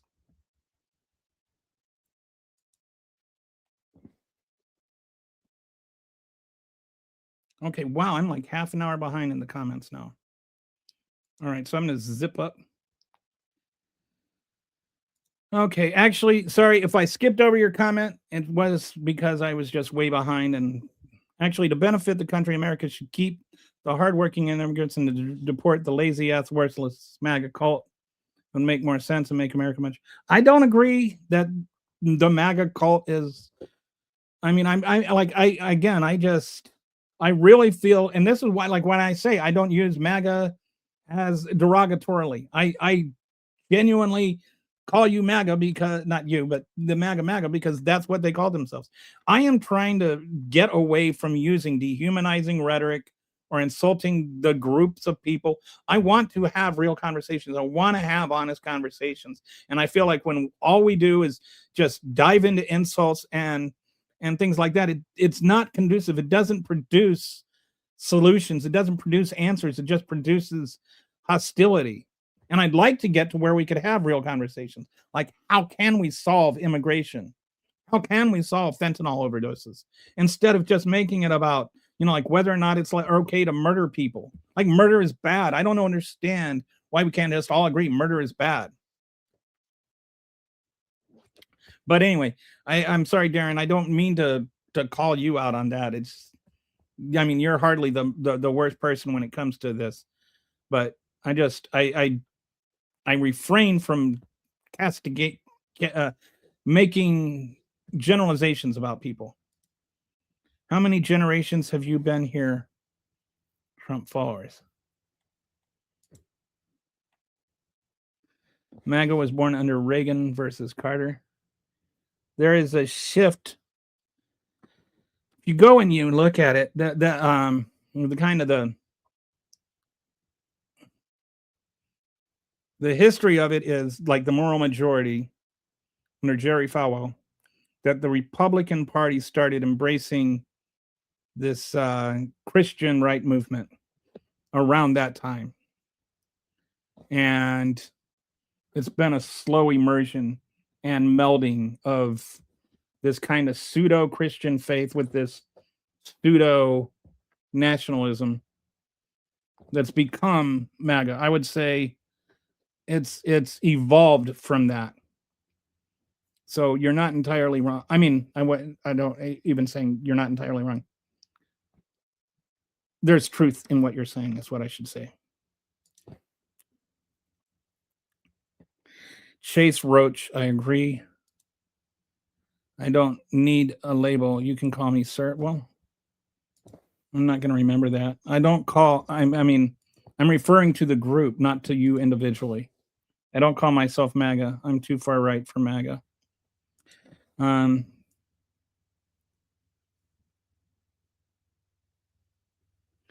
That's the lie. Those drug boats have to hit multiple islands before they reach the United States, where drugs are handled off from the ship to a known tactic. It's been known since the 60s. I don't know what was the lie. I think you were talking to somebody else. You don't argue with people like this to change their mind. You do it for fun because they're dull. No, I'm actually trying, like, my whole reason for having this show and for like everything that I write on my Substack and everything. By the way, if you're watching and you're not already subscribed, I'm always terrible about this. I never tell people to subscribe, but if you're watching right now and you want to subscribe, that would be swell. But the reason I do all this is I really do want to have conversations. Not just, I mean, I do want to change people's minds. Like, but I want people to think with their minds. Like, I want to engage people in thought. And sometimes I learn things.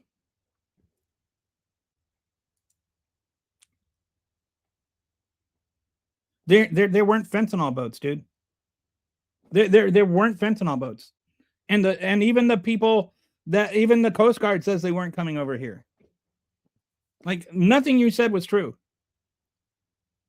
Except for the part that you're proud to be MAGA. He can use it derogatory just like but see, I don't like the word libtard either. And I also don't like any use of the word tard. And I don't like magatard or anything like that.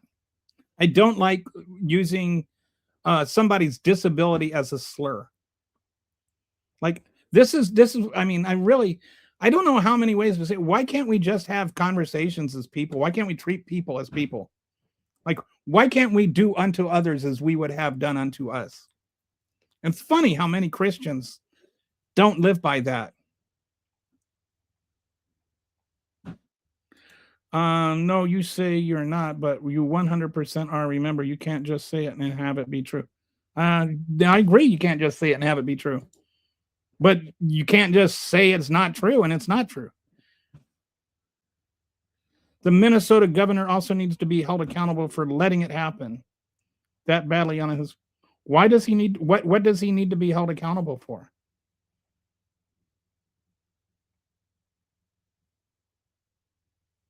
Like, you seem to be under the impression that he knew what was going on and allowed it to happen. That's not necessarily true. He hasn't done anything criminal. But I do think that what you're talking about there is a little bit, I think partly what you're talking about is the real reason for all of this is that he's running for re-election and Donald Trump is trying to rig the Minnesota election. He's trying to put his finger in that pot. He likes to meddle in elections.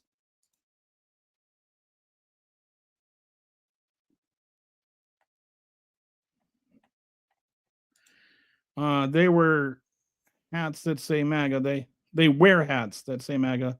They call themselves MAGA. They are absolute. Well, they're MAGAs. I mean, like, MAGA isn't a cult, unlike the Democrats. How, like, one of the key features, one of the most important features of a cult is that they have a central figure they rally around and have reverence to. Who do the Democrats rally around? And do the MAGAs have a central figure they rally around and have reverence to? I seem to remember them actually praying to a golden statue of Trump. My dad is very proud of me. And I'm actually very proud of my dad. It's not a lazy boy. It is a recliner.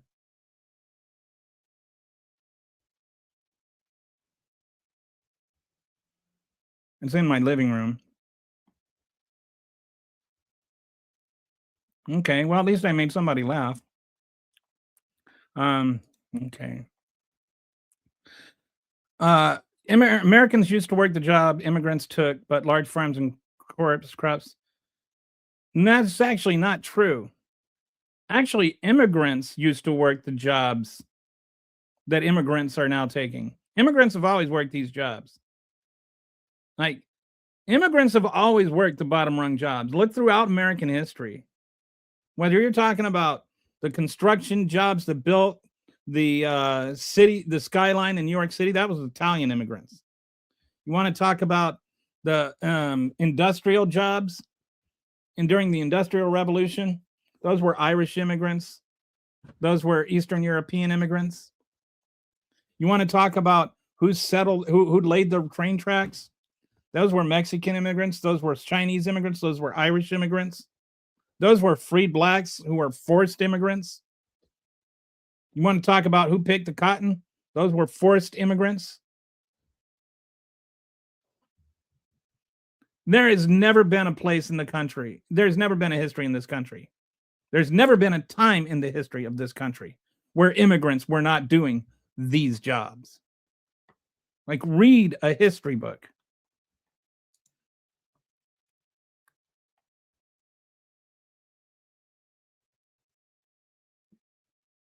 I don't know what speech I am dictating, but it's funny. You're like telling me about my use of the word MAGA, telling me not to use the word MAGA, and then you're saying the right does not get to dictate speech like you do. Who is dictating speech? I don't know if you're talking to me. I don't know if I'm getting this backwards or not. I'm not dictating speech. I am trying to use MAGA's preferred term for MAGA. Hate taxpayers and enable crime, self-pity, self-destruction. I don't like, nobody's hating taxpayers and enabling crime. I love how everyone says the other side is a cult because they disagree. I'm not saying anybody's a cult. I'm just saying that cults tend to rally around a central figure and have reverence to him. I am a rage baiter. He is a masturbator. The Somalis knew what they were doing, and that's why it's like 60 or 70 out of 80,000 Somalis, dude. And it's been going on since 2020, and it was going on for like 3 years, and they were prosecuted. No, I don't. I told you, you call yourselves MAGA. Like Donald Trump calls you MAGA. I'm calling what you call yourselves. If you want me to call you something else, I don't know what to call you. Like what is the collective form of people that voted Trump supporters? Would you be okay if I called you Trump supporters? Was that fine? I'm not arguing for the use of the word. I'm just trying to find what is acceptable. Should I say Trump supporters? Would you be fine with that? No, I'm asking you to decide what's your identity. Tell me what you want to be called.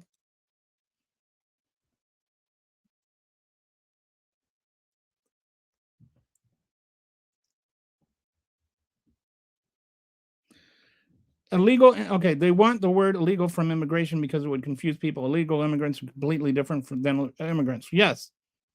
So call them illegal immigrants. But don't call them illegals. Don't leave the word immigrant out. Immigrant is the noun. Illegal is the adjective. I have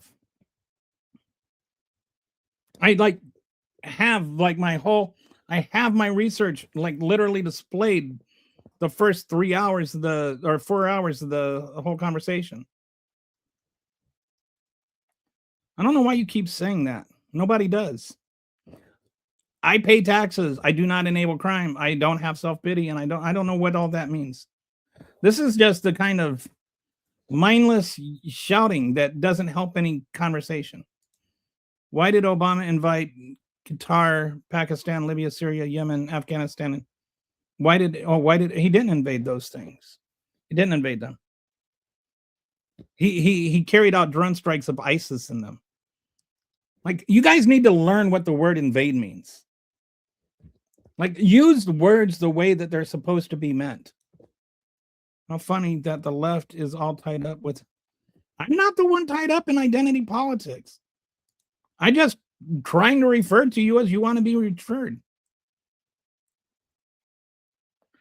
I'm all about my country and don't care who likes it. We have laws like we other countries, and they don't pay illegals to have.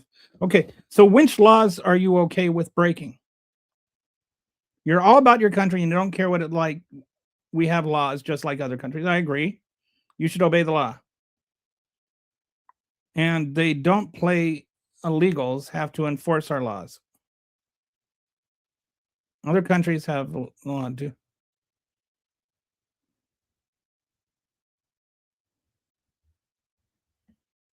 I don't know what any of that means. I just, partly because it's all kind of run together into this weird run-on sentence, and I can't figure out what you mean. But it seems like you're trying to say that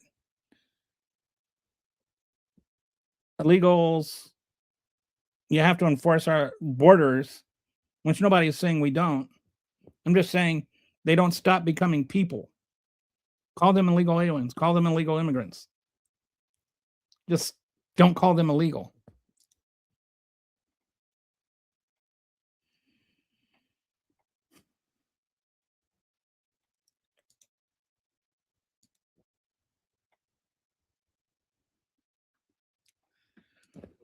Why is it you, Mr. Network, are so enamored with not having an honest conversation?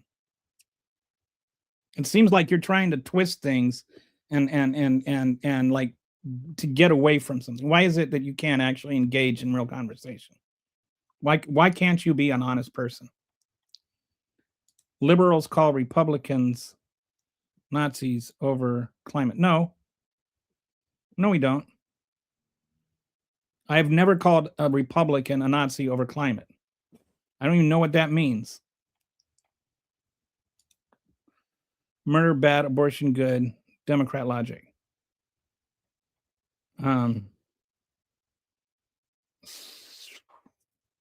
Abortion bad, murder good. Your logic. Republicans hate immigrants more than pedophiles. Ice, baby. All you anti-American losers are shameful. I don't know what that's supposed to mean.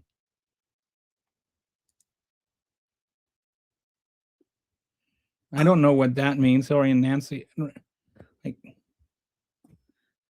sometimes you guys just say things to, like, did you think that sounded smart when you said it? Because it sure sounds dumb when I read it. We can get good immigration if we take all handouts away. We don't need people coming here just to get the asylum, get on the system and get handouts. You know that doesn't happen, right? Like, that's not actually what happens. For the first 6 months that somebody comes over here after they seek asylum, they're not allowed to work. So generally what happens is they have a sponsor that, like, this is one of the things that Biden was trying to work out with one of the programs that Trump canceled. Just so you know, like, if you're interested in actually hearing, I think you're the one that talked about why we can't have, conversations about policy. So what Joe Biden did is he said, all right, let's do this. You pay, like, he was worried, all this stuff that's going on. He said, all right, let's come out, let's have a system that can work for everybody, or that doesn't cost us all this money. So he had an app developed, and you could go on this app and you could kind of apply for pre-approval to get an asylum hearing. So you could come over here, and once you got here, register and then wait for your asylum hearing. Because you have to be here. You actually have to be in the country to apply for asylum, But your pre-screening could happen. And so, but you had to fly yourself over here on your own dime. You had to actually pay for your own ticket to come over here. And then once you got over here, you had to have a sponsor. And that sponsor was responsible for your living. And you waited for your asylum hearing and you got it. And this whole program didn't cost the government a dime. You paid for your flight, you paid for your sponsor paid for your living until you got your asylum hearing. After you've been here 6 months, you can apply for work. Republicans lied about what that program was and talked about how, Biden was sneaking people in the dark of night and, like, smuggling in asylum seekers, or smuggling in illegals is actually how they framed it. So we need to, if you want to find solutions, that was somebody trying to find a solution. Like, it's not just about immigrants in that case. With asylum seekers, there are people that actually need asylum. That like, these cartels you're so worried about are actually killing people. And some people don't want to become part of the cartels. Like, there is an asylum lawyer I talked to who was telling me about one of his clients. He was a young woman, and, well, I guess a middle-aged woman, and her son. And they had a second son. She had a second son who was killed by the cartel because he wouldn't join the cartel. And she went to her son's funeral with her other son. And the cartel people came up behind her and they sat behind her son, and they did like the little finger gun thing, and they pulled a gun and like pulled the finger trigger, suggesting he was next if he didn't join the cartel. So she went home, she grabbed everything that they could, and they walked across half a continent to get to the United States and request asylum. You say, well, what about remain? Why don't they stay in Mexico? Like 80 to 90% of people that are in of the Central American immigrants in Mexico that are trying to get asylum in America are victims of crime, like violent crime, by the Mexican gangs. And so you're actually just trying to steer them towards illegal immigration, because they're going to try to sneak over the border instead of try to come across legally to where they can request asylum. Anyway, so she got across the border and requested asylum. Do you think she had a credible fear? Do you think that the people that already killed her first son would have a second thought about killing her second son and her?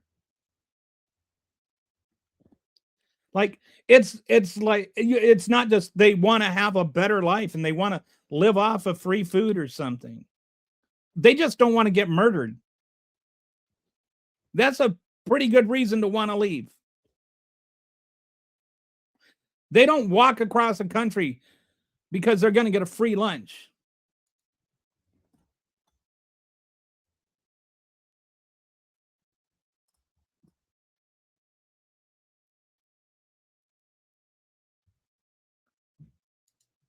I'm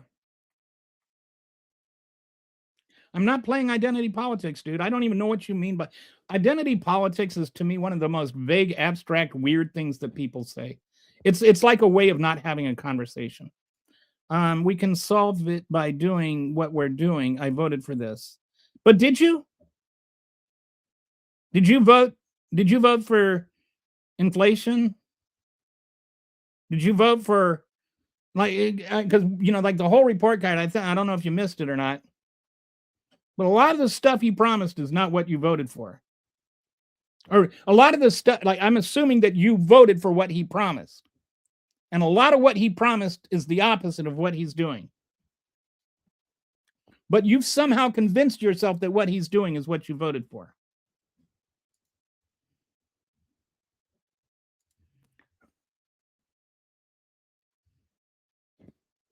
The agreements work and pay taxes, and most of MAGA live in double. Well, I'm not, I mean, I've made enough double wide jokes, and they barbecue raccoons and all that kind of stuff. So I shouldn't be too, I'm trying to become better at that. My wife tells me not to be mean, so I'm trying to listen to my wife. But yeah, immigrants, I mean, any objective study like Wharton or whatever, you go and you look, immigrants actually add value, including the illegal ones. I mean, I'm not talking about Democrat-run studies, whatever that would be. I'm talking about Wharton. I'm specifically talking about Wharton, since that's the one that Trump is so proud of. And I've talked about this before. This is the history. One of the key threads throughout the entire history of our country is rich white people trying to pit poor white people against poor colored people. That is the theme throughout our entire country's history. And it's just this whole thing all again. Donald Trump is trying to get Marjorie Taylor Greene's yelling at, black people or gun shooting victims or whatever. It's all the same thing. It's all the same thing all the time. And this guy is like going all on about identity politics. No, the identity politics is what MAGAs do. not MAGAs, I should say. That's what Donald Trump does. He tries to get one identity to a war with the other identity. I have literally not dictated anybody's speech. I have just asked people not to call people illegal. Just use the word illegal immigrants or illegal aliens. Like let's just use people as people, like call people people. Like you're the one talking about identity politics.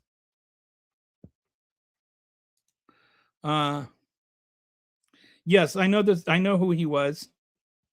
I'm not okay with him being killed by Obama 2 weeks after the killing of his father, but he wasn't the target. It was a mistake. They were targeting somebody else that was supposed to be at that restaurant at that time. And that was just you're like, well, it was a pretty crazy coincidence, but he was looking for his dad so that he would be, in the same place that, somebody else from that organization would be, is not that bad of a coincidence. And it's sad. And it was a mistake, and they admit it was a mistake, but he was not the target. They did not aim for him.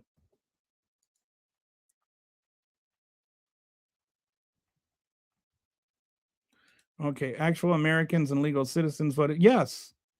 Actual Americans and legal citizens also voted for Kamala Harris.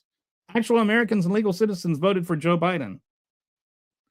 Calling the rest of us traitors and illegals are not facts. It's just nonsense. All right, can we stop with that one? I mean, I think you've made your point. Murder is justified when defending oneself or others. Yes, it is. But nobody was defending anybody. Nobody was going to die if they didn't kill those people on the boat. Oh, somebody is answering. You asked the question why the mafia is not considered a terrorist organization in the cartel. And it's because the cartel works with Russia and China, and the manifesto has interests here. The cartels do not work with Russia and China. They don't. Yeah, you've mentioned that a few times, and I'll look into it. Or at least a few people have looked into it. But okay, I'm guessing that what he did is he wrote that there was a bill that you could interdict boats in international waters, not blow them out of the water.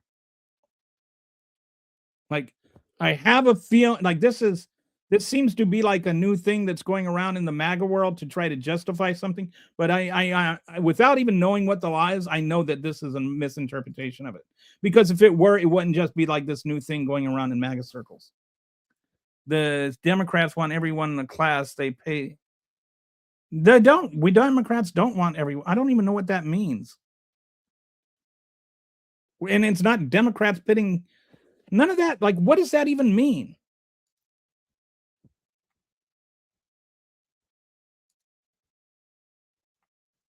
MAGA rage over gossip. All right, keep up, leftists.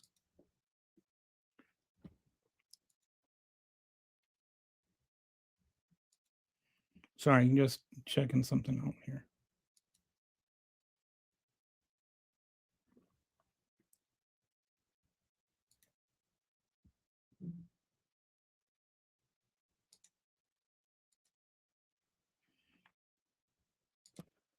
Obama invaded Qatar, Libya. Okay, yeah, didn't you already say that once, or somebody did? He didn't invade anybody.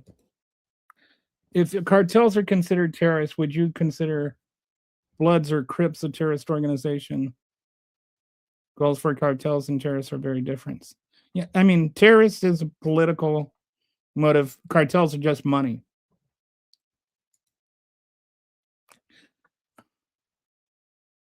I don't know what that. You say a lot of things, but you don't seem to like show me that you understand anything you're talking about. All politicians pit the poor against each other. Well, if that's true, then let's start voting for politicians that don't. Republicans are begging the government to do what the left, to do to the left what Soviets did to the kulaks. I don't know what that means. You are an idiot. Drug dealers are killers by profession. They aren't trying to kill you. They try to kill each other.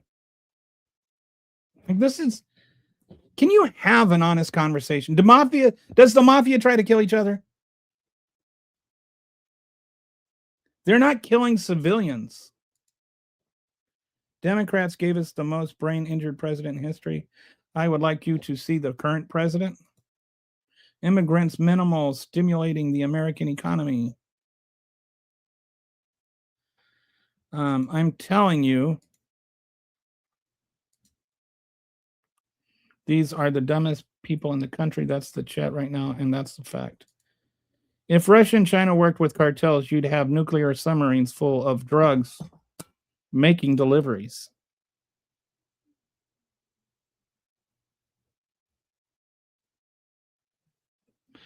Yeah, I don't even know, like, he's right. I mean, like, it's just, they just say things.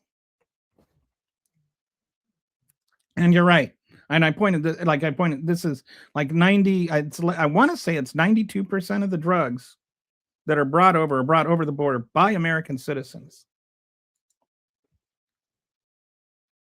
No, Obama did not invade Qatar, Libya, Syria, He did not. He did not invade any countries. Is there anybody above the law, including 8 U.S.? I don't know what is 8 USC. I can't copy and paste that.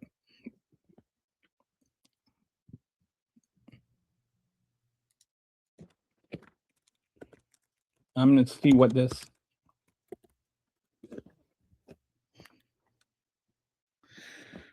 Oh, that's the one that makes improper entry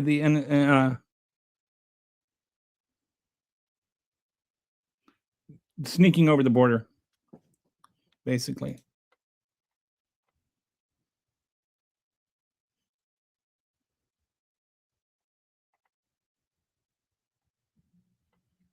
First offense is a misdemeanor. The second offense is a felony. Not sure what the point of bringing that up was.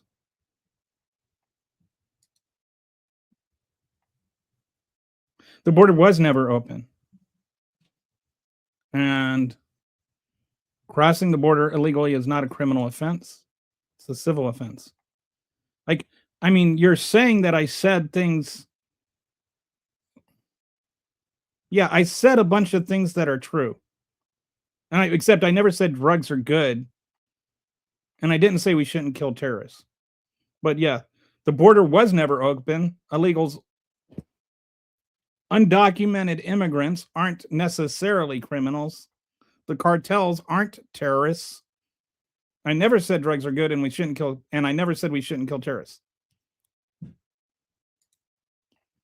Okay, Obama bombed those places. Yes, but bombing and invading are not the same thing. And I never said we shouldn't deport anybody. Why does it have to be? Like, what is the point? Why are you talking about these things? Why are you arguing against things I never argued for?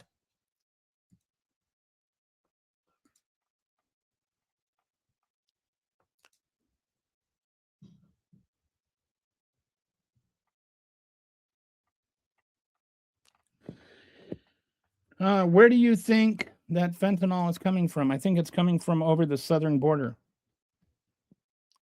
I don't think it's coming over on fishing boats from Venezuela.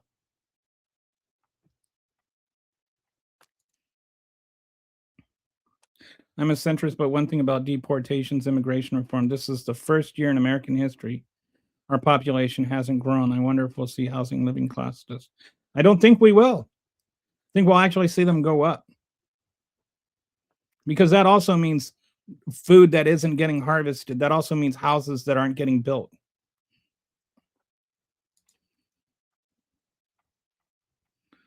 Obama didn't invade any countries. Why don't you ask it what to define invade?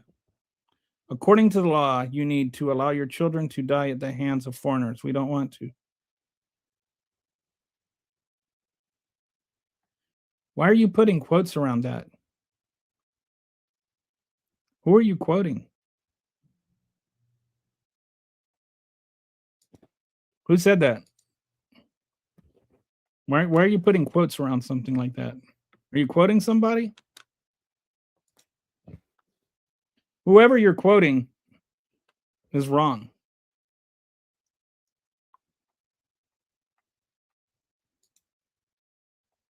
Yes, he bombed those countries. Look up what the word invade means.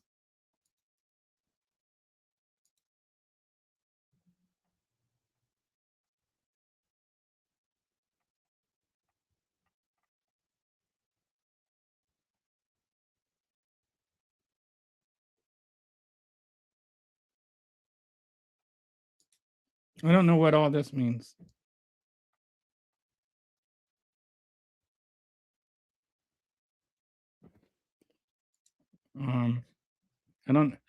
I just the first two words that made me not want to read the rest of it. Cartel terrorized that woman and her son, but can't label them terrorists. No, we can't. Because that's not terrorism. Terrorism, it wasn't political. Again, terrorism is political in motive. And we're not importing them.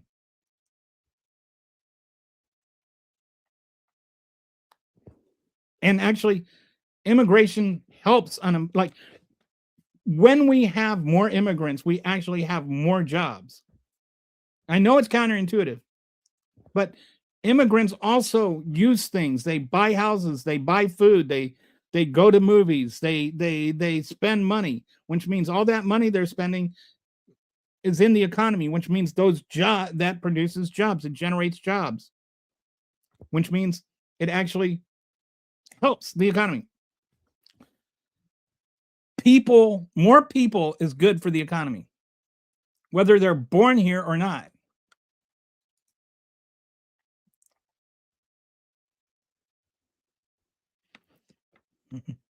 I'm telling you, Kelly, I've been in a lot of political chat rooms, and these people are a special kind of stupid, really uneducated brain.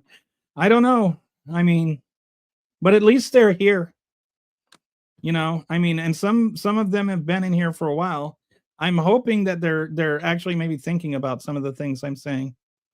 The mafia is just organized crime. They don't actually threaten the community. Only in law enforcement and other gangs, they are politically motivated, nor do they want to kill random people, even if it happens. Same thing with the cartels. That's what I'm saying. They are considered a criminal organization, just like the mafia, just like the Yakuza, just like what is the Chinese one? The Russia has a organized crime, and they all operate in the United States. They're all the same thing. Depends. I don't think anybody should be above the law, but the Supreme Court seems to think one person is above the law. Pam Bondi thinks two people are. Pam Bondi is the one that's not following a law that she is literally the only person that can follow. No, I don't think anybody is above the law. Do you think anybody is above the law?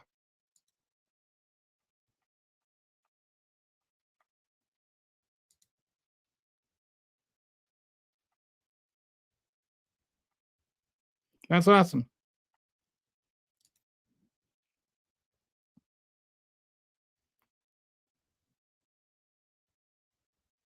Yeah, whether they're a good group or a bad group isn't the point.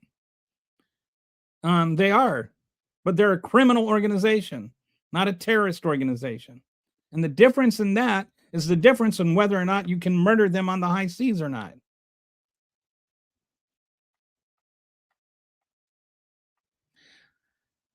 I do not believe I am dishonest, and I don't believe you can say anything I've said that is not honest. I don't know where I said I don't like democracy. You guys, like, Donald Trump's the one that tried to overturn the election. And like MAGA and liberals don't like democracy. Oh goodness, I didn't read that. Yeah, sorry. Keep your anti-Semitism to yourself.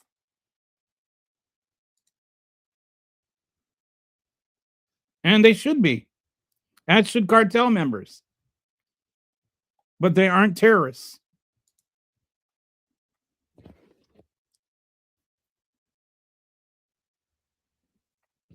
The only one that's like saying that cartel members shouldn't serve their sentences is Donald Trump for pardoning them. No, the border was never open. I mean, that's a fact. The border was never actually open.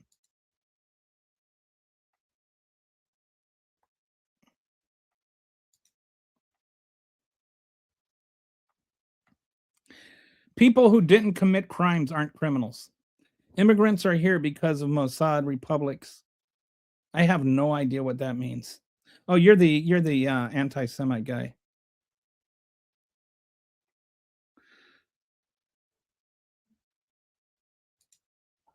It's a misdemeanor. I read the part where it was a misdemeanor too. Did you not hear that? And that's also very different than people that cross the border and turn themselves in. This is the law said that they're trying to sneak there, they're trying to hide. There's a difference between that and somebody that crosses the border and seeks asylum, turns themselves in right away. Like, don't talk about things you don't understand to somebody that does understand what they're talking about.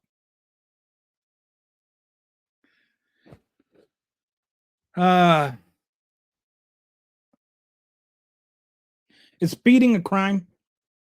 If you get a speeding ticket, are you a criminal? Trump says Antifa is the terrorist within. It's not even an organization. You know, I found out where Antifa is. She's with Uncle Tifa. There's a pun for the pun show. Wow, you really don't have a clue.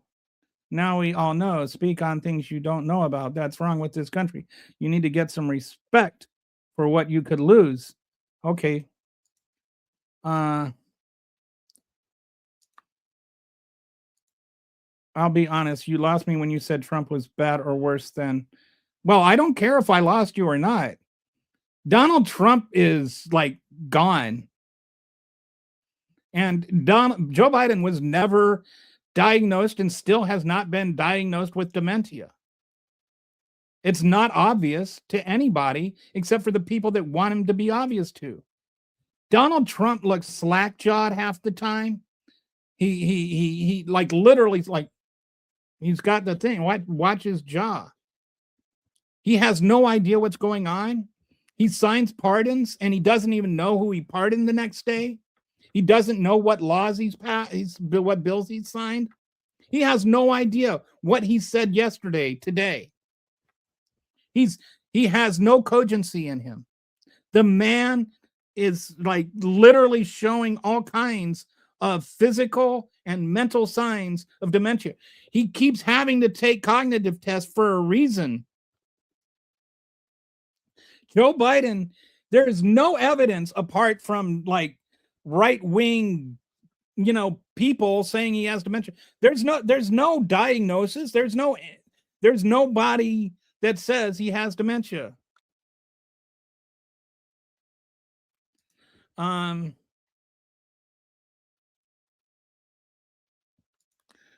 So is Trump gonna stop diddling kids? That's a New Year's resolution. I think he's a little late in the game for that. You can go dark web right now and order fentanyl. It comes from China. I don't even know how to go to the dark web.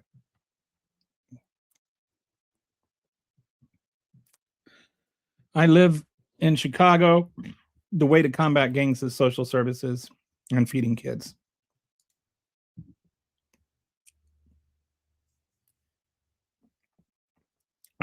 If we're going to talk about it, and like if you're going to talk about inflation, use the same measure of inflation as what was used under Trump or under Biden. Like, I like that they want to just talk about like the price of gas as the only signature of inflation. If you measure inflation, if you measure apples to apples, inflation is about 3%, which is roughly the same as it was under Biden the last year. Like, it was coming down. It had been coming down for a long time. They want to make it sound like it went from 9% to 3% the day that Trump got inaugurated. It was actually 2.7% in December of last year.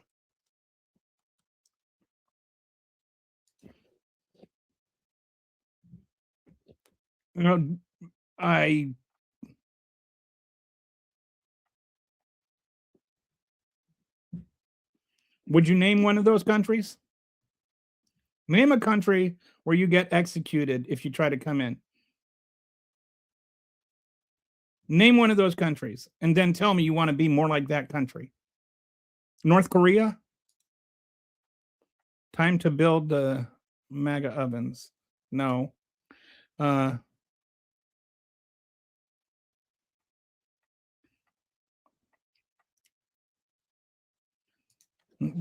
Kelly, you have the patience of.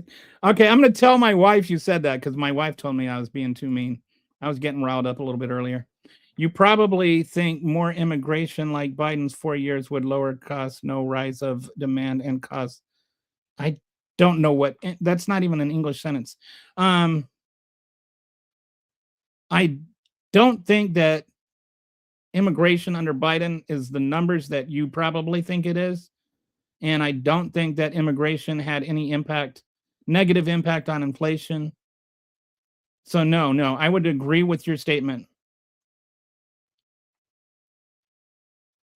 And I think it would, I do think that unemployment went way down under Biden. I think that because it's true. I think it's gone up under Trump. And I think that because it's true. I don't think that mass deportations and self-deportations, as he has advertised, I don't think that has helped unemployment because it's true. It is objectively, factually true. Unemployment is higher because jobs beget jobs.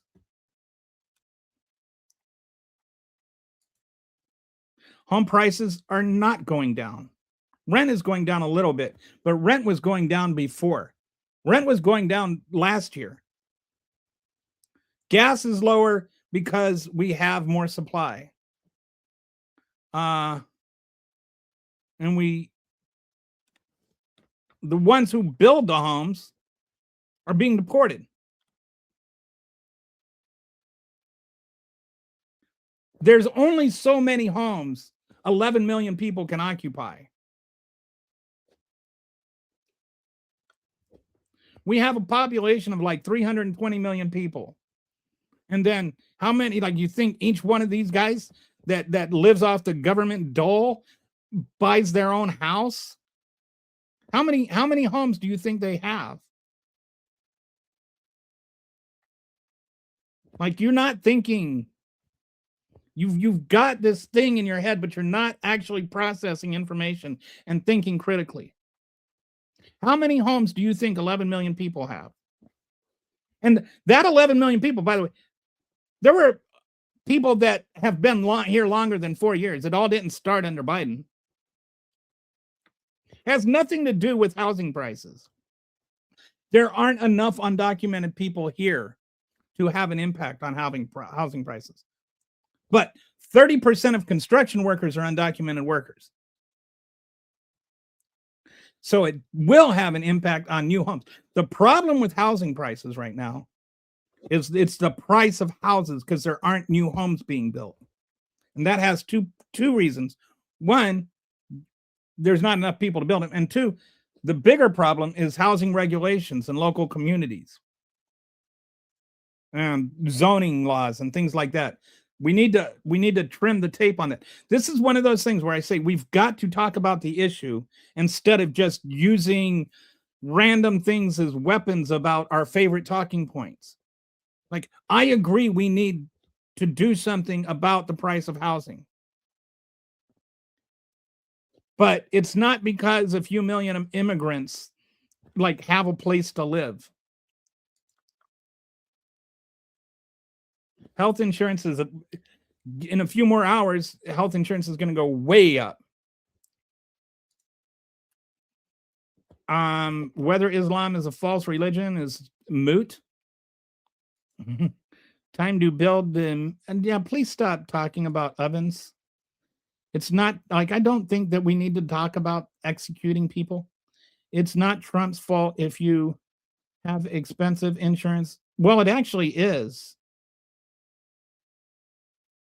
The expense, are you talking about housing insurance?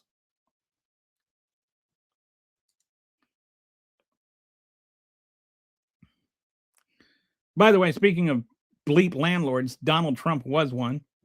Bomb these country.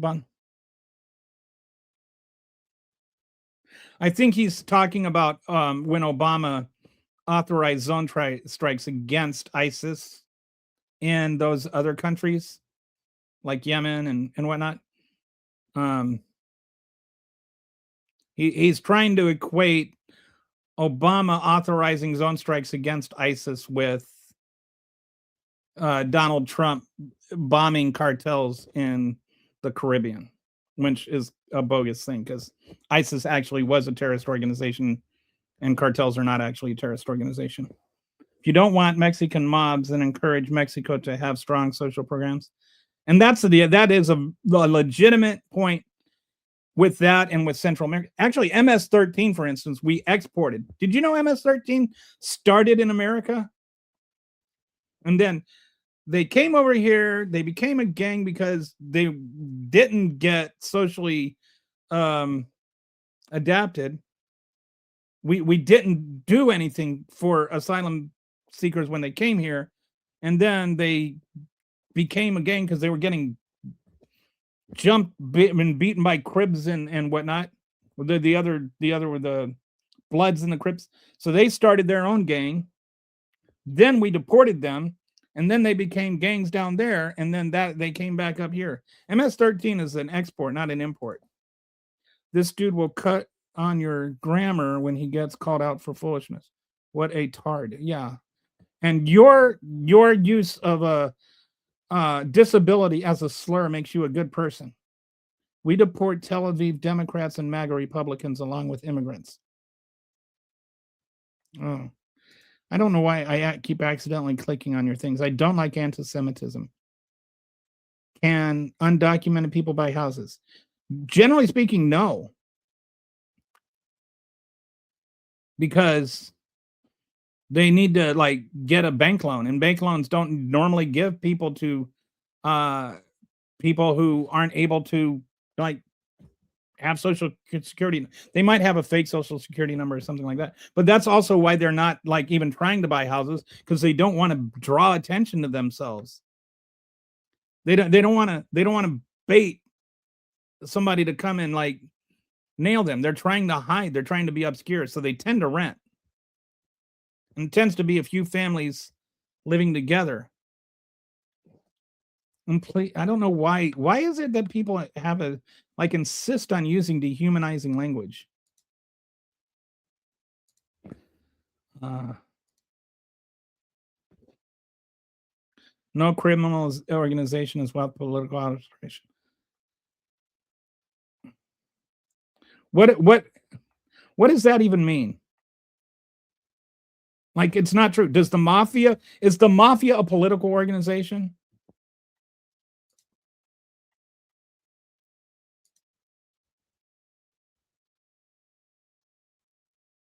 Do you genuinely think the reason why people can't afford housing is because of immigrants? No, I do not. I genuinely do not think that is the case.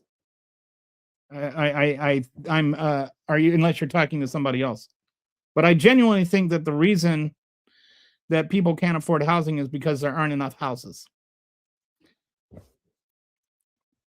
And I think that the reason that people are having trouble buying new houses is because you have people that are, what was it? It's can't remember what the percent was, 50%. They break housing into different groups, and there's something they call starter homes, which are usually the housing that families buy when they're getting their first home.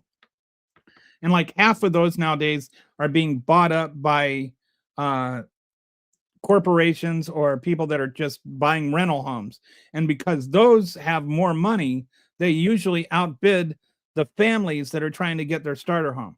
And I think that's a big issue with it. That's why a lot of people have trouble buying new homes, and that's why you have rental prices going down, but it's also why you don't have people being able to buy new homes.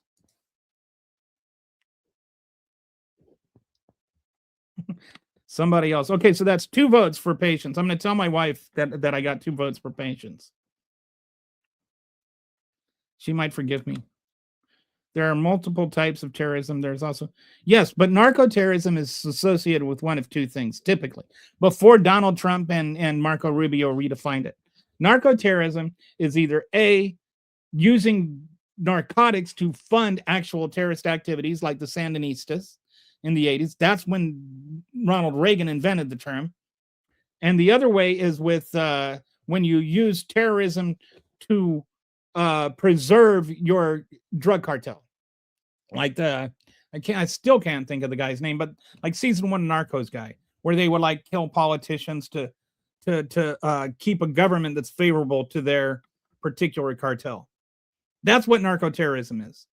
Narco-terrorism is not like drug smuggling is not narco-terrorism. There's not like some super secret plot by cartels to get people in America to overdose on drugs so that they can like kill people or something. Like that's not what narco-terrorism is.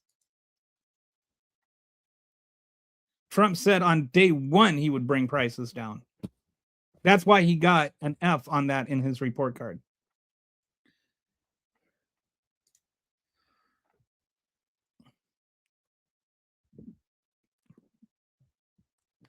Wage income is also higher in Democratic states.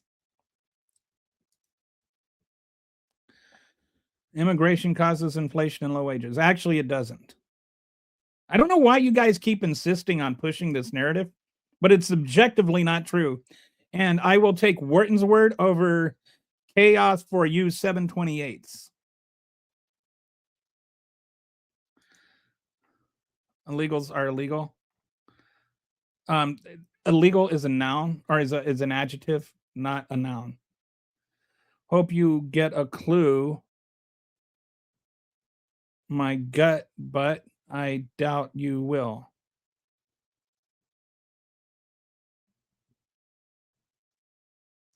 Terrorism just isn't. Okay, terrorism is political. Like, don't tell me like that. It actually is. Like, look it up. And again, this is not just like a dictionary definition. This is the legal definition by U.S. law that allows the Secretary of State to declare an organization a terrorist organization. This is not just my spin on it. This isn't just me saying what political means. I mean, it's actual thing in the law that Marco Rubio is supposed to be using when he declares them a terrorist group. They don't meet that legal definition of terrorism. Okay. Wow, 5 hours. All right, terrorism. Okay,